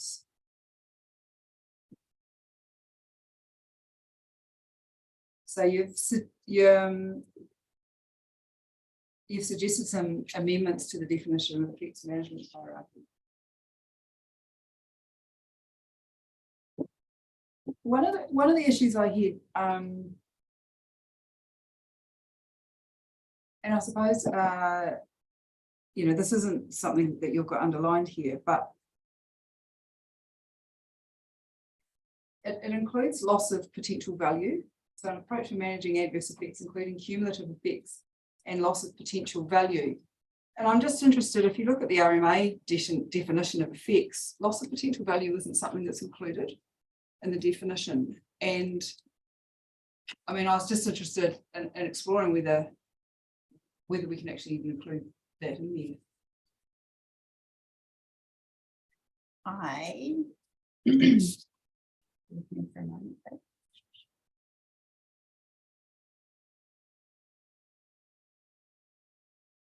My initial response to the question is no, it probably shouldn't be there. But I just wanted to check what the effects management hierarchy states in the land and freshwater chapter, which was the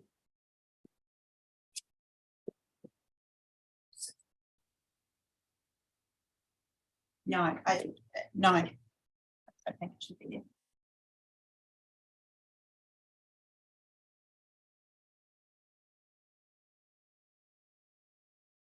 I suppose one of the other questions I've got here is that offsetting compensation are dealt with in the exposure draft of the NPS for Indigenous biodiversity.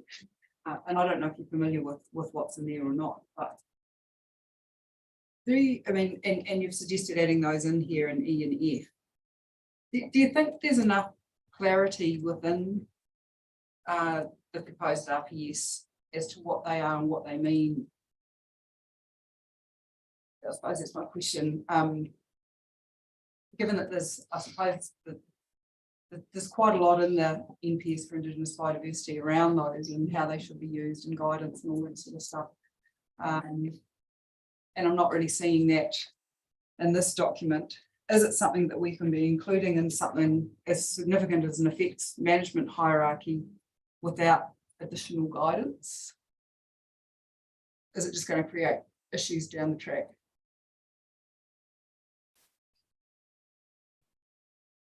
I don't think it would. Well, will it create issues?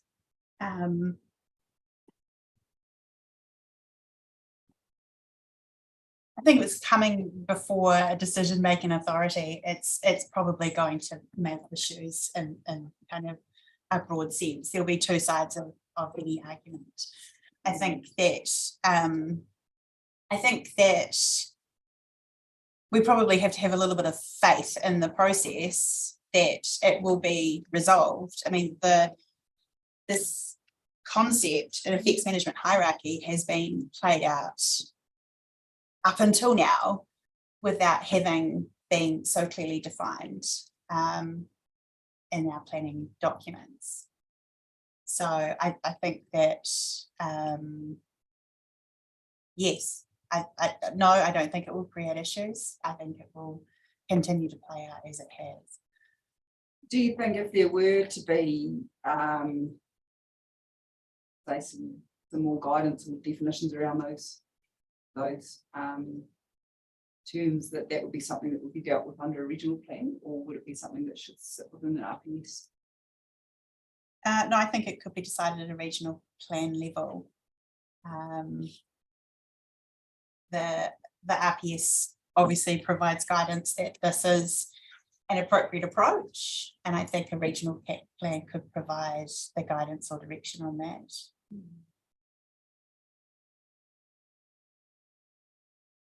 I don't think all the solutions need to sit within the RPS. I think there's other documents where they can sit.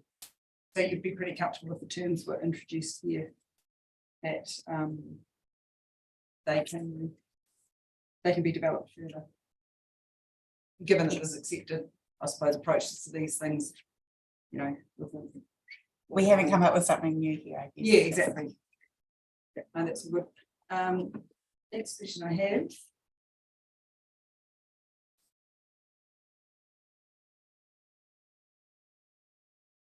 My notes are telling me to go to paragraph 7.21. I'll do that.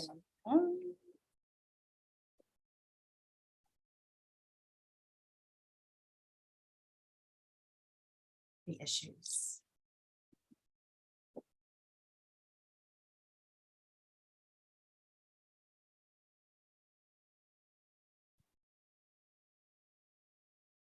I think we'll jump through that and move to paragraph 820. Sorry, 820. Yep. Sorry, jumping around here.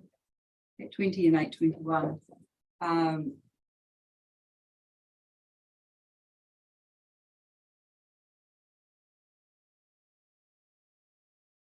Yeah, so I was just wondering if you could clarify for me what the issue is here. I understand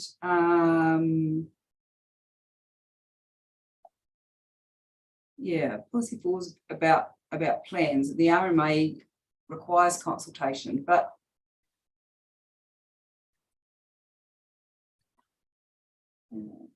yeah, are we trying here to set setting limits under this policy through another means.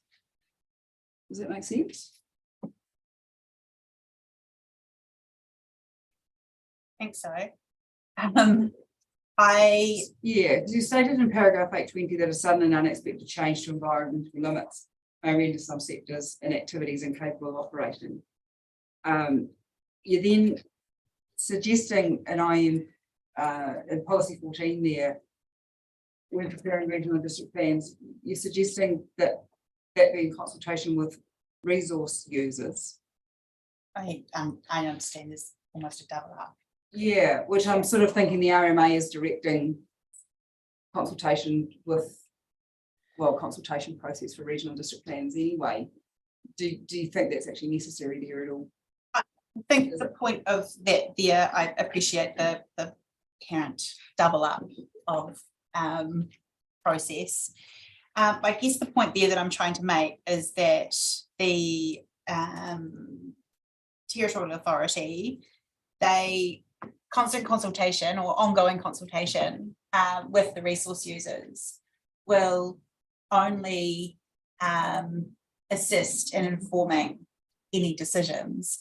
So rather than coming to a decision sort of on the day that we need to adjust the limits, ongoing consultation could, I think I say here, keeps all stakeholders informed of changing natural states and resource demand. So in the example I give there is changing technologies. So there's a lot to be gained from a two-way conversation. So yes, procedurally it sounds like a double up, but I guess it's just about reiterating that TA shouldn't sort of arrive at this point of, right, we're going to change it. There's a lot to be gained from ongoing consultation. So you're more directing that at TAs and regional councils, and in your experience, are they the ones who are not so good there, or? Oh, no, sorry, by TA, sort of umbrella term for regional councils and district councils. Yeah. But it's, I guess the point is that there's nothing to be lost from having early engagement or ongoing consultation and engagement. Okay.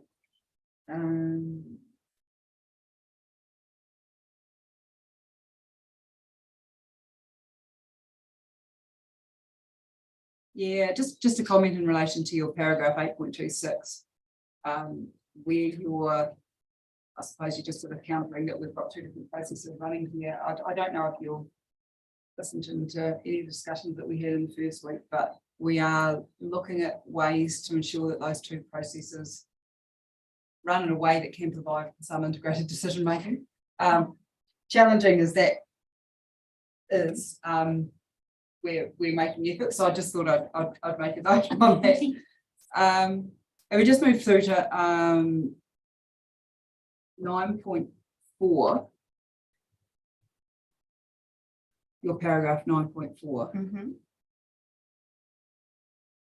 I was wondering if you could give me an example of what you mean by appropriately managed in that context. So the appropriately managed, I've used that wording there so that the subsequent policy response can lean on avoid significant effects, enable X effects. That's not quite what the policy says, but so appropriately managed means that the policies can give appropriate direction on managing the different levels of effects. It's not intended to give a what's the word I'm looking for? It's purely intended so that the objectives plays into the policy language. I'm just sort of, I suppose, thinking in doing that doesn't mean that the RPS isn't giving enough direction if it's not defining what appropriately managed is. What do you think that's clear through the objective? I think the policies makes it clear what is intended by appropriately managed. So it would be with reference to other policies. So the relevant policies are 3, 4, 5, and 6. Right.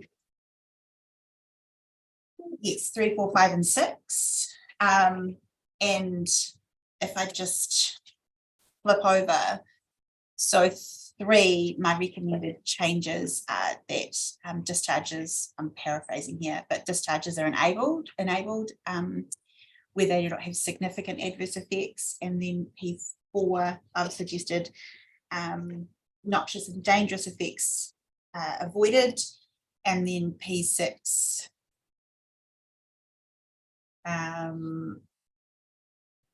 that's in relation to effects on money. So I would look at the objective and read it in relation to the associated policies, and the associated policies provide the direction as to how the different level of effects should be treated.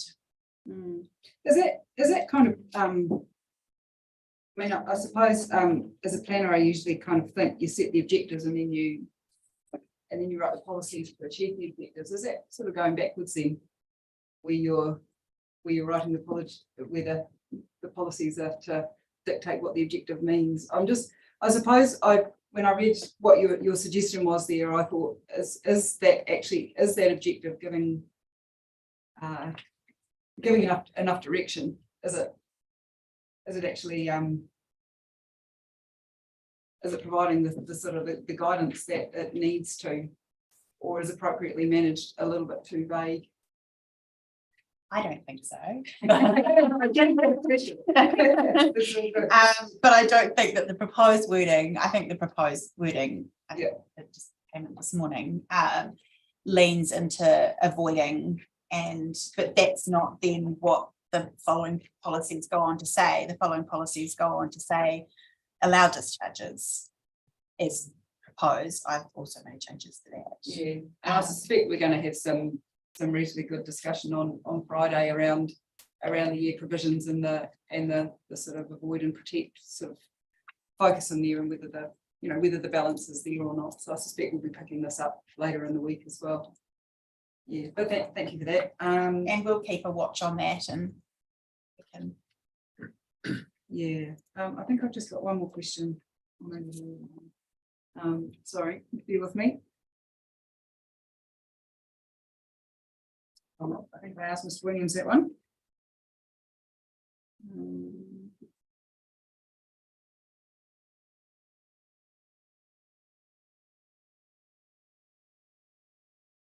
Yeah, just in relation to paragraph 9.13.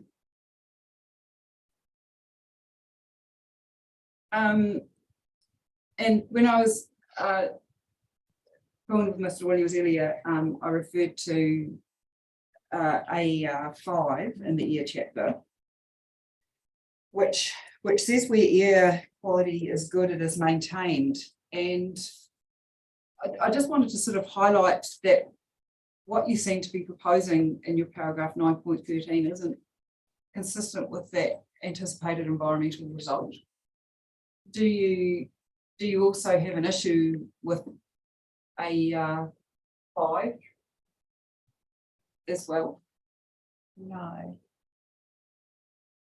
The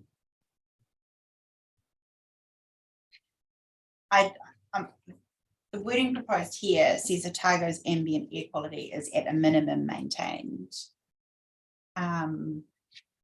So I don't understand how that would be in conflict with. Yeah, I suppose I'm sort of, what I'm seeing from AR5 is that if the air quality is good, and I know it depends how you define as good, and if good is defined as at the limits, but you could also be reading that more as, and again, this is probably something that maybe it needs to possibly be clarified, but the way I read it is if you're at half the NES limits, you have to keep it there. You can't go any further. And so I think it probably depends on how you read that AER5, but particularly the way I was reading it anyway, I thought your suggested policy change here seems to say you can go up to the limits. now maybe this is something that's more an issue with the wording of AER 5, and possibly the way I've interpreted it. But it did seem to me when I read that anticipated environmental result and when I look at the policies, that is how it seemed to be intended. That it's kind of if it's, you know, I suppose it's like if you're looking at the MPCFM, it's saying if it's, you can't have any further degradation if it's already good. Doesn't allow you to sort of, you know, retreat to a national bottom line or something like that. The intention of the revised policy was to lean back on the NES AQ. And there was a question I think you raised prior to lunch, Commissioner, about whether or not the regulations provide for a better limit. Is that right? Am I going the right way? They're tougher than the yes, and yes, they can in response to that. But Otago's ambient air quality is at a minimum maintained, so that doesn't mean that you can't do better. But it does mean if it's within the limits, it can't get any worse. Well, within the limits, it can't get any worse. And that was sort of my concern is if you're well within the NES limits, it still means you can't degrade it any further. Depends upon what maintained is referenced to. If it's the NESAQ limits, maintained can still be a line that goes up on a graph. If it's maintained in an absolute sense, well, you sort of becomes a proxy for a void or. Which is how it seems to be presented, and this is something that, you know, I think it needs a little bit of work and thought. Section 42A also later in the week, but yeah, but what your interpretation is, I suppose, of AER 5, and therefore what you're proposing through your amendments here is that there can continue to be some degradation as long as it's staying within the NES AQ limits. Would that be Would that be fair? Yes. Yeah. Okay. That's all good.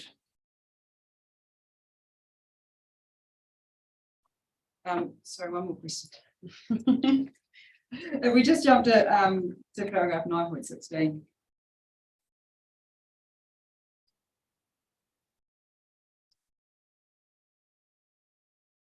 And I was just interested in you saying enable discharges to you provided they don't have significant adverse effects on human health.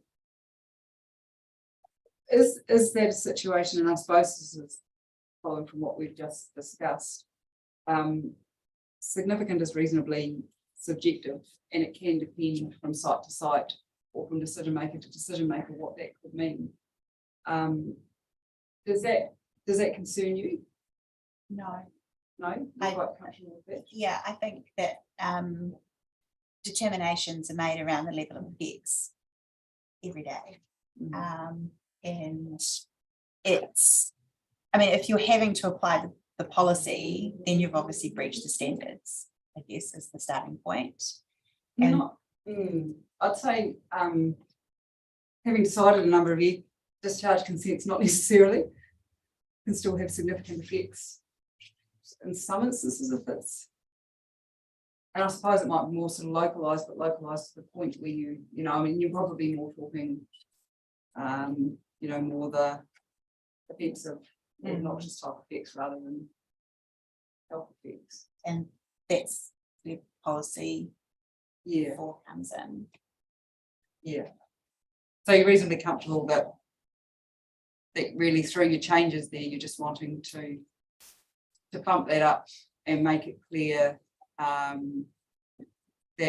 effects that aren't significant are enabled there. Yes, because that's what our national regulatory regime permits. It is ultimately enabling up to our level.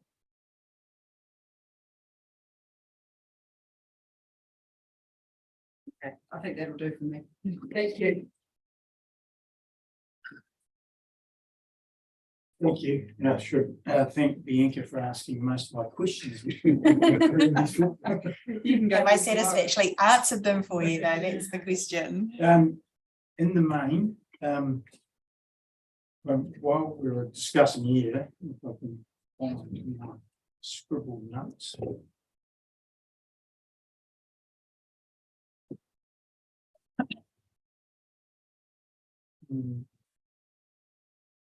Yeah, I guess I had sort of the same concern that Bianca had around that objective two, whether it was actually an objective in the first instance, because it's not really stating an outcome as such.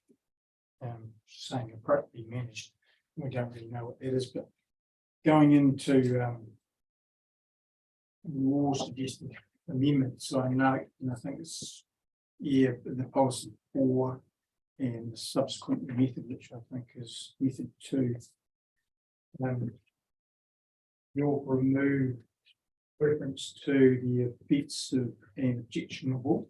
So I guess to me that would probably relate more to amenity type concerns. Would that be right?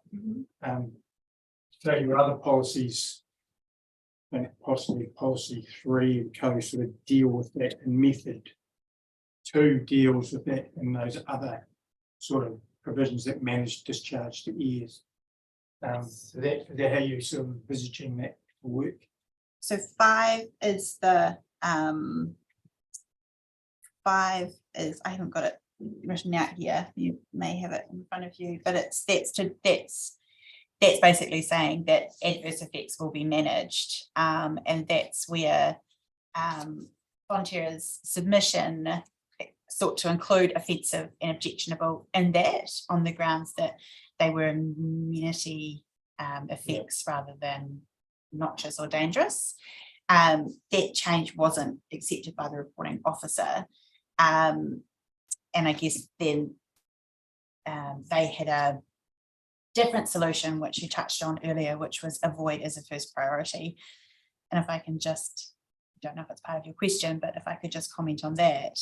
To me, avoid as a first priority is just another way of saying manage, which is avoid, remedy, mitigate, because it's leaving the door open to other responses than just avoiding. So in that case, it seems that policy 5 is sufficient to deal with offensive and objectionable effects, adverse effects. Okay. Got that. That answers your question. Yeah, because I didn't have policy 5 written in front of me. Sorry. So I had to see what it was. And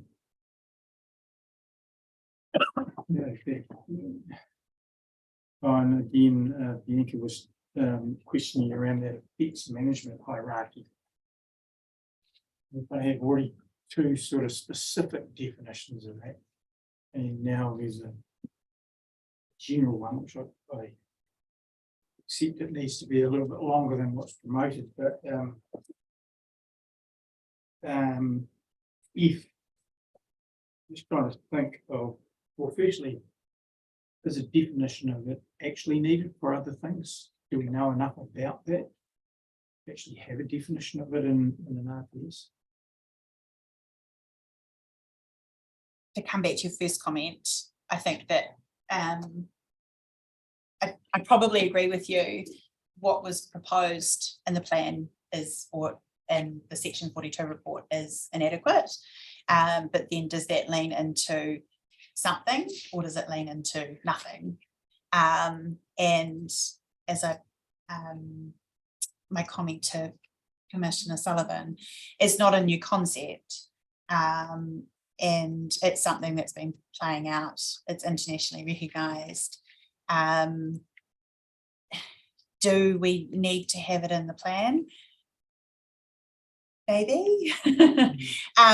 I think that I guess the idea that an effects management hierarchy is an appropriate response to other effects on other things. I guess that's what the RPS would signal if it was to be included.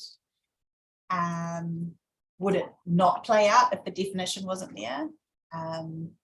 I think it would still play out if the definition wasn't there.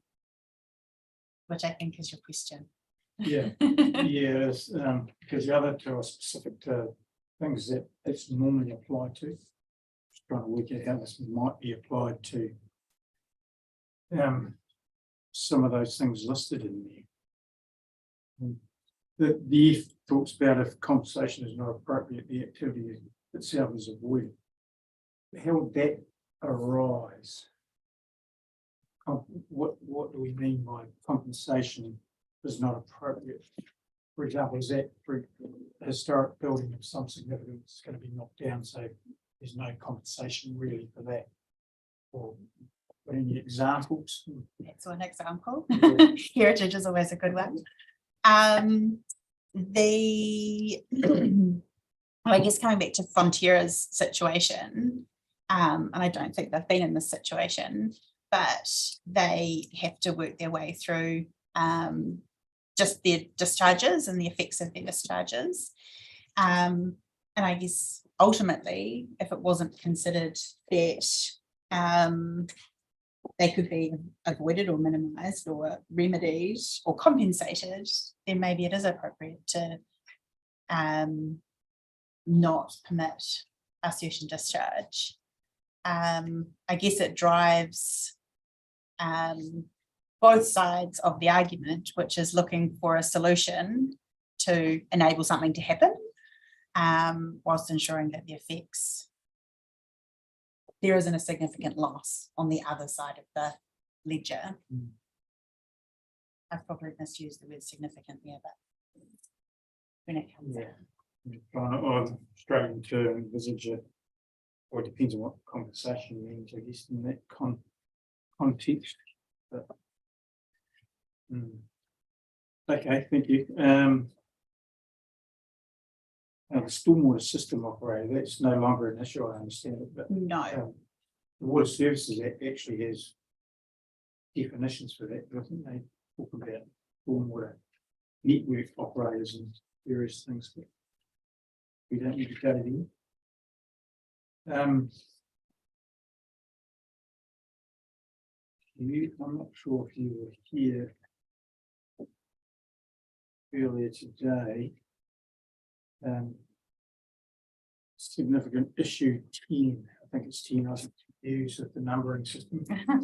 I was here for part of Ocean Gold's presentation. Actually, sorry, it's 11. It's the tipping point thing. Oh, okay.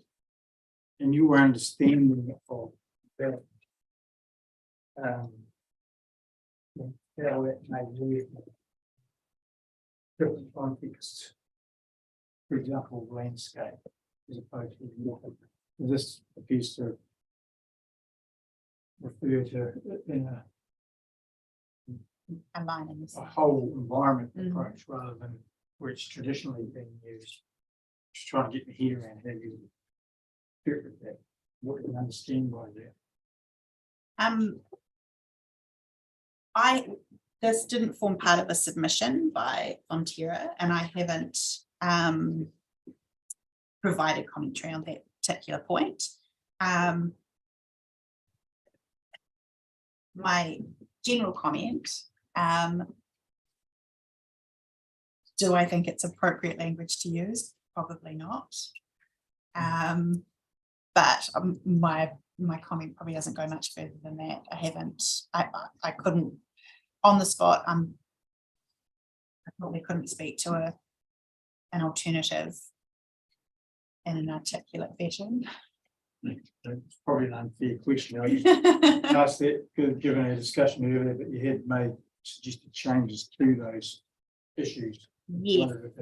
It was exercised your mind as to what that. I think the comments on the issue statements were really driven by this idea that this RPS has moved a long way over into a protection of the natural environment, and it's not about not giving effect to national policy and not working with environmental limits. But I think it's important that the RPS recognises that that has a significant impact on natural resource users. That's really the crux of my comments on the issues. Yeah, I guess in that context, and again, Bianca's already asked questions around it, was that IMP 14 was the human impact. Part of your changes, well, actually, I think it was 42A reports taking out thresholds. And we're talking about limits and stuff, and some of the stuff we've been talking about, it's probably more appropriate to have thresholds rather than limits, isn't it? Threshold means something different than limit. Yes. I mean, my only comment on that is that I think the plan as a whole has been very much led by the MPS FM, and that is a term that's used in the MPS FM. But certainly if we come back to the air discussion, that uses thresholds. The phrase wherever practicable has been added in there, but when I first saw it, well, how do you apply that to namescapes, for example, those sorts of things? You can't really. Yeah, I mean, I guess if I say it, I think I've said it about 3 times now, but it probably comes back to how it plays out in front of the panel or in front of court, which I think as clear as our regulatory environment can be, we probably have to expect something like that. And just coming back to make sure it's verified, point 10, and it's around IMP1 and P2, and the combination of those 2 policies. You've made some recommendations. And you've left in a bit about the conflict between divisions. And you're recommending finding the overall broad judgment. Is that even needed? Because that's what we're meant to do anyway. Would you not just end it, apply them according to the terms in which they are expressed, full stop? If we're reminded to go down that track. What value does that add? Well, I think that beyond expressed, I think it's articulating the obvious, which I don't think is necessarily a bad thing, but from my own perspective and how decision making is made, I certainly don't think that it should lean heavily as drafted, as proposed by the council, on a freshwater concept, when that's not appropriate to a general policy on integrated management decision making.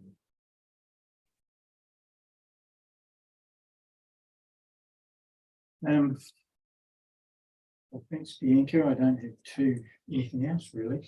Now, you'll notice we probably haven't asked you a lot about the subsequent this, because we haven't really got into that evidence. So we might have to call you back one day. But thank you. I can be available. I just have one question, and it's around your original evidence on the issue of Te Manawa Te Wai. And the fact that you opposed the proposed definition at the time, and then can you explain to me why? I'm sure I follow your reasoning here. Yes. It's not a definition, it's a concept. And I've got no issue with it being included in the plan. All right, okay. I've got no issue with it being included in the definition section of the plan, but rather than regurgitating MPS FM, it's just purely stated, I think top of my page 21, Te Mana o Te Wai as a concept. I think it was I've got it 1.3. in front of me. So it's not that I don't think it should be in the definition section. I don't think it should be regurgitated the way that it has been. Oh, okay, yeah, I'd misread that somewhere. Not sure what I was reading. Thanks. One other question.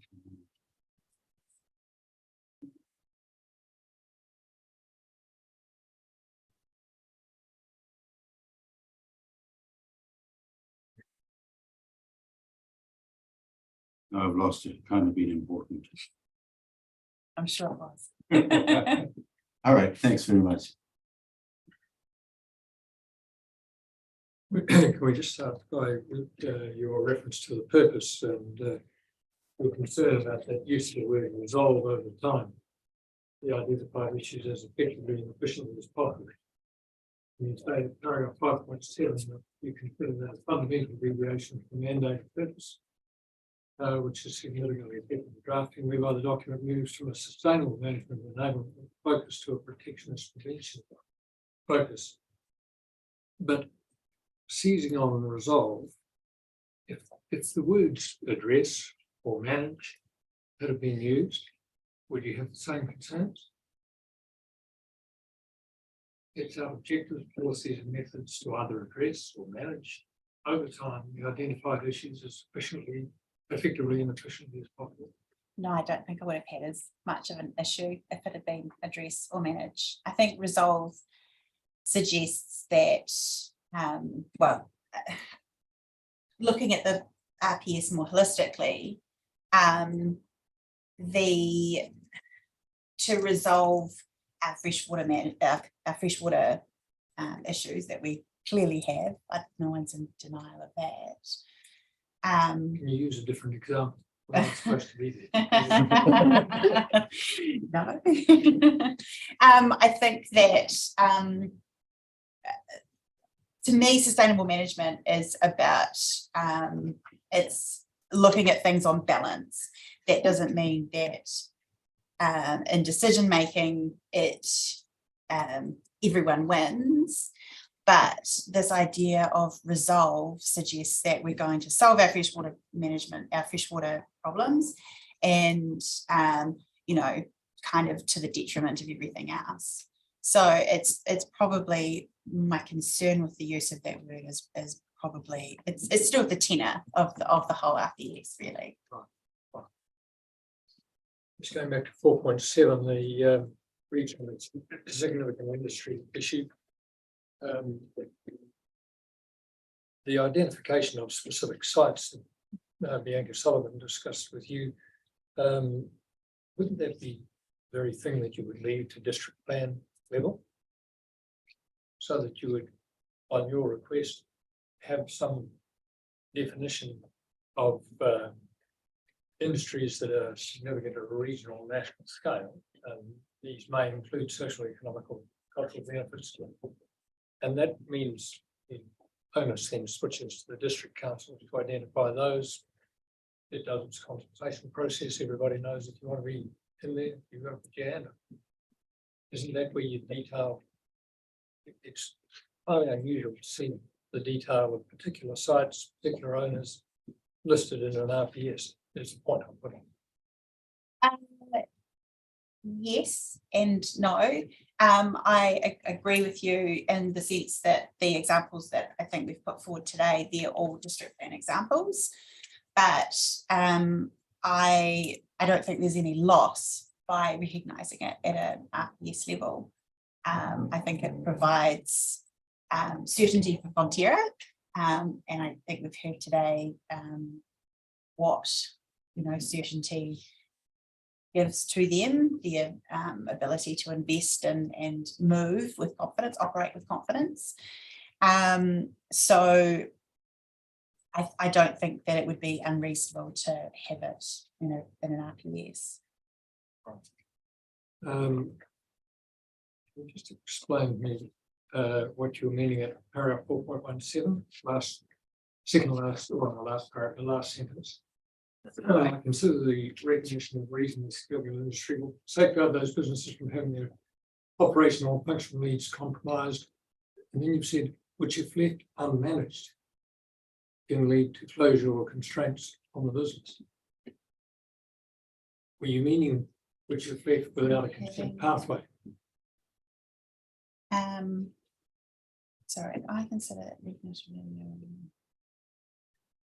So I guess unmanaged would be to not recognise them. So, and something that came up earlier today was the idea of increasing capacity. And I think some of the examples that Ms. O'Rourke gives in her evidence, it's not actually about increasing capacity, it's about maintaining capacity.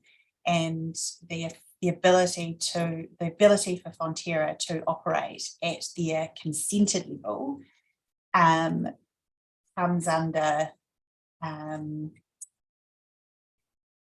be restricted by urban encroachment.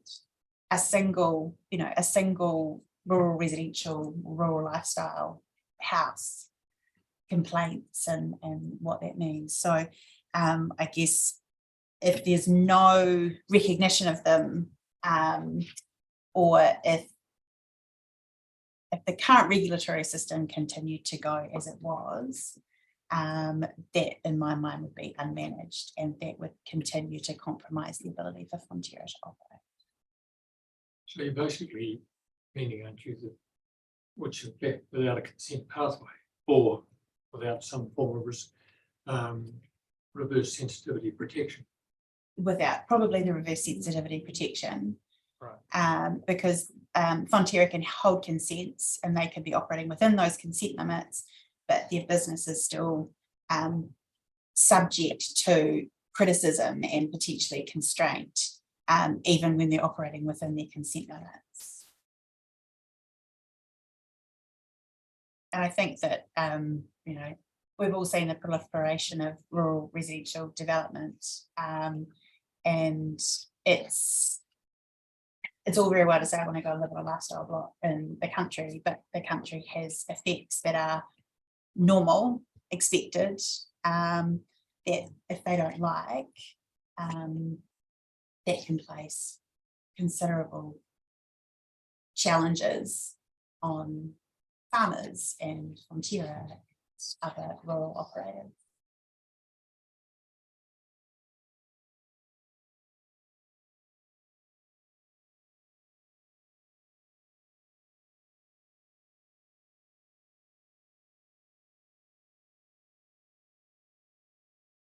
And the final question I just wanted to raise with you is at 9.4 again. It's been addressed by the commissioner, but just listening to exchanges, I would have thought that, and I was rather expecting you to respond, that rather than appropriately managed, you might have suggested sustainably managed. Well, I was going to suggest just managed. Wouldn't you use a statutory phrase, which then has the advantage of the definition that Alan was talking about earlier in the day? Yes, I'll take that. Okay, thank you very much. Thank you, Mr. Williams. Thank you. I think that's obviously us for the time being. I just want to emphasise what I said in opening. I'm very conscious that presenting all our case at once has both benefit and a burden to the hearing panel. So don't hesitate at all if you want to call us back or put further questions to us. I'm particularly conscious that there are some issues that no doubt your own thinking will evolve a little bit as the hearing progresses, but otherwise, thank you very much. I do just very quickly a couple of bits of homework. We've queried Fonterra's got quite a large cultural Māori team, so Fonterra, this is an off the cuff response from the relevant people. No iwi, hapu or Māori trust or formal corporations in the Otago region, but inevitably there will be a number of people both at a farm ownership level and shareholder level that identify as Māori. Obviously across the wider South Island, Ngāi particularly has significant dairy interests in Canterbury. So that answers that question. So NES AQ, we've answered, so yes, regulation 28 can contemplate rules that are plan rules that are more restrictive. Obviously in the context of the two contexts really to note, the NES AQ obviously managing a whole heap of things, not just providing limits, and I still come back to my general proposition that the hearing panel or the RPS should still reference the limits to the extent they can, because they have been very thoroughly worked through. But that then leads to my second point, the NESAQ is obviously under review at the moment, and just one thing to keep in the back of your minds is perhaps having to accommodate or contemplate that the NESAQ, as it stands at the moment, will change. And I guess there is a scenario where a consenting process might want to jump the gun and look to standards in the new version, but we're getting into hypotheticals now. But I still come back to NESAQ as the appropriate yardstick as I refer to. So that's probably what I need to comment on. I'm conscious you've had a long day already. So thank you. Thank you, Mr.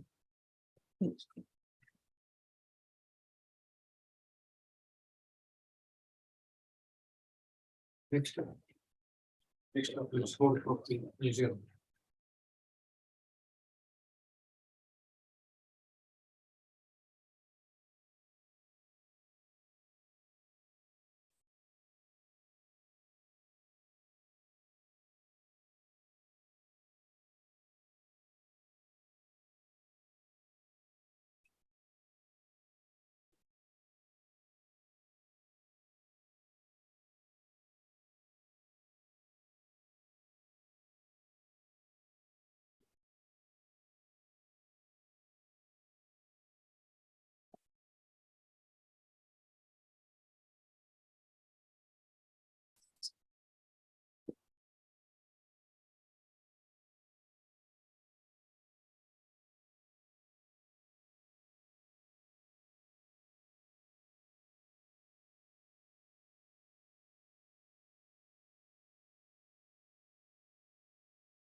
Good afternoon, Commissioners.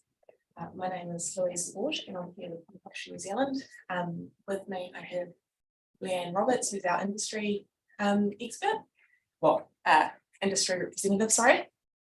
Next to Leanne is Vance Hodgson, one of our planners, and then Stuart Ford, our economist, and Lynette Worf, another planner. And you'll hear from all of us today. Just running through, I have handed the administrator our legal submissions for today, so you've all got those. Great, thank you. I won't run through all of them word for word, but for the most part, I'll stick to the flow of these. So essentially what we want to achieve today is providing you with an overview of Horticulture New Zealand's case and what it is that we want you to think about throughout the rest of the hearing. And we'll present in two parts. So firstly, that overall sort of perspective and our general legal submissions, and then the second part of these legal submissions will cover topic specific submissions. So today it's the integrated management, SRMR, and the air chapter. And then only part 2 will be presented in future hearings. So today we'll cover all the general stuff. So today you'll also hear from, as I said, from all 4 of our experts in that general nature and in the topic specifics. And throughout the hearing, we'll be popping up again with other various topics. And like Fonterra, all of our experts will be available throughout the entirety of the hearing if you do have further questions on other matters or want to circle back to anything covered today. So at paragraph 5 of my legal submissions, I'll just start with what Horticulture New Zealand's interest is and generally in pORPS. So HortNZ is an industry good body representing the interests of horticultural growers. Its mission is to provide a unifying vision for the horticulture sector, which increases collaboration between product sector, regional and district groups, and enhances the sector's ability to respond to and influence decisions that affect it, and develop and encourage industry-wide projects which benefit all growers. And as I'm sure all of you are aware and have sat on panels with Horticulture New Zealand across the country, I'm sure, and it's covered very detailed in depth with Ms. Roberts's evidence, how horticulture operates and its interest in the Otago region. So just skipping through paragraphs sort of 6 to 9, Port NZ participates in regulatory proceedings across the country to ensure the best outcome is secured not only for growers but for the continued food security of all New Zealanders. We're guided by matters at a national level and then also down into the regional level, and the Otago region is important for horticulture, playing a critical role in the national food production system due to the unique production capability of the region. So food production systems are coming under increased pressure from population growth, competing resource use and climate change. And given that food is essential to human health and well-being, and that food production plays an important part in New Zealand's regional and national economies, the role of the Otago region within the national food production system must be maintained and protected. Port NZ has engaged with pORPS since its inception by submitting on the initial notified policy statement, attending the pre-hearing discussions, submitting on the freshwater planning instrument provisions once those were delineated, and being generally involved throughout this entire process. Moving on to 10 of these legal submissions. Throughout this process, Horticulture New Zealand has sought greater recognition for the role of food production within the Otago region, as well as relating to food supply and food security. Port NZ's submissions look to strengthen the position of food production and security in the region while recognising and working alongside the requirements of other needs and activities. Port NZ has sought to achieve its outcomes through a new issue statement for food production, food supply, and food security, along with reference to that same to the food production, supply, and security within other issue statements. And these issues straddle several significant resource management issues identified within pORPS. Further to this, Horticulture New Zealand considers that highly productive land must be protected for land-based farming production in Otago, noting that some of the most productive soils here are not land use class 1, 2, or 3. Recognition of all soils valued for horticulture must be provided for within pORPS. Reverse sensitivities are required to be managed so that horticulture on highly productive land is prioritised and not constrained by other incompatible land uses. And we recognise that many of our concerns were addressed through the Regional Council Section 32A report and canvassed in the pre-hearing discussions, and the remaining concerns will be addressed throughout this hearing and those that follow. Moving to our general legal issues, and as I noted earlier, our specifics will come later on. The regional policy statement is the purpose of a regional policy statement is to achieve the purpose of the RMA by providing an overview of the resource management issues of the region and policies and methods to achieve integrated management of the natural and physical resources of the whole region. And as you heard from the Regional Council in the first week of this hearing, it's already set out what this pORPS must be prepared in accordance with, including all the national policy statements, national direction, and the like. So since pORPS was first notified in June 2021, submissions and further submissions were received. Court-assisted pre-hearing discussions occurred. Freshwater planning instrument parts of the pORPS were re-notified, and then hearing dates for these non-freshwater part of the pORPS was set. And this process has been quite lengthy, cumbersome, and at times quite confused. It has resulted in two distinct processes whereby two sections of the policy statement are now undergoing separate hearing processes. The process does not itself lend itself to ensuring that the two sections of the policy statement will result in one document that ensures it meets the purpose of a RPS under the Act. Specifically, considerations of certain sections of the pORPS, in particular those that are captured as freshwater planning instruments, cannot be undertaken at the same time as others. There is no opportunity to provide appropriate insert and cross-referencing, nor is there the opportunity to ensure the policy statement achieves integrated management of natural and physical resources. So just something to, from our perspective, to keep in mind as we go through this hearing, that we really want to achieve that holistic integrated management of the entirety of pORPS. So our topics, specific submissions at 18 of this respond to the specifics of each hearing topic. And as I said, we recognise that a number of its submission points have already been addressed. And so for brevity, only our remaining concerns are set out below, and they'll be detailed by the relevant experts as needed. The first significant resource management issue for the region that we'd like to talk about is food production. So as noted, Horticulture New Zealand sought a new issue statement for food production, food supply and food security. And as noted in the evidence of Mr. Hodgson for NZ, his opinion now aligns with that of the authors of the Section 42 reports that a new issue statement as sought by Horticulture New Zealand is not necessary and coverage is provided through the traditional issue suite as proposed, but with the suggested amendments.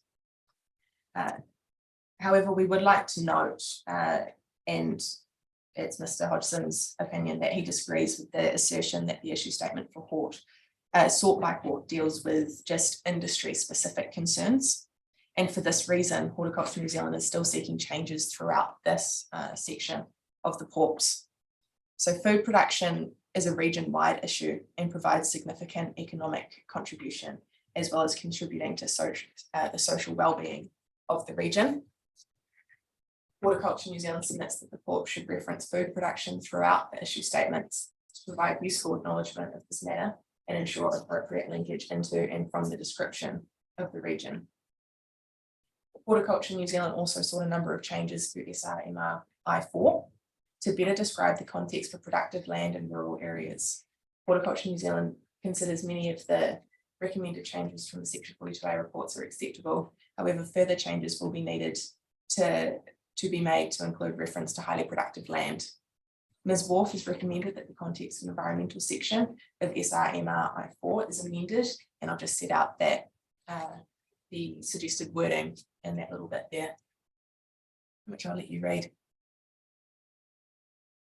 Just a note on highly productive land as well, we do intend on providing more in-depth legal submissions on that matter, and at the end of this, I'd just like to have a quick conversation with the panel about when it's best to present those, but to keep with the flow, we'll move on to climate change. Climate change is a key topic throughout the issue statements and pORPS. Port NZ submits that the statements do not go far enough in recognising the impact that climate change has on food production, food supply and food security in the Otago region. The evidence submitted by Hort NZ highlights the reliance that horticulture has on water available for irrigation and the significant contribution to the region that horticulture has. And that's set out in a nice little paragraph there from Mr. Hodgson's evidence.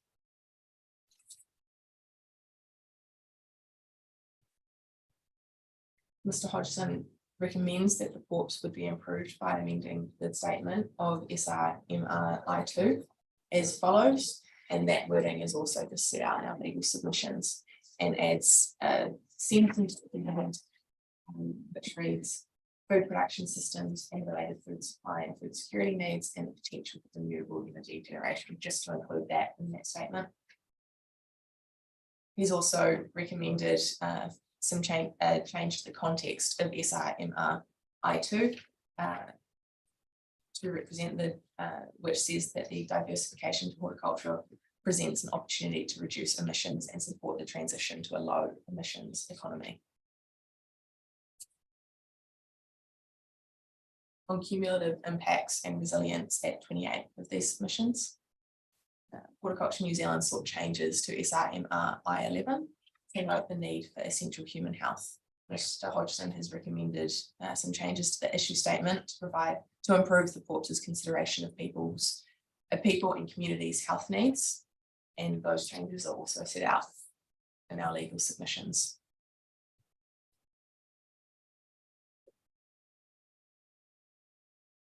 To comment on integrated management at 29. The pORPS provides a chapter setting out the objectives and policies of integrated management. It is clear that Council intends that the provisions of the integrated management chapter will assist decision makers to resolve tensions between the provisions and other chapters of pORPS. However, Horticulture New Zealand is concerned with the effectiveness of the overall ability of the pORPS to achieve integrated management. This is largely due to the process, largely because the process has resulted in the delineation of the non-freshwater planning instruments from the freshwater planning instruments. It is self-evident that a number of topics within the non-freshwater provisions of pORPS that are at this hearing stage are closely related to the freshwater provisions. The management of resources as a whole need to consider the interrelationships of these resources, and activities that use air, coastal and land resources also use freshwater resources. Provisions that focus on urban form and the development of highly productive land also need to consider the management of freshwater. The RMA is underpinned by the need to ensure we integrate the management of natural and physical resources. Now turning to air at 31. Regional and district plans must give effect to our RPS. Therefore, it is important that pORPS provides sufficient direction on matters relating to air quality and discharges. In her evidence, Ms. Wharf details how pORPS can provide for those activities which seek to discharge to air, such as some horticultural activities, while ensuring people and communities are not adversely affected. Horticulture can result in activities such as spray drift, which may require an air discharge consent. Port NZ submits that pORPS should provide adequate direction for regional plans so that activities that have air discharges can occur and reverse sensitivity issues can be managed effectively. Ms. Wharf recommends a number of changes to the air provisions in pORPS. However, in these legal submissions, we only canvass two as having specific legal matters for your consideration. The first of which is objectionable, noxious and dangerous, which you've already had quite a detailed discussion with other submitters earlier today. Horticulture New Zealand made a submission that sought that those words offensive, objectionable, noxious or dangerous effects be described or defined, or that air P4 be deleted. Ms. Wharf in her evidence considers deletion on the basis that the place to address what these terms mean is better left for the regional air plan. And I've just reiterated a paragraph there from Ms. Wharf's evidence, which recommends talking about the recommendation for air P4 to be deleted. And just to paraphrase, the RPS provides the framework, and then the lower order plans, so like the air plan, regional plans generally, provide the rules and the methods and particular direction for that implementation. And that's where pORPS proposes, suggests that the definition of objectionable, offensive, noxious or dangerous be contained in that regional air plan. You've also heard quite a lot today about sensitive activities, and Horticulture New Zealand is also one to jump on that bandwagon, as it is quite important. So Hort sought that a new policy be included in the air chapter, and that was to say, avoid locating new sensitive activities near existing activities which are permitted or consented to discharge to air. And so that's really just to protect horticultural activities that have an air discharge consent from the activities around it. And so Ms. Wharf also in her evidence confirms that the policy was sought because it was considered that there needs to be a clear direction in the pORPS that the location of activities is an important consideration in terms of likely adverse effects on people from discharges to air, and that new sensitive activities locating in proximity to existing consented or permitted discharges to air is likely to lead to reverse sensitivity effects. At 38, I note that through the evidence of Ms. Roberts and Mr. Ford, horticulture provides significant economic, social, and well-being benefits to the region, and new urban development and other sensitive activities are encroaching on productive land. By including a policy providing for sensitive activities, pORPS will address this policy gap. The methods in Air M3 continue the chain for sensitive activities. Port NZ seeks a new method linked to the new policy for the location of activities. And this is to ensure that there is spatial separation between location of new sensitive activities and existing activities that are consented or permitted to discharge contaminants to air. Ms. Wharf supports the additional method as it ensures the use of appropriate mechanisms to avoid adverse effects from discharges to air. So to conclude, food production in the Otago region is of unique quality and importance for the rest of New Zealand, due to both the position within the domestic food supply chain and the amount of export quality fruits and vegetables produced in the region. It is important to represent this industry within the pORPS to protect food supply and food security for the future. Horticulture New Zealand submits that food production, food supply and food security must be better recognised throughout pORPS. The evidence of Ms Roberts and Mr Ford confirm why horticulture is important to the region, and then Mr Hodgson and Ms Ward both acknowledge the progress made towards recognition of food production, food supply and food security. In their opinions, the pORPS, with the recommended refinements to clarify food production values, is an appropriate resource management response to the resource management issues in Otago and achieves the purpose of the Act. So available for questions. No, you also said you wanted to have a discussion about yes appearing on. I've got you listed as appearing on Wednesday, 13th February. Yes. Yep. 15th. Yeah, but next Wednesday. 15th, sorry. Yeah, 15th. yeah, on urban form and development. Right. So that one is mostly the Lynette's evidence, Ms Wolf's evidence, sorry, that covers the urban form and development process, which also has quite a significant bearing on highly productive land and how the new MPS on highly productive land plays into this whole process. But the MPS also has bearing on land and soils, which comes later in this block of hearings. And so it's whether we're just seeking some direction from the panel of when you'd like to hear the bulk of our legal submissions on highly productive land, whether you want us to try cleave it a little bit into the urban form and development and into land and freshwater, or if you just want one set of submissions earlier or later, or in your hands really for what's appropriate. It would be helpful to have the high points hit, I would have thought. Yeah. Next week, if you can. Of course. Right. Yeah. So if you want to have a wash up later, well, that's for you. Okay. Great, we can do that. Thank you.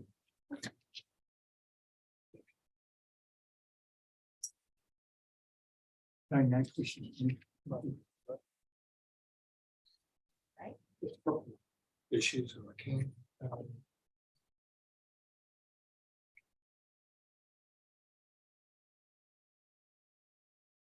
Paragraph 17, top of page 4.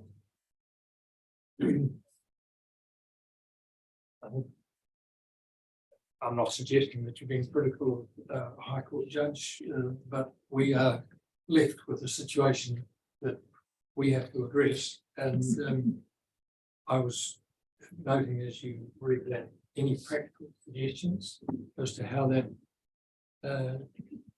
integration can be achieved by us? I think practically, I do recognise that you are operating under the directions from the High Court, and no, not trying to be critical of it. It's the one side that we've really struggled with is the administrative side, I guess, and how the hearings have progressed, because we did start this process a long time ago, and moving through it, a lot has been addressed, which we've recognised. It's going for just bearing in mind the overlaps, I guess, and how that plays out in the future. We have to cross that bridge when we come to it.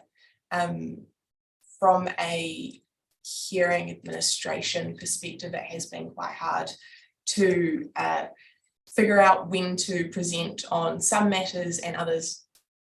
Perfect example is highly productive land, because that wasn't a consideration when this process started, and it's just trying to make the process as efficient and cost effective, I guess, as possible, and having at front of mind what the different considerations are for. It's a big job that you've undertaken, I guess, and it's just keeping in mind everything. You've just given us a nice description of your administrative problems. Yeah. I'm rather asking you whether you've got any practical suggestions for us at a higher level, decision making, as to how we can properly go about integrating the two processes. Because we're very mindful of the fact that it's not just up to us or the other freshwater commissioner panel, because whatever either panel do, going to be closely scrutinised, and as open to opportunities of someone going back on review to the High Court. So I'm really asking if you have any thoughts either now or think about it over the week and come back to us next week as to how you as council think we as a decision-making body should try and address that problem that we've been left with the High Court. So I'm not putting the acid on you right at this moment, but I'm giving you notice and then I put the acid on you next week and ask you for a response. Yes, of course. Yeah, I'll leave that for next week. Thank you. The only other point.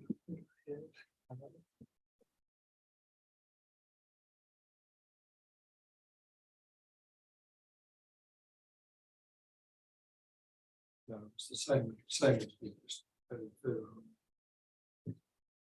Oh, yeah, no, look, I did want to get clarity, but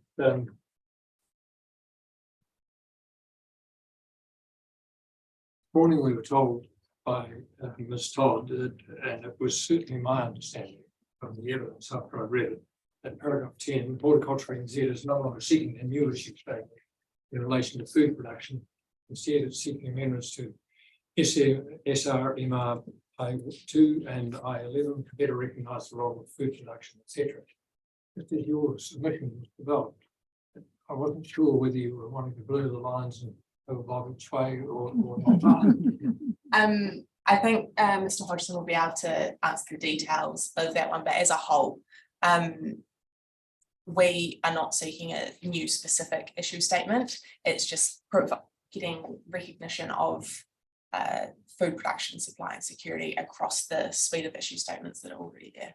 If we were to be persuaded by others, whom there are, I'm taking them up, probably between 5 and 8, whatever, major suppliers who advanced that request, if we would be persuaded that there was some merit in that, is Hort New Zealand then saying that we should be looking at your request again? If there was a mind for the panel to create that new issue statement, then I think we'd be very keen to be involved in those discussions and progress them. But in essence, we have come quite a long way from where the pORPS started. And so, yeah, a little bit of bob each way. But yeah, quite happy to enter conversations if need be, if the issue is there. Thank you. Yeah. Sorry, and we'll hear from Leanne Roberts first.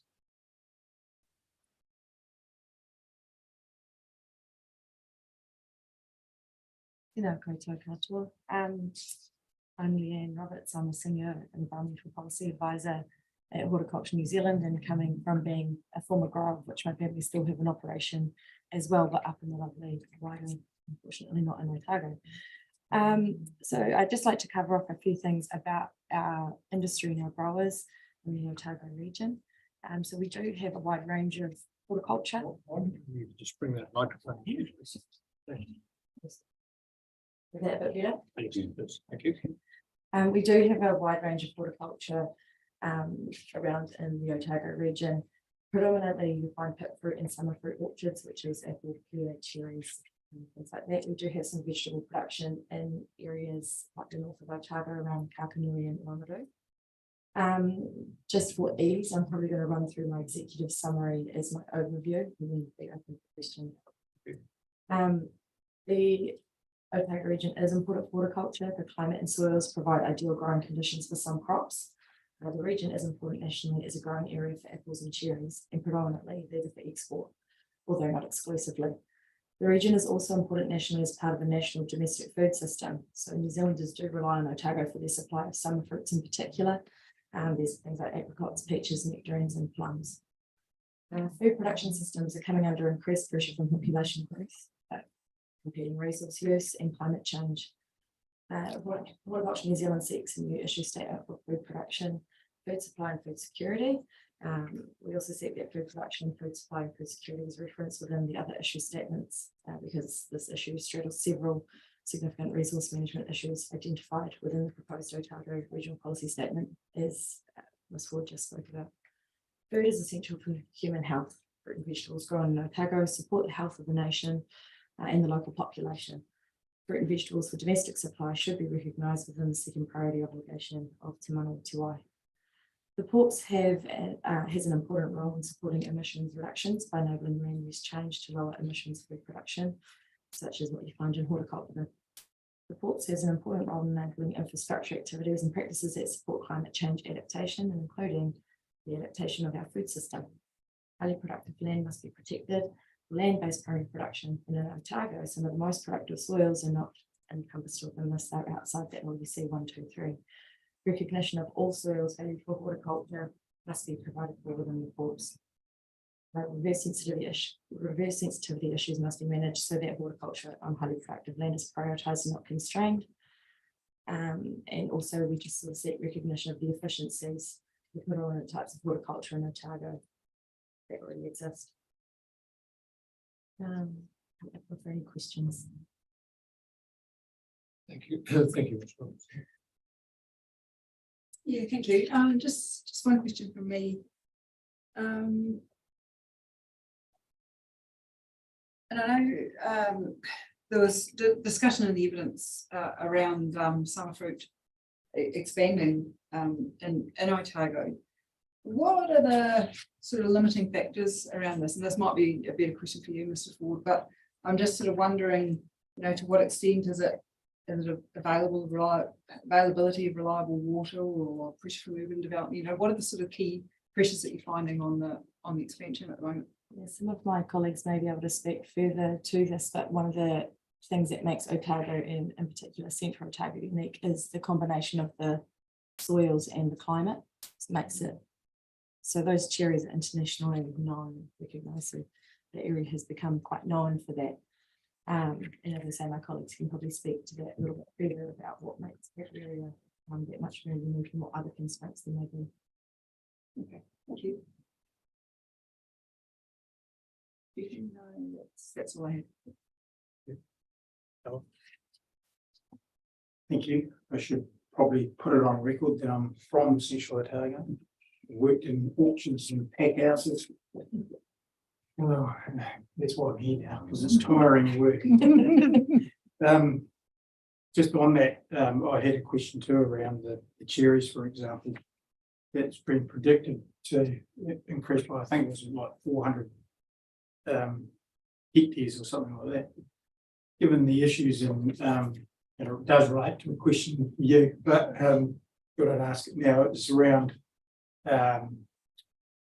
the staff you need to pick cherries over probably a month or two.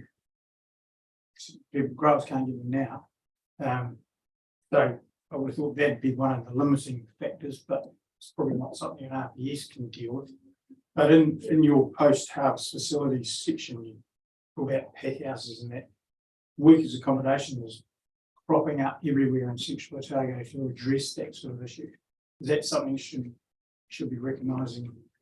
Because I'm thinking you're probably putting this in the context of some of the evidence that will come around high-class soil or highly productive soil and the use of it for secondary sort of activities.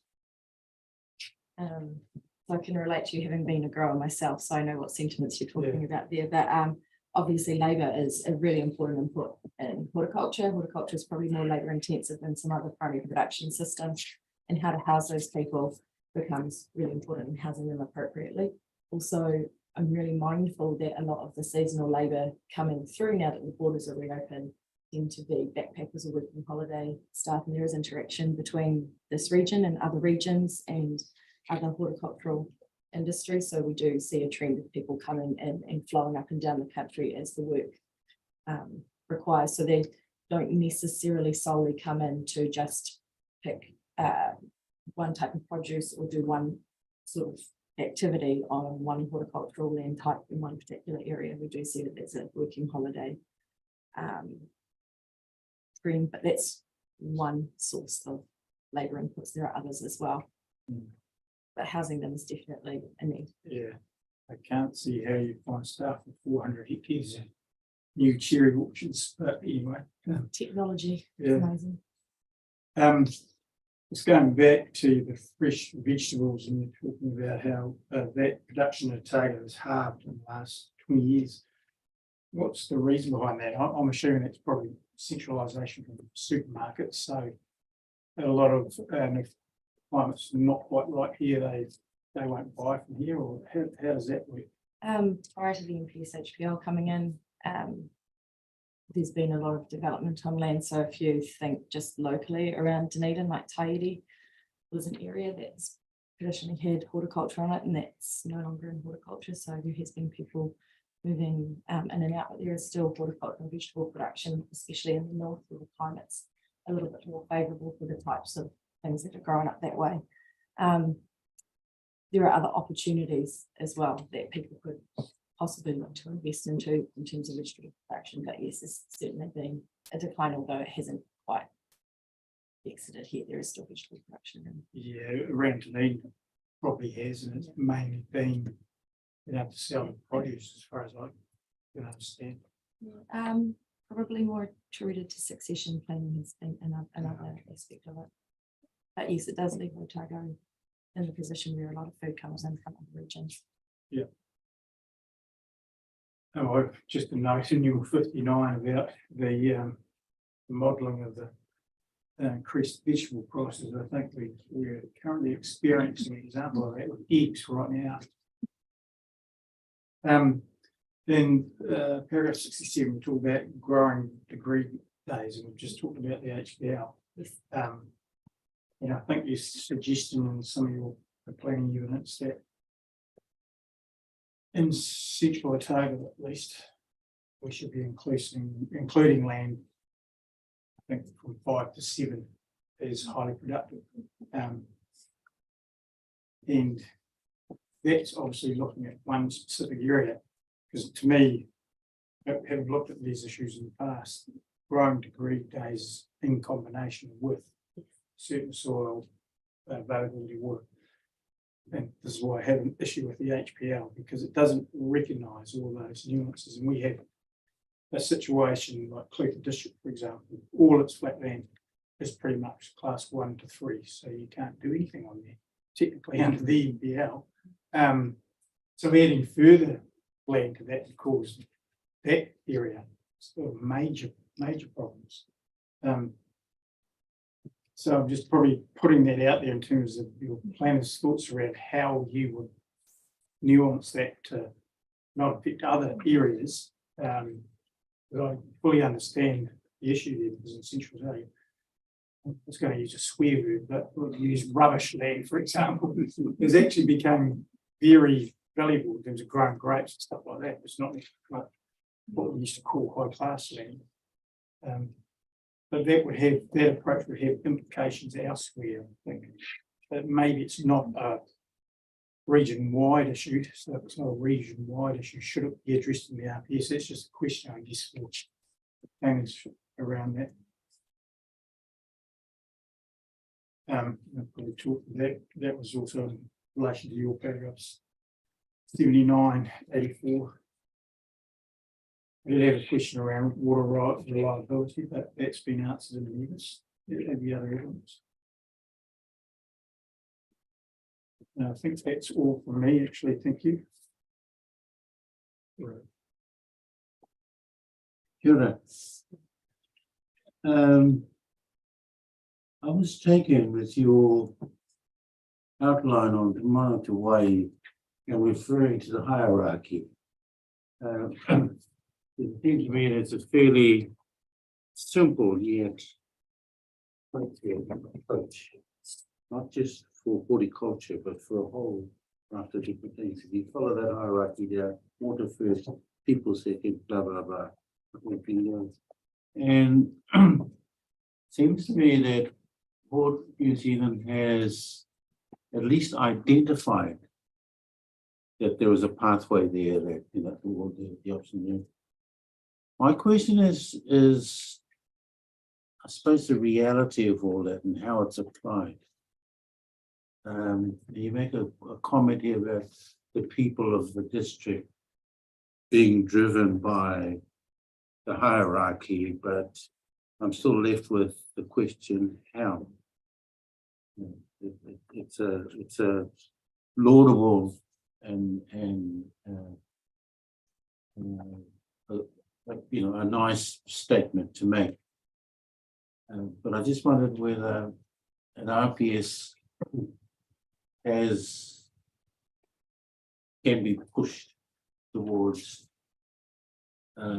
more compulsive application, I suppose, of a thing like the Manawatu Wai. Well, anyone, I mean, either one of you. Just speaking off the top of my head, I know that Southland, the Southland plan, I think from memory, went a lot further into the application of the Manawatu Wai. And I think there is some degree of that can be done, but for the details of that, I'd say we'll probably cover it in more detail in the freshwater hearing in the future, but also just the back to integrated management commissioners and Mr. Hodgson will also be able to answer some of those questions. I asked partly because you managed quite deftly to push the health of the people bit as quite a key part of the argument, which does take it away from the water, but to me it does demonstrate how you can actually apply the same principle. The water principle is the key one here and Manawatu Wai, but I think if you can apply your mind to it and can be a bit more imaginative in the way in which you can use something like the Manawatu Wai to apply more broadly across, that's got to be nothing but a good thing, doesn't it? Well, I also say Manawatu Wai supporting the health of people, and that can happen in a number of ways, and with our particular lens and pragmatic approach, I would say that quality of water or that quality into Manawatu Wai should be supporting the health of the people, and arguably good food produced here in conditions that we're comfortable with is one of those things. But I guess, I mean, correct me if I'm wrong, but I'm assuming that that's the kind of kaupapa that Port New Zealand adheres to, I guess is the right, or that's an ideal kaupapa for where.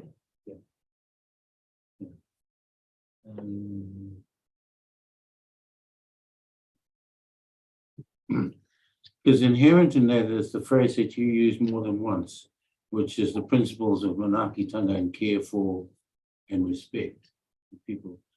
Now, those are fairly fundamental tikanga issues, I suppose, from my point of view, and which is why I said it caught my eye.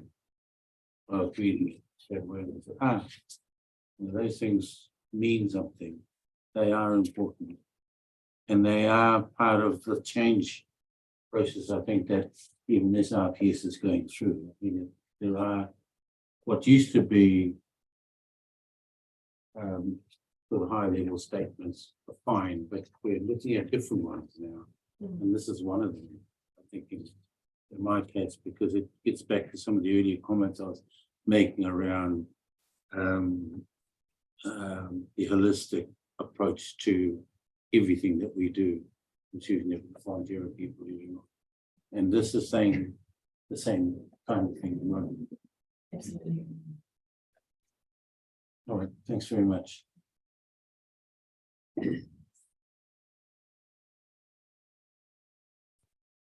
I was intrigued at the decrease in summer fruit that was painted in areas of summer fruit painted in your evidence, and noticed from Mr. Ford's breakdown of the total hectares in horticulture that he included grapes, and you've included that in the total area. And I see viticulture is about 1,100 or more hectares of the 3,300.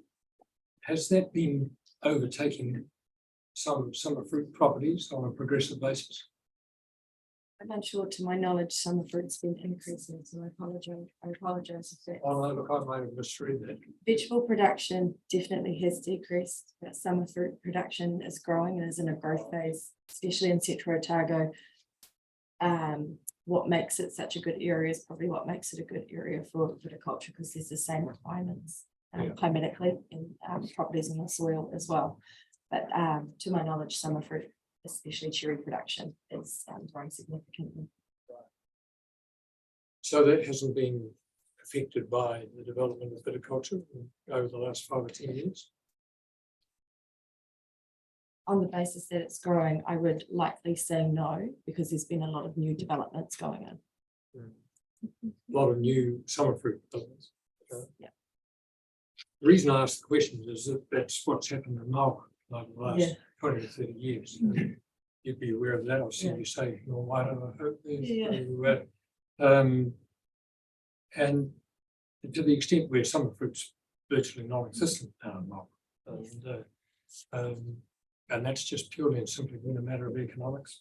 The better returns are available from grapes up there. Possibly also, in that case, up in Waido, the infrastructure is really well set up for wine. It was really well set up for. It was set up very well for summer fruit as well previously, yes, but it may be that. And even the big pack houses have closed down.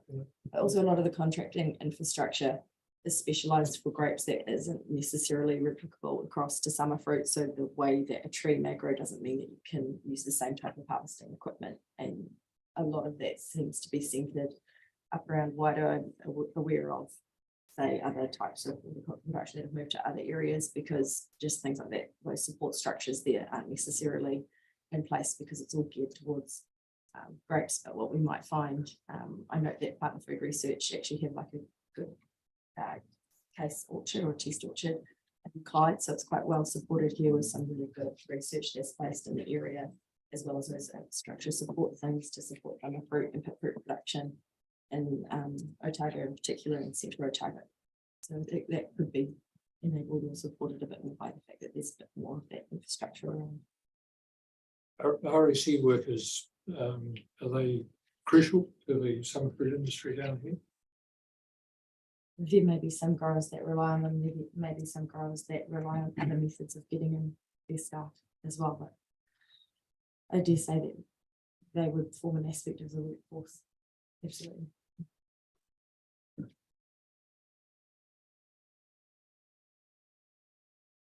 Just your paragraphs 95 to 97. I know that you acknowledge that there is this freshwater issue. Can I just encourage you to keep those and obviously produce them at the freshwater hearings, because I think they're more relevant to that. Paragraph 74. You've referred to frost fans. No great scientific or evidential base to this observation, but I had thought that there was an inversion layer problem down in Central. Is there not? In other words, that there was an absence of an inversion layer, and that's why water was used for frost protection. I think it's the degree by which it goes down, which is a little bit different. So there must still be an inversion layer for frost fans to be used, but the general rule of thumb is down to -2 frost fans are effective, and then if it gets lower than that, then water is more effective.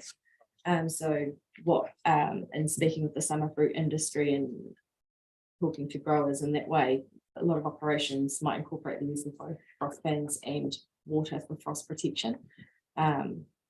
So rather than just relying on one or the other, and it may be relying on the frost fans in the first point to take the pressure off the water resource, but being able to have the reassurance of having water there for frost protection if it goes below the point where the frost fans are effective.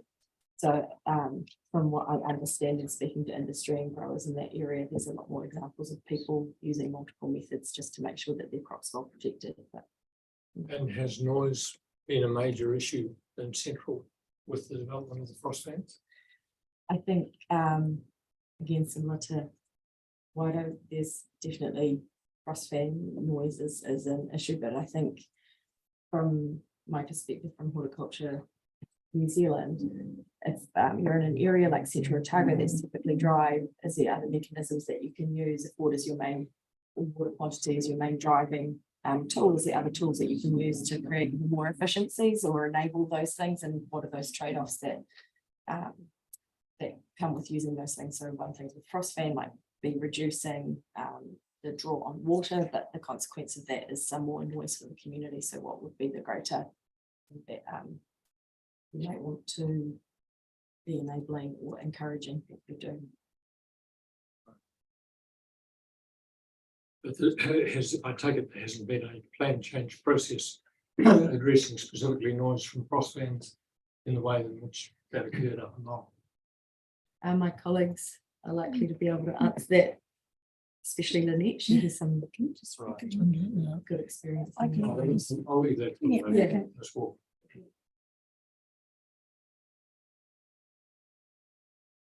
One of the other issues that I just remember out of the Marlborough hearings relates to your paragraph 90, that where you refer to growers discharge substances to the air such as chemicals and fertilizer.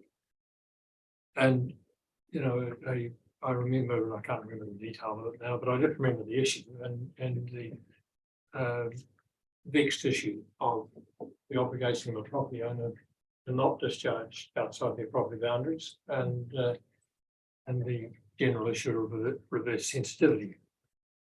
I think either way might say, well, on one way might say, well, if you're not supposed to, as a matter of law, then matter of nuisance, civil nuisance, discharge items that might adversely affect the neighbour, then why should the resource management process worry about it?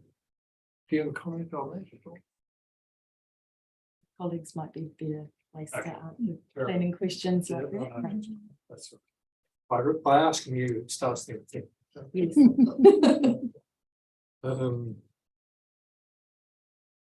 And that's it, except that I wouldn't be able to go home and place my wife. I haven't asked you, Waikwe, what's your name and Tatiawa? Nortefano Kenny Ah, from Victor. ah, So in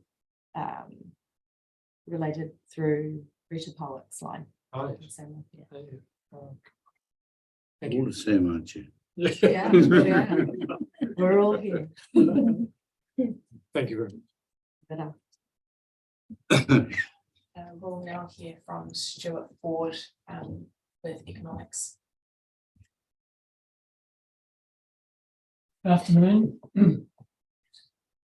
So in my evidence, I've dealt with the issue of looking at the economic impact and quantifying the significance of it. And what I'm talking about there is the vegetable production area in North Otago, which would be fair to say is suffering from the issue which the industry is suffering across New Zealand, which is the race to increase quality and quantity of production. So intensification of vegetable production across New Zealand it has risen incredibly. And so it would be, so those people in North Otago are on the LUC1 land, and they are now producing at a level where they're highly dependent on irrigation water to maintain their place in production.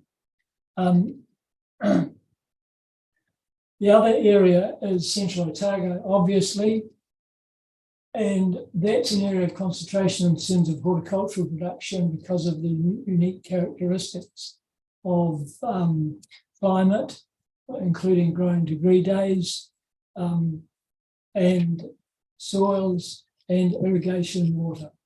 So the apple production is really extending the national season by producing late apples. And the summer fruit production is heavily concentrated in Central Otago for the whole of New Zealand. And that's partly because of the unique characteristics of Central Otago, but also because they've developed the infrastructure around the processing, packaging, and export of them. The grape industry is there because the unique characteristics of grape production there produce a certain style of grape, which they are able to get a premium for that. So you can see it in my work there that I've produced an estimate of the traditional economic measures of the industries in Central Otago and North Otago.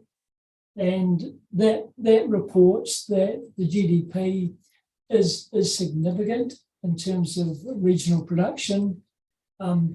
Direct labour is significant in terms of Otago. And so, and I would also comment that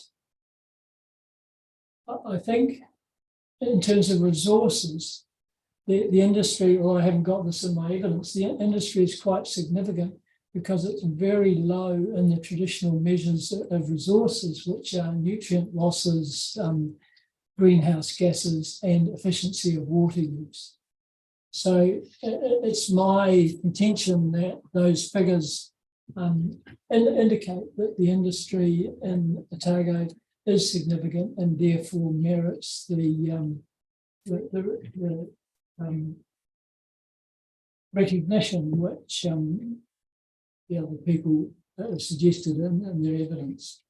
In terms of highly productive land, I've suggested that 4 and 5 should also be included in the highly productive land for Otago, because if you look at my Appendix 1 and 2, where I've mapped those, the highly productive land 4 and 5 covers most of the area in Central Otago where the apples, summer fruit, and grapes are grown.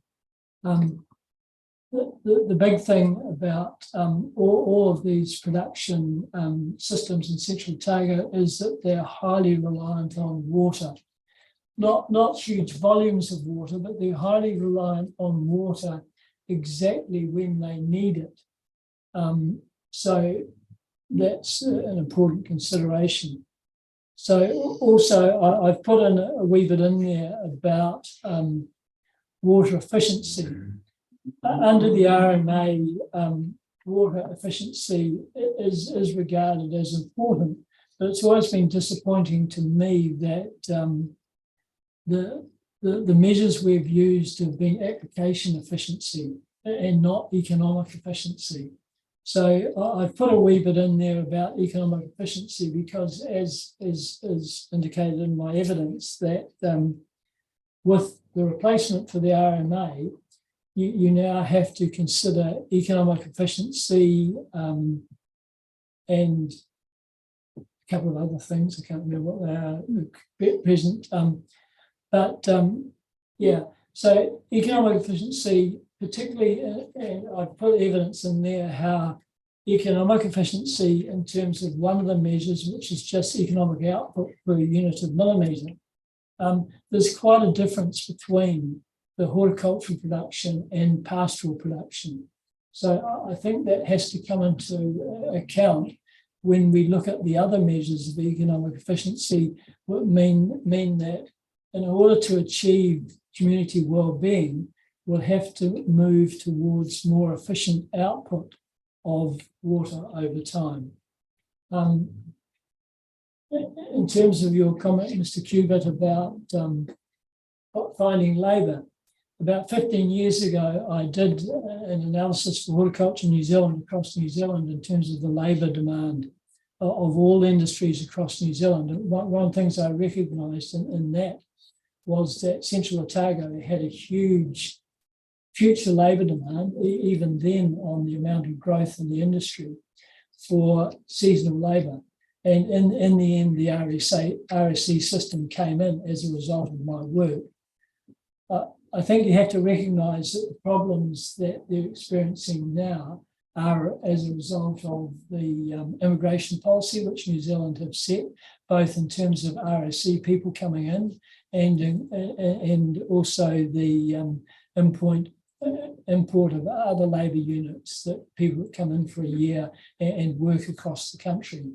So I don't think it's something which you need to consider in terms of this plan, but I'm sure it will be corrected over time. Thank you. Or I open to other commissioners for questions, just two matters. First was that, as with the comment I made in the previous witness, your paragraphs 40 right through to 48, and then last half of 50, and really the 54 to 56 inclusive. I would suggest you note and make sure you repeat before the freshwater process. The second point was just that we were missing a legend on your appendices. I made a rough guess just on my own knowledge and limited knowledge of central, etc. But can you just give us the colour legend? Yeah. I haven't got. I've got a black and white copy. So It's got a colour the very darkest green Yeah. is LUC1. So that's in Appendix 1. So the very darkest green, which you can see up around Lake Hayes, is LUC1, and then it goes LUC2 and LUC3. Well, just to make it more complicated, we seem to have different colourings on Maybe you need to resubmit it. on one that's not. I will resubmit my Could you, with the my appendix with the appropriate yeah, if you, referencing. We'll Yeah. bring it next week, perhaps. hold on. Can you bring it up fairly quickly, Kate?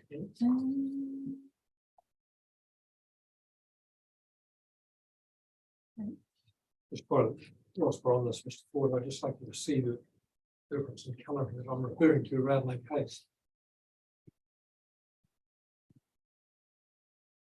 On the next one.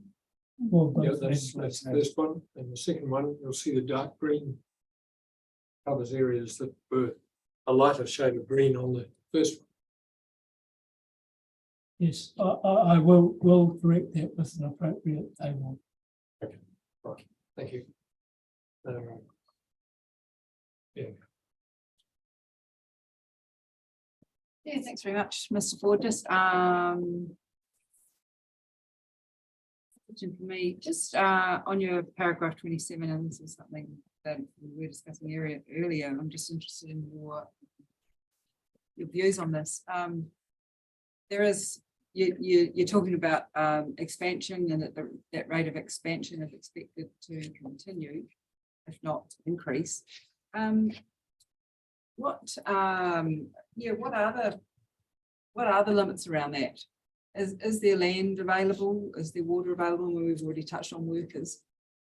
I mean, do you see that there is scope for that level of increase given the limitations that may be around? There's plenty of land available. In some areas, there's still water available. So I would think the only potential limit on future growth is market demand.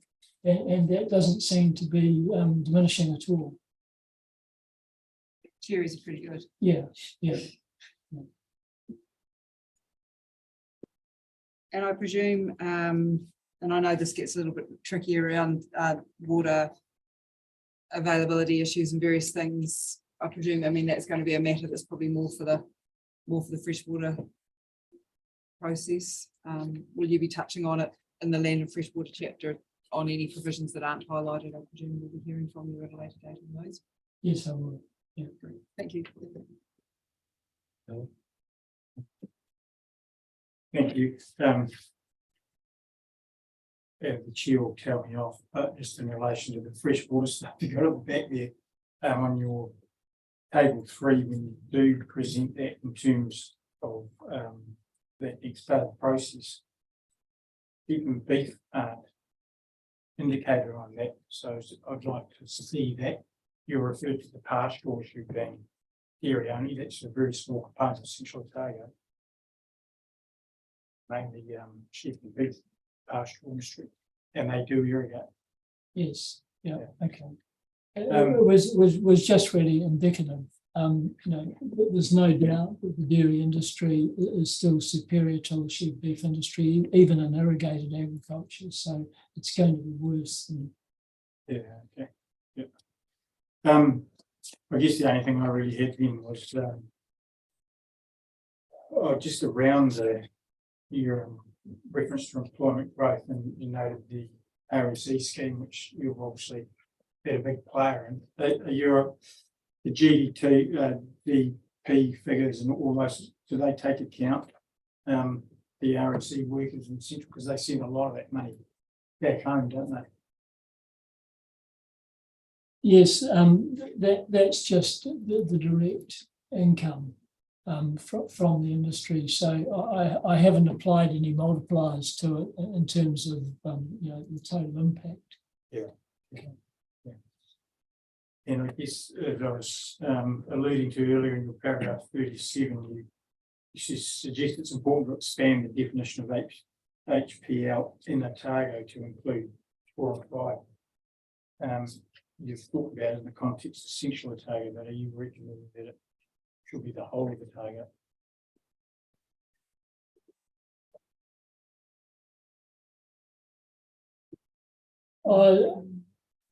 Probably not, because I'm looking in terms of the industry, the horticulture industries that are capable of growing in Central Otago.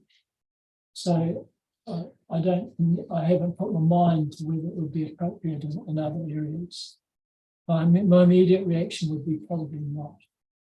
The only other area maybe Waitaki Valley. Oh, that's probably actually getting into Canterbury. I still consider it Otago. You stole it. With the lower part of Waitaki anyway. Otago. Okay, thank you.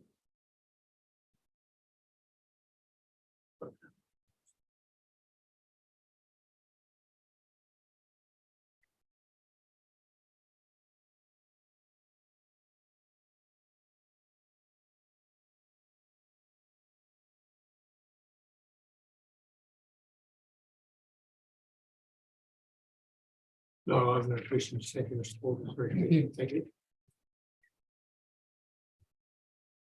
We'll now hear from Mr. Hodgson. Thank you. Good afternoon, Commissioners. Coming down from Pukekohe, it's nice to see some sunshine and not to see onions floating down the street. The legal submissions have obviously largely covered the scope of my evidence, where I am particularly focused on the matter of whether a new issue statement is required for food production. And as per my evidence, I agree with the Section 42A report writer that a new issue statement is not necessary. The issues straddling those, the suite of identified significant resource management issues that have fallen out of the consultation exercise of preparing the proposed regional policy statement. I certainly take the point, the message from the commissioners that if the commissioners were of a mind to direct focusing with planners from those that have asked for another issue statement, I'm sure 14Z would want to be a participant, but I would be turning my mind to what might be missing that might require that new issue statement, and obviously not being repetitive. There have been a number of changes that have been recommended through the Section 42A report to deal with food production across the various issue statements, and I've suggested some additional wording in my evidence. Otherwise comfortable with the RPS approach in that matter.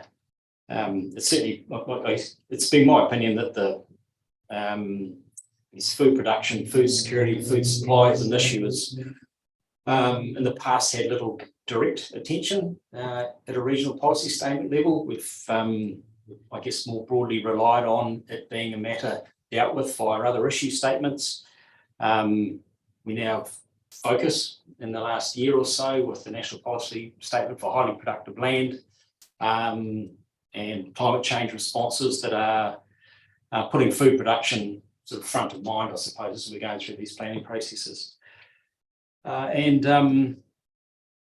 with that, I think I'm happy to move to questions from the panel.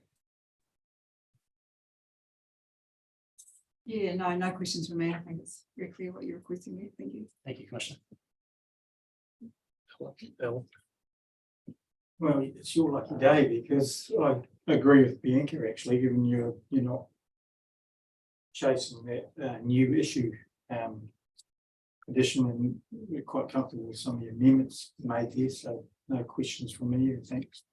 Thank you.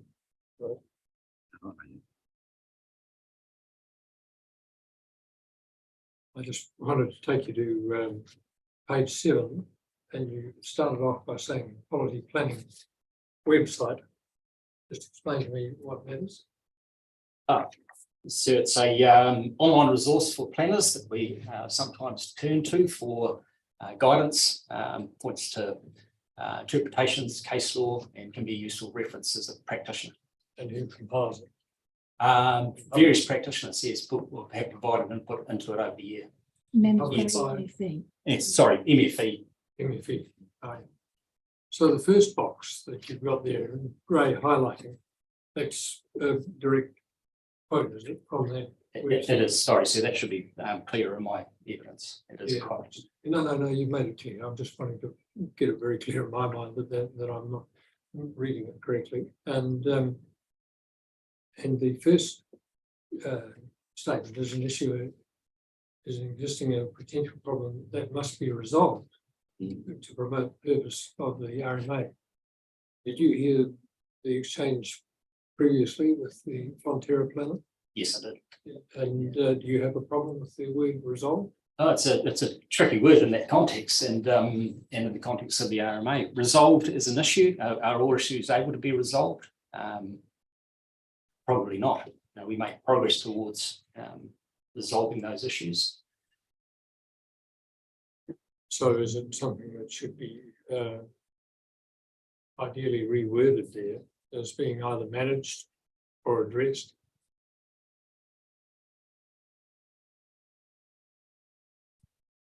Yes, it should be. Yeah. Addressed, probably a better word.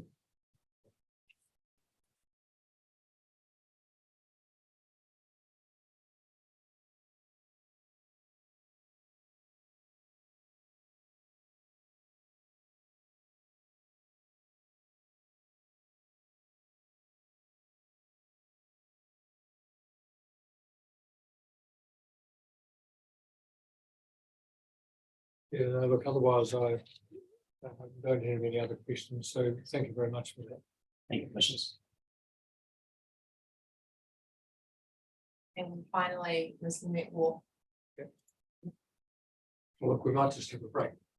Just for 10 minutes.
Summary of Ms. Wolf.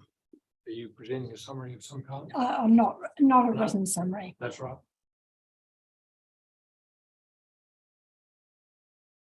Oh, we're missing one.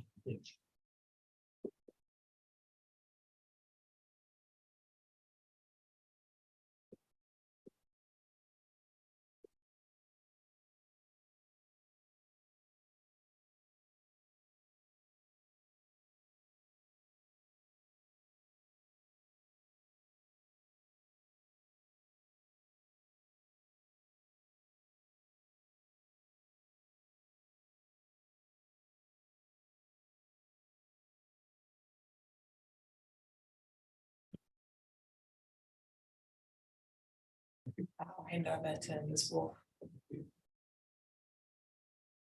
Thank you. I haven't prepared a written summary because I was just going to speak to I apologise.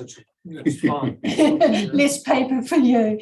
Maybe I can just clarify before I sort of go into the air and the resource management issues, just clarify about how this HPL for class 4 and 5 land might work, which we'll obviously going to cover in more detail. But the intent is not that all class 4 and 5 land in Otago would be identified as HPL. If you look at my evidence, there's an additional policy which has criteria that would be applied. Now, they are actually criteria.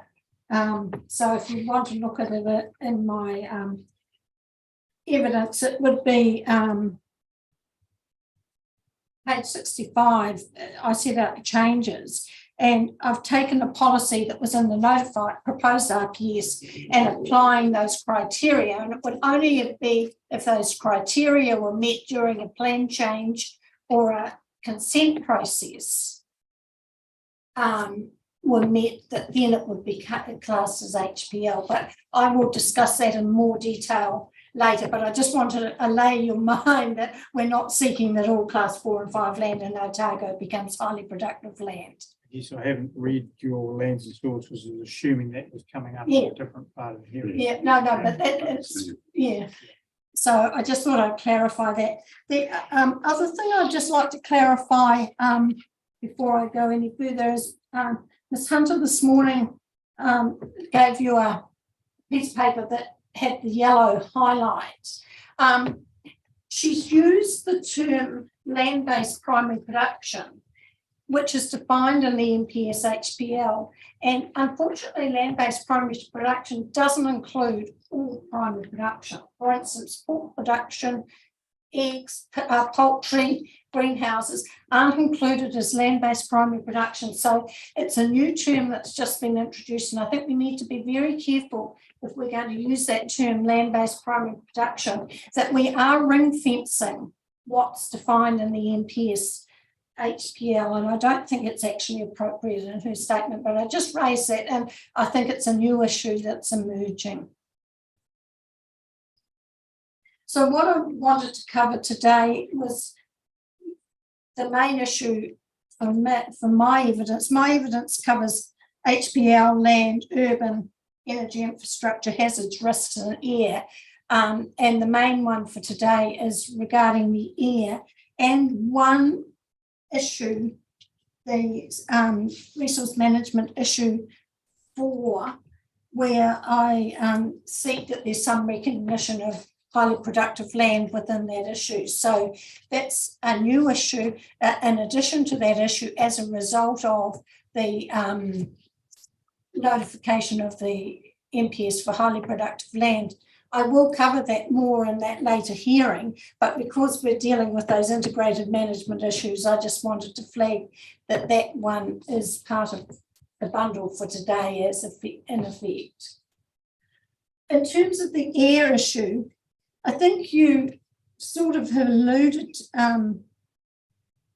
about the need to enable activities to occur, and Ms. Tate certainly picked up on that. And in terms of horticulture, there are discharges to air that we need to actually make sure are provided for in the RPS.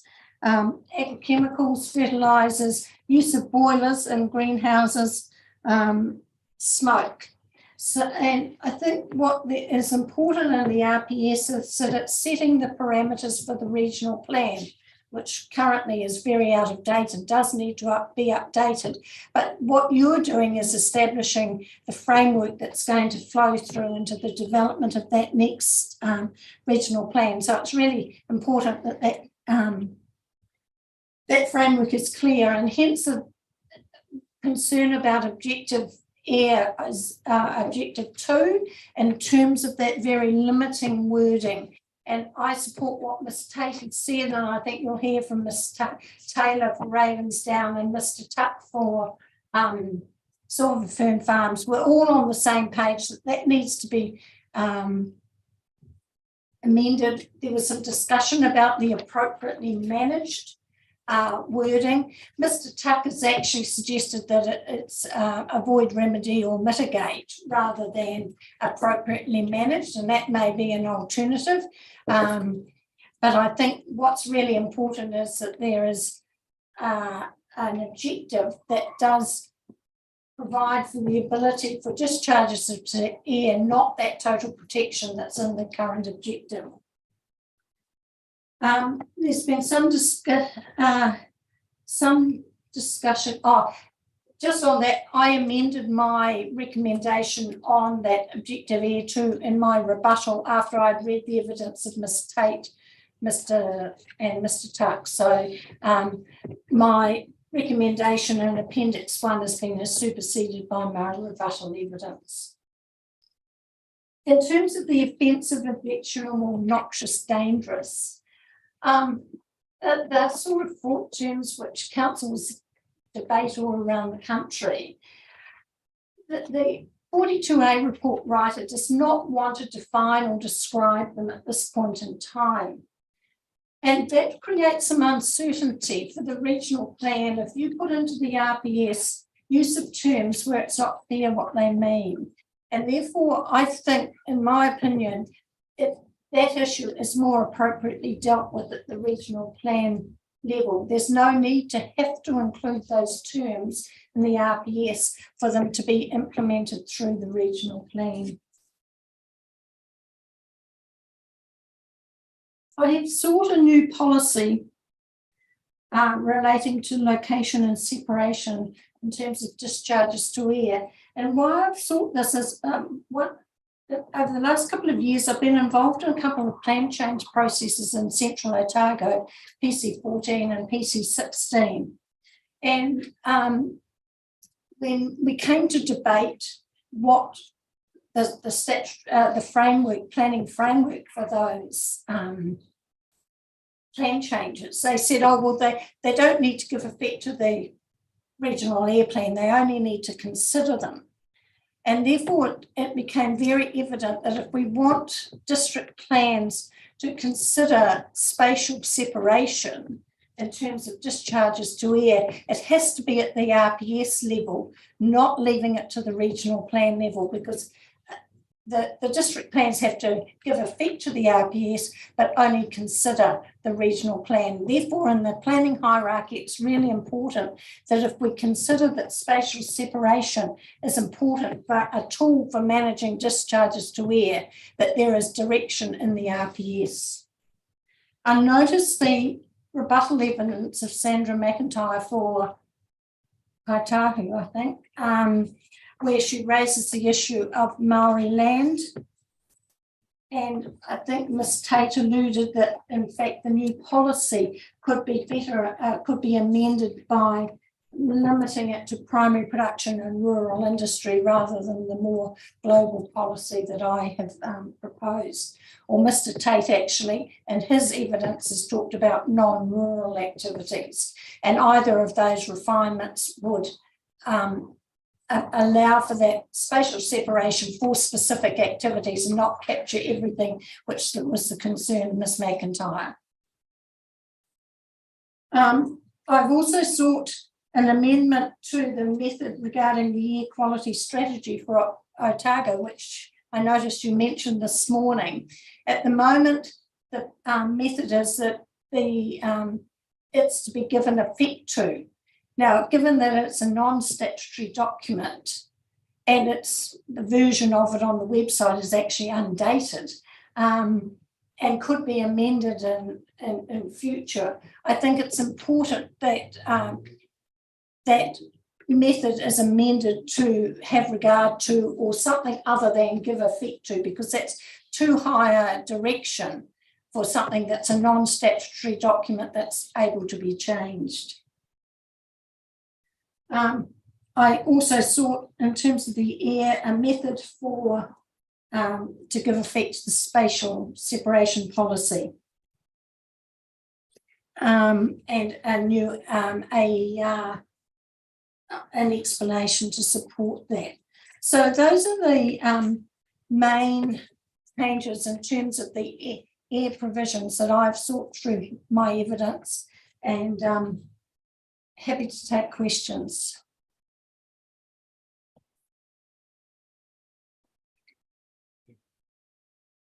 Yeah, no, thanks very much, Ms. Wolf. Just initially turn to paragraph 59 of your evidence in chief. I'll try and find myself. Oh, this is a new sensitive activity policy. Yes, that's the one. I mean, I was just from your understanding, what are the key types of activities that are problematic? And I suppose to what extent is this a problem for horticultural activities in Otago? I was trying to sort of, you know, get a feel for the extent of the problem really. Oh, so certainly the pressure for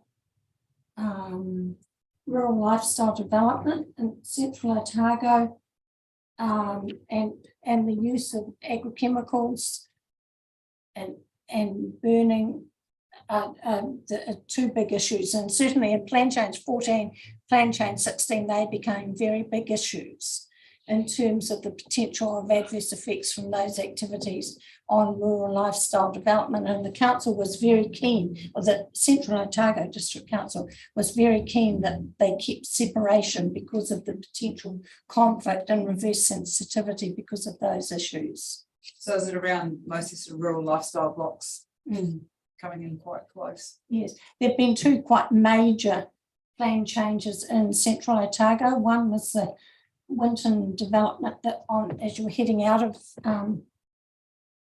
Cromwell, and actually they ended up with that was appealed, and they didn't get their plan change. They appealed it to the Environment Court, but they've actually withdrawn that one. Another one was further up Ripponvale Road, and that was settled through mediation, but again, real pressure on those orchards in that area. And most of that, interestingly, was Class 4 land. Right. Yeah. Just moving to paragraph 78, since I've got a question there. Maybe that you already. Yeah. Just in terms of that air quality strategy for Otago, and I did look that up and think, oh yeah, you're right, there's no date on it. Although I think it did say the date that it was prepared in the website text, but still there's no date on it. I couldn't find a date on the document. Is there is it a limiting document in your view for horticultural activities? I mean, have you had a look at that strategy? I don't think it's limiting, but it's also a subject to change. So, you know, if you actually look at what the RMA requires in terms of the reference to external documents, it doesn't quite meet the criteria. Yeah, there's not much certainty in it. Yeah. Yeah, no, it's.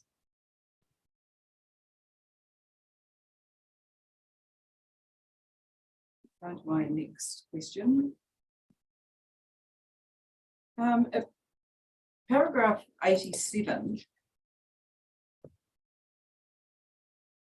You say that Horticulture sought New Zealand standards and codes of practice that support achieving air quality objectives be included as an other mechanism in air in Mecha 5. Mm-hmm. What Specifically, what New Zealand standards and codes of practice are you referring to? Oh. Are these, I presume it's specific horticultural industry practices? There's a New Zealand Standard 8409/2021 Management of Agrochemicals, which is particularly relevant.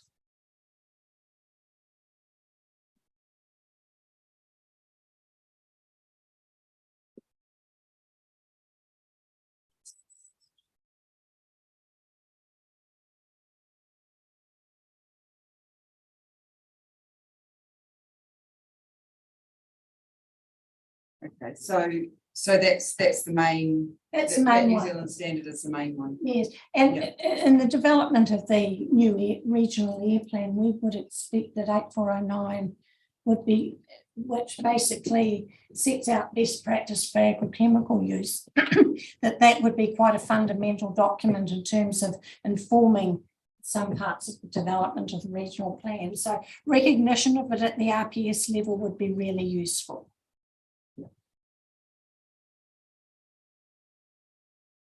Okay, I'm just looking at the text. Yeah. Okay, no, that's all from me. Thank you. Thank you. Not too much for me, but I'm just looking at year objective 2. In your changes in the your supplementary. I think it's that paragraph 41, isn't it? Yeah. Because my initial concern about the proposed change was, to me, it read more like in policy. Right. Now I look at 41, and again, you've probably heard that conversation around appropriately managed. So what does that mean? And well, that's the uncertainty. What does that mean in terms of the environmental outcome that we're after? But yeah, because isn't that what the objective should set rather than management's in the policies? And that's why I referred, if you look at my page, at paragraph 37, I set out what Mr. Tucker also said, where he's sort of a focus on avoiding, remedying or mitigating adverse effects. And maybe that might be more appropriate than the appropriately managed. And I know he will speak to that on Friday. But I suppose what we're trying to do is that there are different levels of management. And so you can't, in the objective, what do you want for the management that flows from the objective? It will vary depending on the activity. Yeah, the management's still avoiding, mitigating, isn't it? So it's going to have an environmental outcome that does that. Okay, thank you. And the only other question I have is around your new policy. I understand those issues are central, and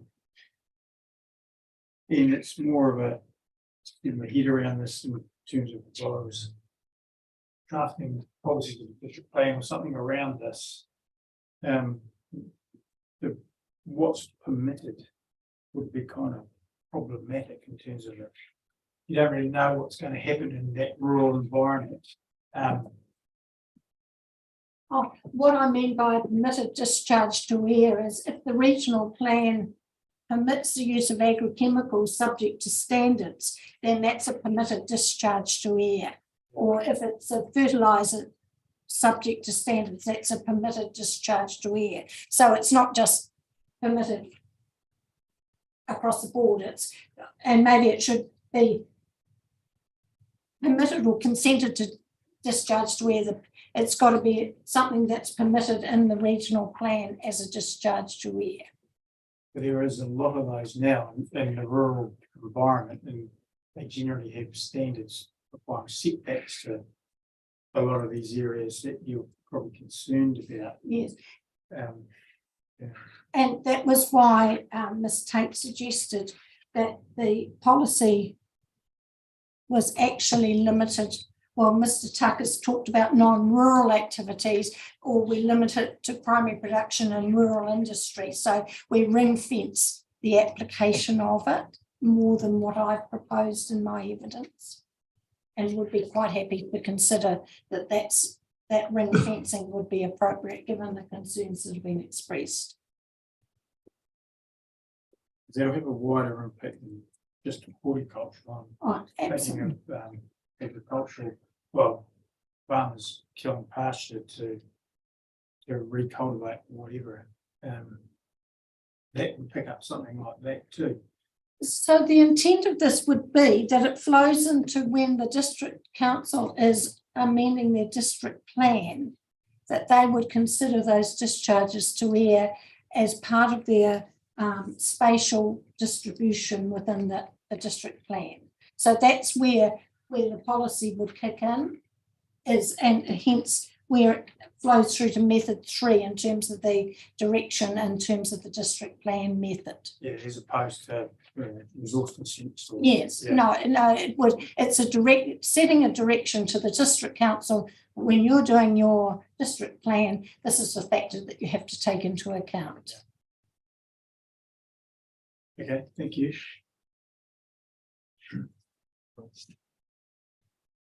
Yeah, I think I've actually answered my own question already. I was gonna just seek further clarification on why Port Research wanted to delete Air P6. Oh. But just reading through the updated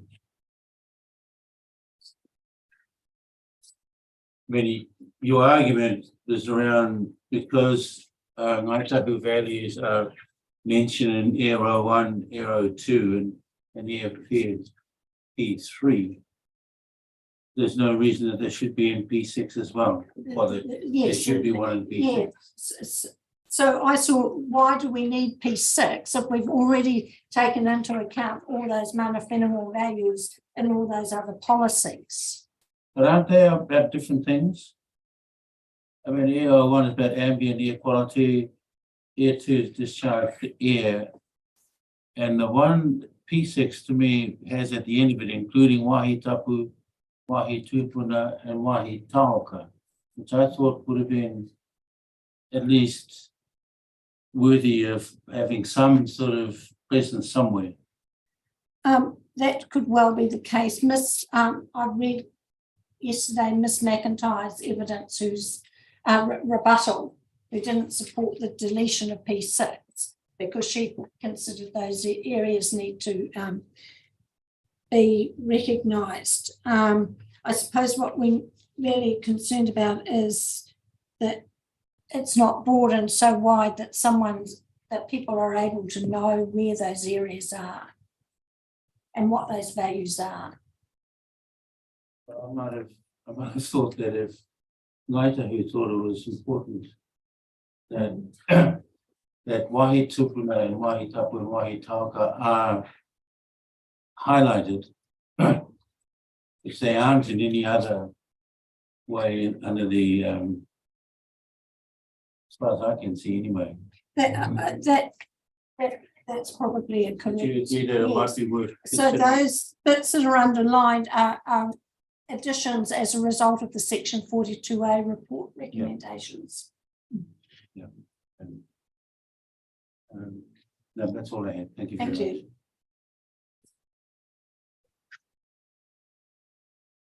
Just on a reverse sensitivity, bird bang is an issue in Central Otago. I know it's from there. Bird bangers and frost fans, but I noted your comment earlier about have there been problems with noise in Central Otago, because Central Otago District Council have been very resolute in keeping a demarcation between the urban and rural areas and limiting the rural subdivision lifestyle. The issues haven't surfaced to the extent that they have in other areas where there isn't such clear demarcation.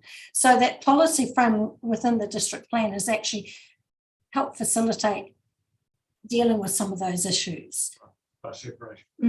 And certainly plan change 14 and plan change 16, that the potential for bird bangers to adversely affect the new proposed lifestyle development was quite a reason why the actual developments were rejected, declined.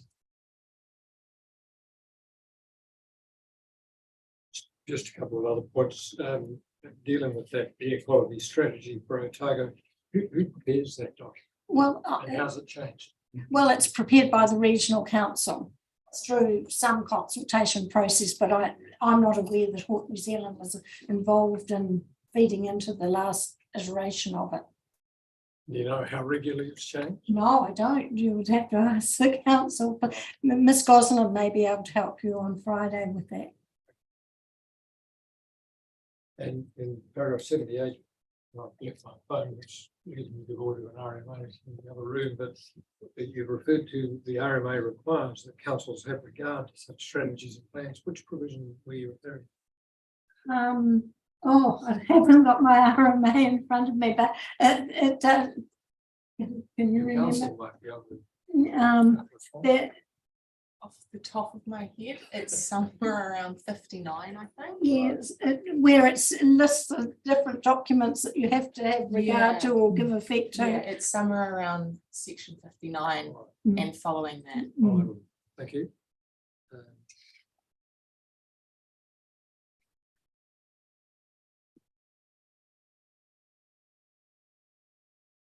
No, I think otherwise I've got a clear picture of it. Thank you very much. 61. I think it's 61. Sorry, I should have included it. Both.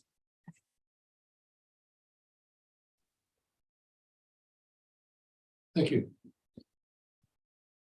Thank you very much. And unless there are any other further questions, we'll see you next week. Thank you. Concludes us for the day. Thank you.